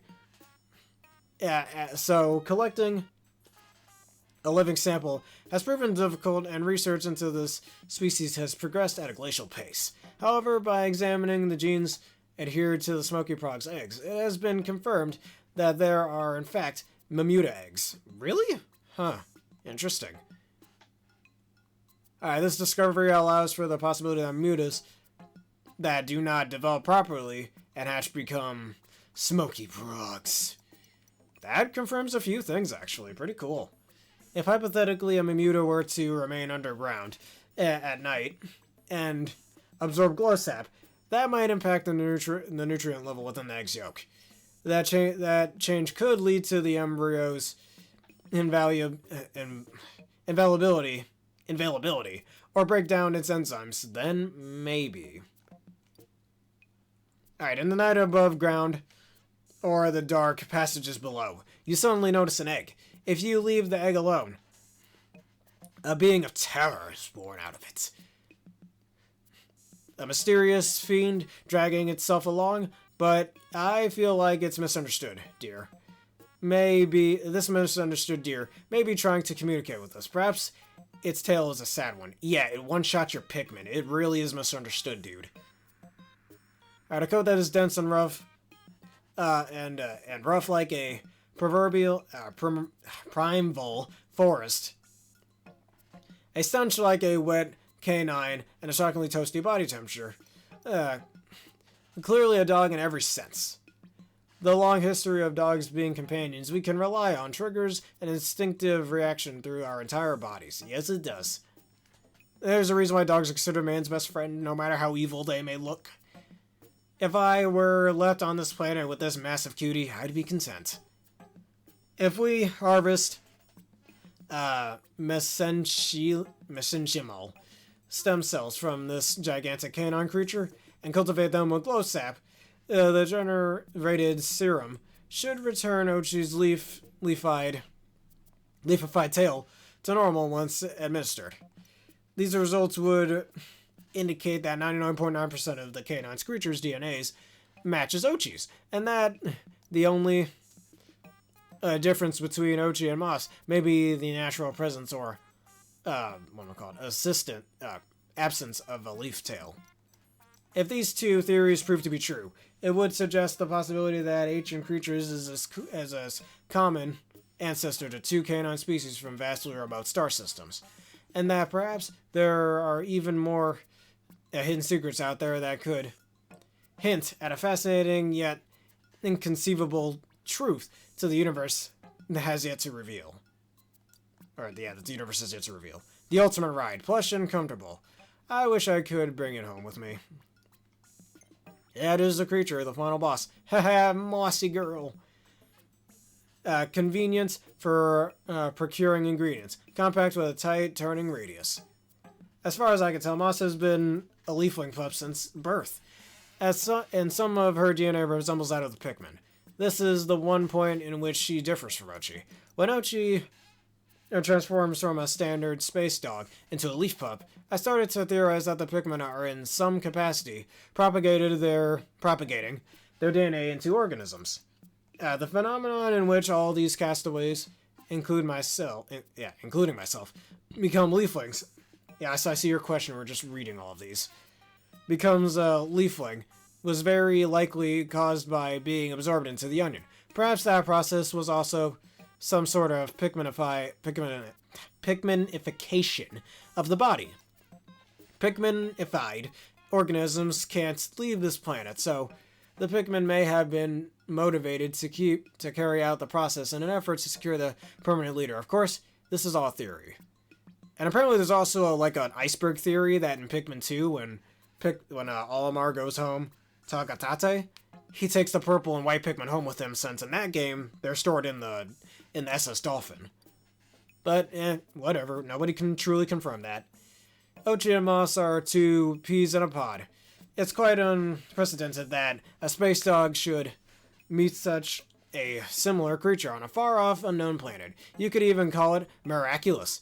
Could they be siblings separated at birth? No, that's just not possible. Oh yeah, the creature, that's that dog creature you saw before, this guy right here. He's the final boss of this game, and apparently the creature that Louis had around with him. Alright, and finally we get to the Pikmin themselves. The red Pikmin. These peppy little darlings are vivid scarlet red. As you can tell by their appearance, these critters are very passionate. In fact, they're such hotheads that they're immune to fire. Even their displays of affection are ardent. They'll beat their tiny fists, or tiny stems, I guess, on you in abundance of enthusiasm. Excuse me. Pikmin are part of the I cannot pronounce that word for the life of me. Embleuradices class, which consists of creatures that exhibits both plants and animal characteristics. Bulbasaur in a nutshell. A Pikmin with, or pretty much every grass-type Pokemon ever, I think about it. A Pikmin with instinctively follow whoever plucks it from the ground, so it is quite common for them to form symbiotic relationships with another species, or accept a leader from a different species, as it serves the goal of propagating their own species as a whole. Third Pikmin is the most common Pikmin species. It can be identified by the nose-like protuberance on its head, and is highly aggressive behavior. It also has a few surprising and unique qualities. For example, its immunity to extreme heat and fire. Despite the fact that it is a living organism, it can be explained by looking closely at its skin and muscle fibers, which are made up of fire-resistant celluloses. Looks like a pick carrot. I bet it tastes good. But I'm practicing self-restraint. Oh, now you are. The yellow Pikmin. When I look at it, all I see is ears.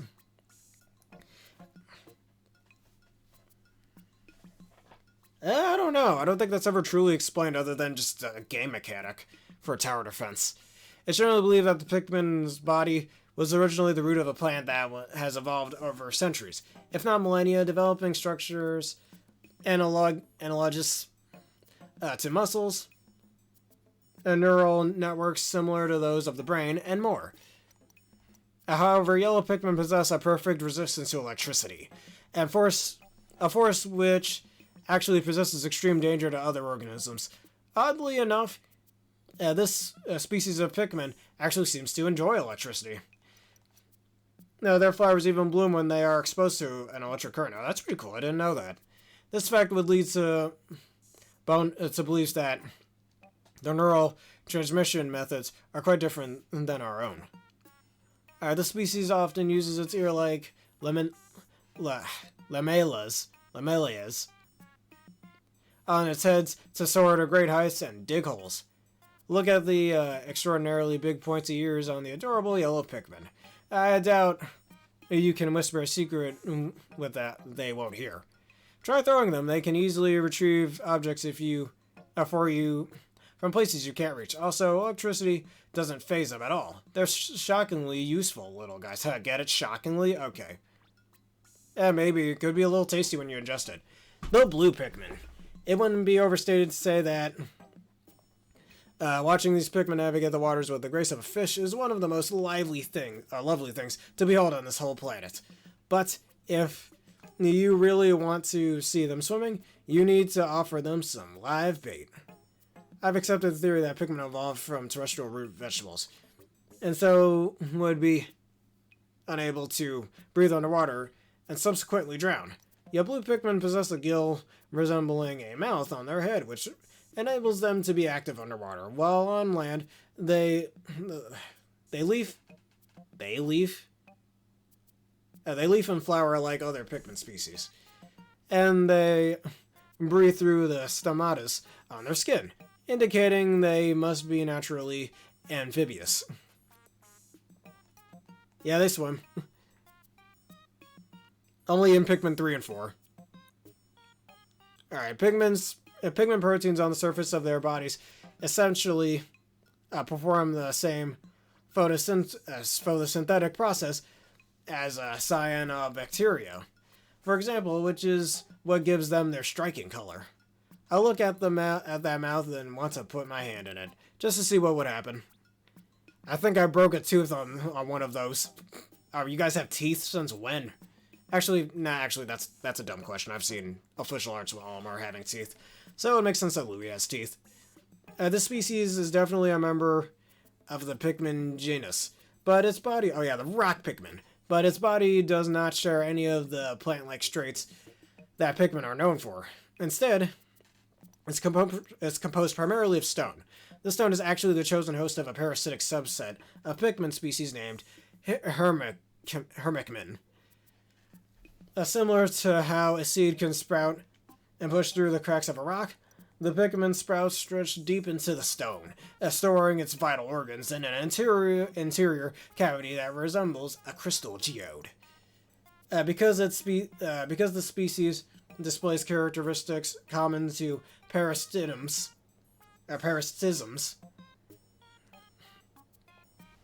Alright. Though we're not... I'm almost done reading the dialogue anyways.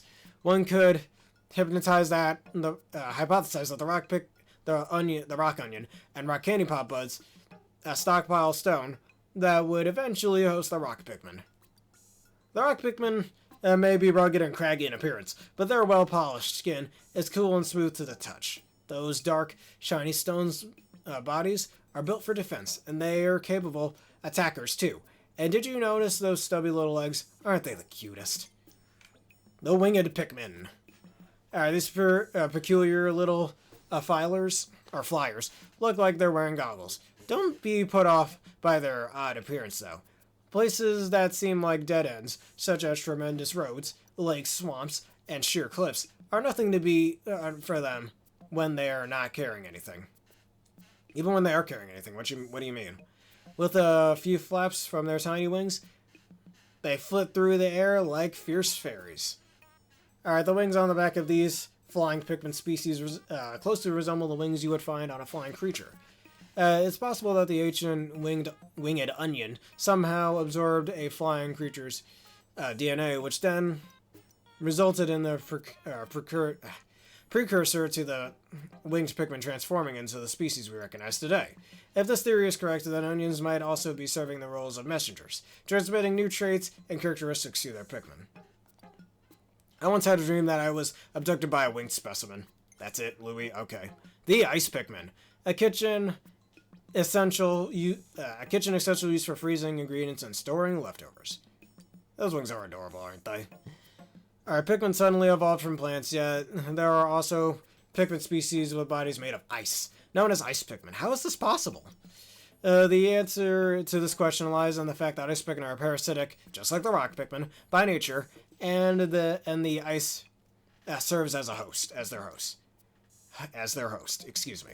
The composition of this type of ice is predictably mostly water, but it resembles a saline solution with faint concentrations of trace sodium ions, potassium ions, and calcium ions that function as neurotransmitters.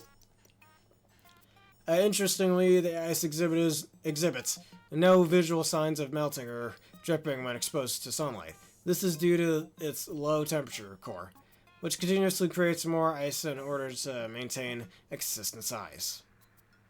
Oops, I made a mistake. With the frigid air welling up endlessly from the inside their bodies, they can freeze anything at all.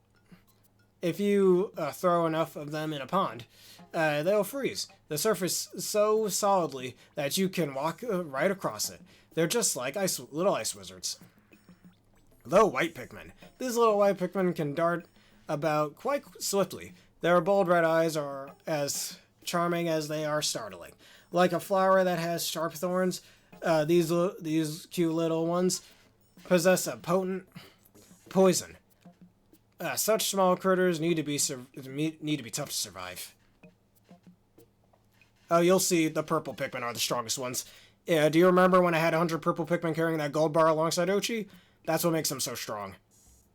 And to recap, one purple Pikmin counts as the strength of 10 normal Pikmin, of any other Pikmin variety. Alright, white Pikmin, and they were considered extremely broken back in Pikmin 2. They're a little broken now, but not as broken as they were in Pikmin 2. But anyways, with red Pikmin kind of being the second strongest. In terms of combat, that is. And same with rock Pikmin. But anyways, white Pikmin are born, in quotations, through a color-changing process within white candy pop buds, which only grow underground. The poison within its body is a type of deuterpene alkaloid, similar to a toxin often found in certain plant roots.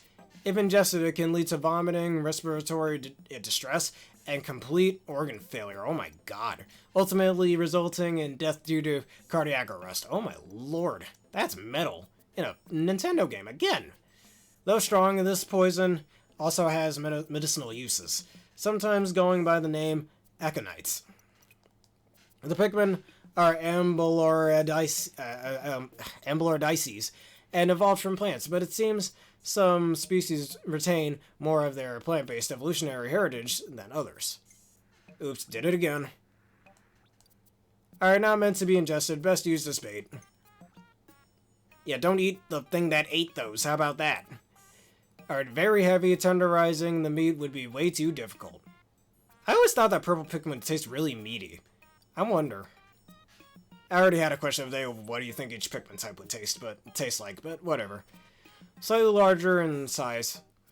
Actually, instead of that frog question that I asked earlier, I'll just ask, like, what's your opinion of Pikmin 4? How did you like this game? Alright, slightly larger in size, purple Pikmin can weigh up to 10 times as much as other Pikmin species.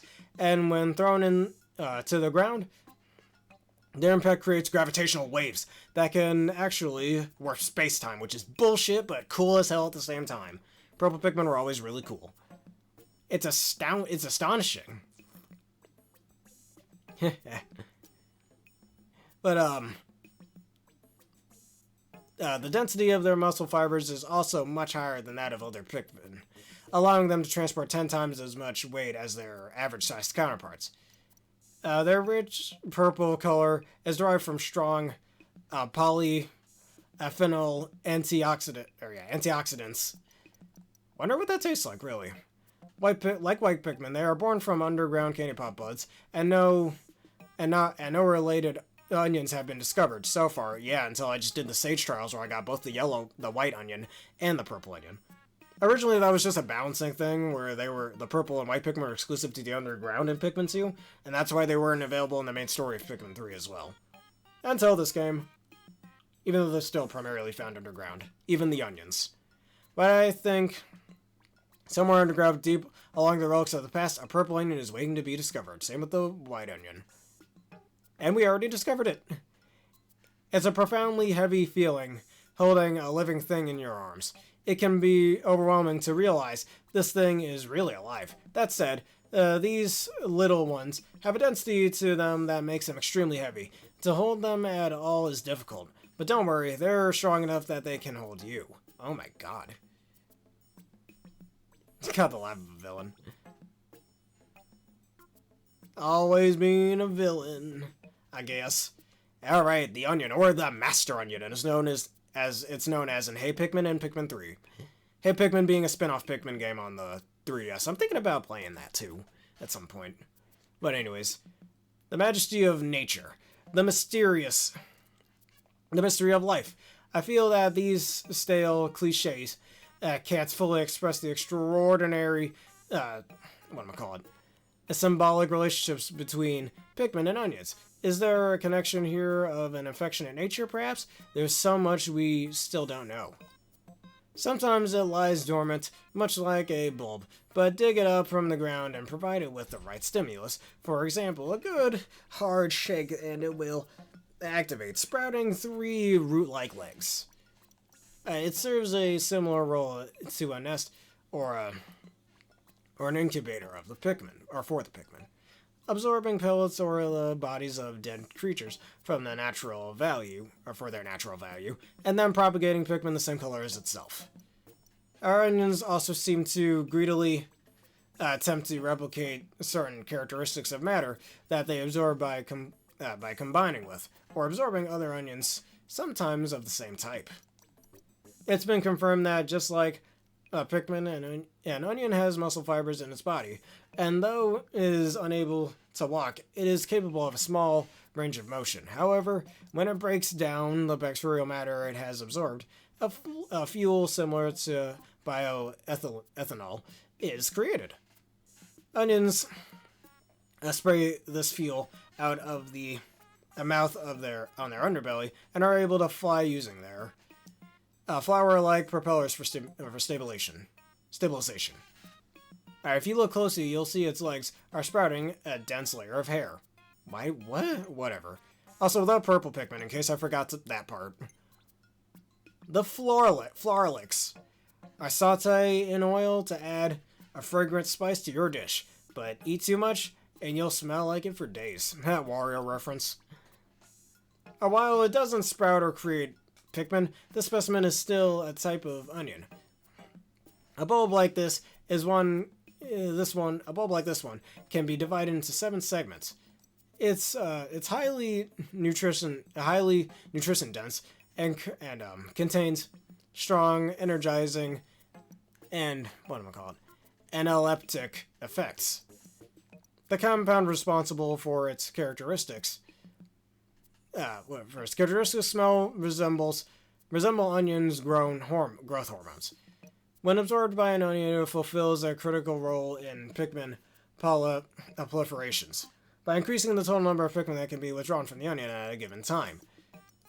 Just like onions, it contains muscle fibers, but Floralix has no animalistic qualities to speak of. However, if you place one near an onion, it may start to move a bit, as though it's trying to roll over so it can be absorbed.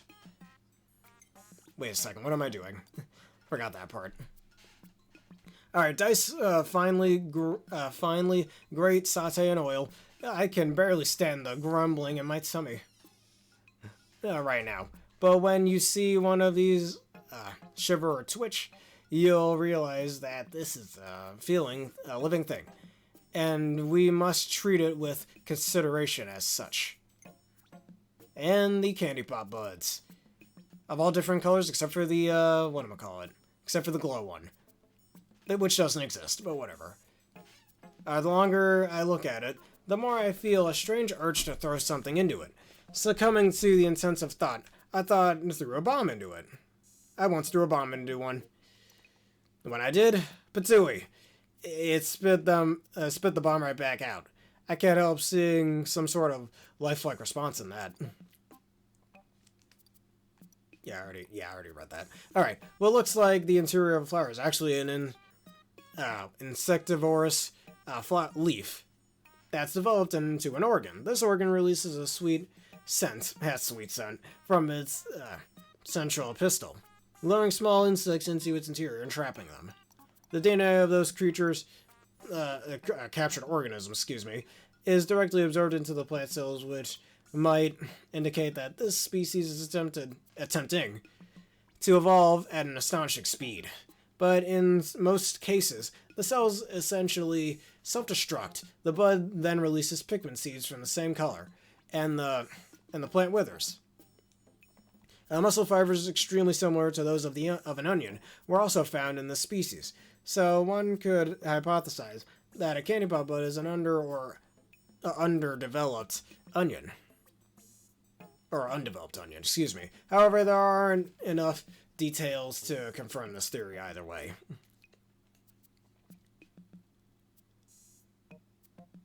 I don't know. Way too spicy for salad, no matter what color bud you choose. Or what color bud you use. Because Mega Man's the more... Oh, that's why. Because classic Mega Man's the more, recognizable one of the two. And besides, the series started with him. So... X would be a nice Echo Fighter, though, but we're not talking about Smash Bros. Right now. Anyways, on a quest... the pellets, I mean. On a quest for the perfect Holo's Duel Vla. Slow cook this plant in a wood fire oven, but be careful to only serve the tender pellet, whatever that means. I don't think those should be edible, at least outside of Pikmin consumption. Or the onion's consumption. In the stems of the pellet posy, one can observe the muscle fibers unique to a half-plant, half-animal species such as the Pikmin and candy pop flowers. And candy pop bud flowers. So the pellet posy is a species that can be considered a close relative. Although the ability to crystallize nectar is unique to a small group of pellet weed family, the fact that these plants reach maturity so quickly and that their pellets contain such high concentrations of the natural nutrients in the soil explains why the Pikmin and so many of the other native species are so reliant on these pellets for sustenance. Alright, the pellets cradled and these petals change color, so colors like some of the chameleons aligned to match the color of nearby Pikmin. The color of nearby Pikmin. Alright, it's almost as though it's inviting us to come harvest it to make more. Even though it appears to be helping out, it's really just using us to spread its seeds. That's a funny phrase. Yeah, I've been wanting X to be an Echo Fighter in Smash Bros. Since back when the DLC was coming out in Smash Ultimate when I was in high school. But anyways, I want to go back to something for a second. It's funny how actually one type of candy pop bud doesn't show up in this game that was in Pikmin 2. I forgot, it was the multicolored candy pop bud or something, where periodically it'll switch between red, blue, and yellow, and you throw one type of Pikmin in there and it'll spawn into 8 different, or total of 8 Pikmin of that color. But it was only for red, blue, and yellow Pikmin. And they were only found in caves. And when you got out of the cave, it didn't count as you having more Pikmin, though you can leave the cave with more Pikmin that way, even though it doesn't count as you having more Pikmin out of the cave, which is weird. And their designs were these flowers, but white with either red polka dots, blue polka dots, or yellow polka dots, respectively. But anyways, alright, the sprays. Alright, this fruit, unlike a pellet, is juicy and pulpy. What's more, that's not just any juice inside it. There's a super spicy spice in there. Eating spicy things can be a fun way to jumpstart our taste buds. Perhaps the Pikmin in this world like to spice things up as well.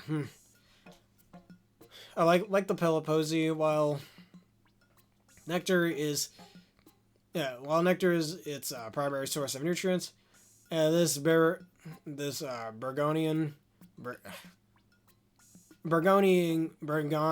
how do I say that?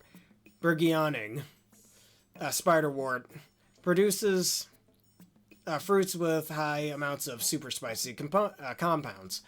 Both this plant and the Pikilopedia are both, I keep saying the words that aren't there, are part of the pillweed family, but the spiderwort does not crystallize nectar because of the different fungi that what do we call it,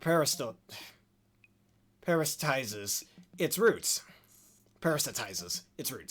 Instead, it produces alkaloids that contain those extra piquants compounds. The alkaloids are then extracted and collected by way of the plant's fruit. Whether or not a plant produces super spicy or super sweet compounds seems to depend on the type of fungus with which it interacts. I dry out the fruit and grind it into a fine consistency, perfect for adding a touch of spice. Doesn't smell alive. They're dead, that's why. The glow Pikmin. Although they've been named glow Pikmin, it's not, or as I like to call them, the ghost Pikmin. It's not entirely clear whether or not this species is actually a type of Pikmin. These Pikmin possess the same fundamental behaviors of Pikmin like carrying things, propagating, and fighting. They also share special characteristics such as a leaf atop their head. Well, yet, they do not spawn from an onion, but a luminol, and they are only active at night or underground. During the day, they revert to seeds and enter a resting state. What's even more surprising is that they exhibit no signs of life. When a glow Pikmin dies, quotations, if that word can even be used, it does not expire in the typical sense. Instead, it just becomes a form of light, or perhaps a photon, and returns to the luminol. Putting aside my scientist hat for a moment, it seems to be that this creature or entity may not be a living organism at all, but some manner of spiritual substance. Are you here far from home, stranded on a strange planet, with a night even more dangerous than the unforgiving day? But in that night, the faint, gentle light given off by these glowing little beans and brings hope to our adventures. That shine is a beacon of life that's been recognized in our hearts. Ah, the little bean stem. How fun. Alright, luminols. Alright, nature is a high risk, high reward type of environment. The luminol braves the dangers, risking self-destruction, to emit a light that lures creatures so it can propagate more glow Pikmin using glow pellets. But is that all? Could the glow sap also be luring us? Oh, you guys wanted that to cure the captains and the leaflings. Besides the fact that they serve as an incubator and nest for glow Pikmin, we know very little about the luminol's ecology. When nocturnal creatures die, and luminol can break them down into glow pellets through the strong dissolving enzymes. This, no matter when condensed, becomes glow sap. One must assume glow sap is then an extremely dangerous substance, but it has hardly any negative effects. In fact, I've had it administered to me personally, and as a curative medicine, to break down glowing leaves. Luminols will only appear in places where an onion was located earlier in the day, as since the propagated glow Pikmin, and what am I saying? And since the propagated glow Pikmin, and since they propagate glow Pikmin, one can surmise that they are rhizomes of the onions. Perhaps using its dissolving powers, it returns the nectar that supports the ecology back into the soil. Smells a lot like an onion. The green juice is practically delicious. It's particularly delicious. And finally, we are done with all the dialogue. There's one little thing I want to do, though. This is one little thing you could do with the Pikilopedia, where you can kind of test out enemy behaviors and whatnot. I mean, in Pikmin 2, you can only, and I think Pikmin 3 had this as well, you can only use the Pikmin carrots here. But now, in this game, it seems you can use other items and see how certain enemies interact with them. Oh man, I'm gonna blow him up too. That's just an awful way to go. Whew. They're gone. They are gone. But sadly, it seems like these are the only 4 things you can use. And, let's see what this looks like on one more enemy. The Sovereign Bullblacks. Hey, get up, you lazy one. Which, as I've stated before, is very similar to the final boss from, well, the Bullblacks, the Emperor Bullblacks final boss from Pikmin 1. And Thundershock. Actually, I'm curious. Can you freeze them too?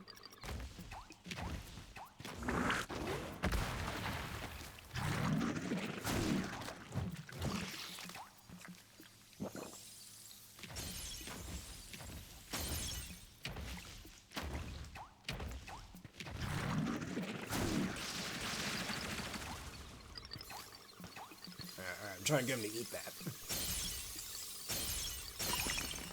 Alright, he does eat it.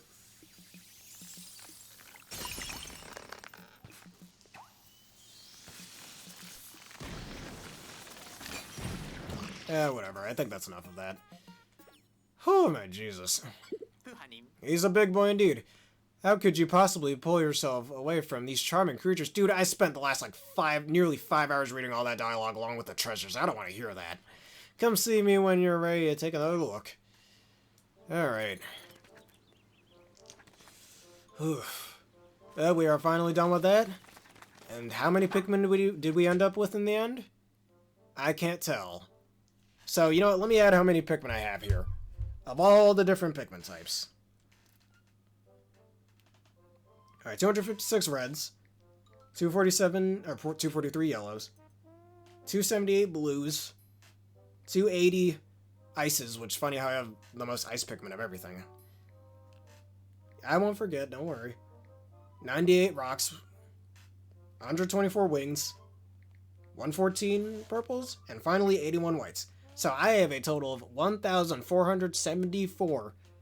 Actually, wait, that's not entirely true. Hold up a second. I want to see how many glow seeds I have. So I forgot about that. That counts as a Pikmin too, I'd say. And plus 250, or 205. So that means I have a total of 1,679 Pikmin by the end of this game. And I almost want to see what my play hours on this game are too. I think there's a way you can check that if I remember correctly. Or how do I do that? I don't remember. Alright, tablet menu. Status reports. Yep, right there. It says the amount right there.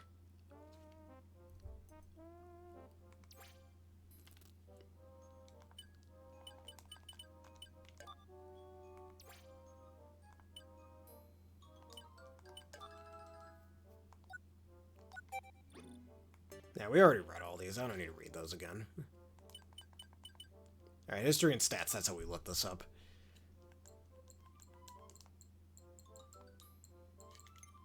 Story stats. So we have a total play time of 57 hours, 53 minutes, and 5 seconds.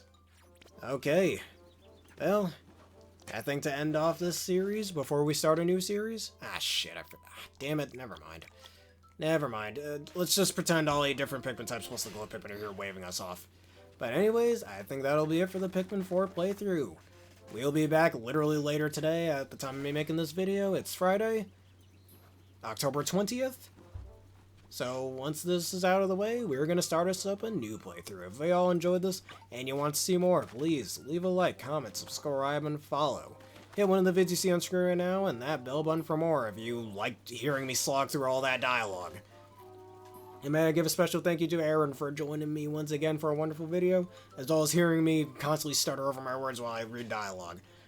Plus, the video is sponsored by the wonderful peeps at Adobe. Just hit the link in the description below. Use the code provided to get a wonderful 10% discount on your wonderful energy drink order. Let me go raid red real fast. And then, thank you all you gamer bears for watching. Have a bearific day. Stay tuned for the new playthrough.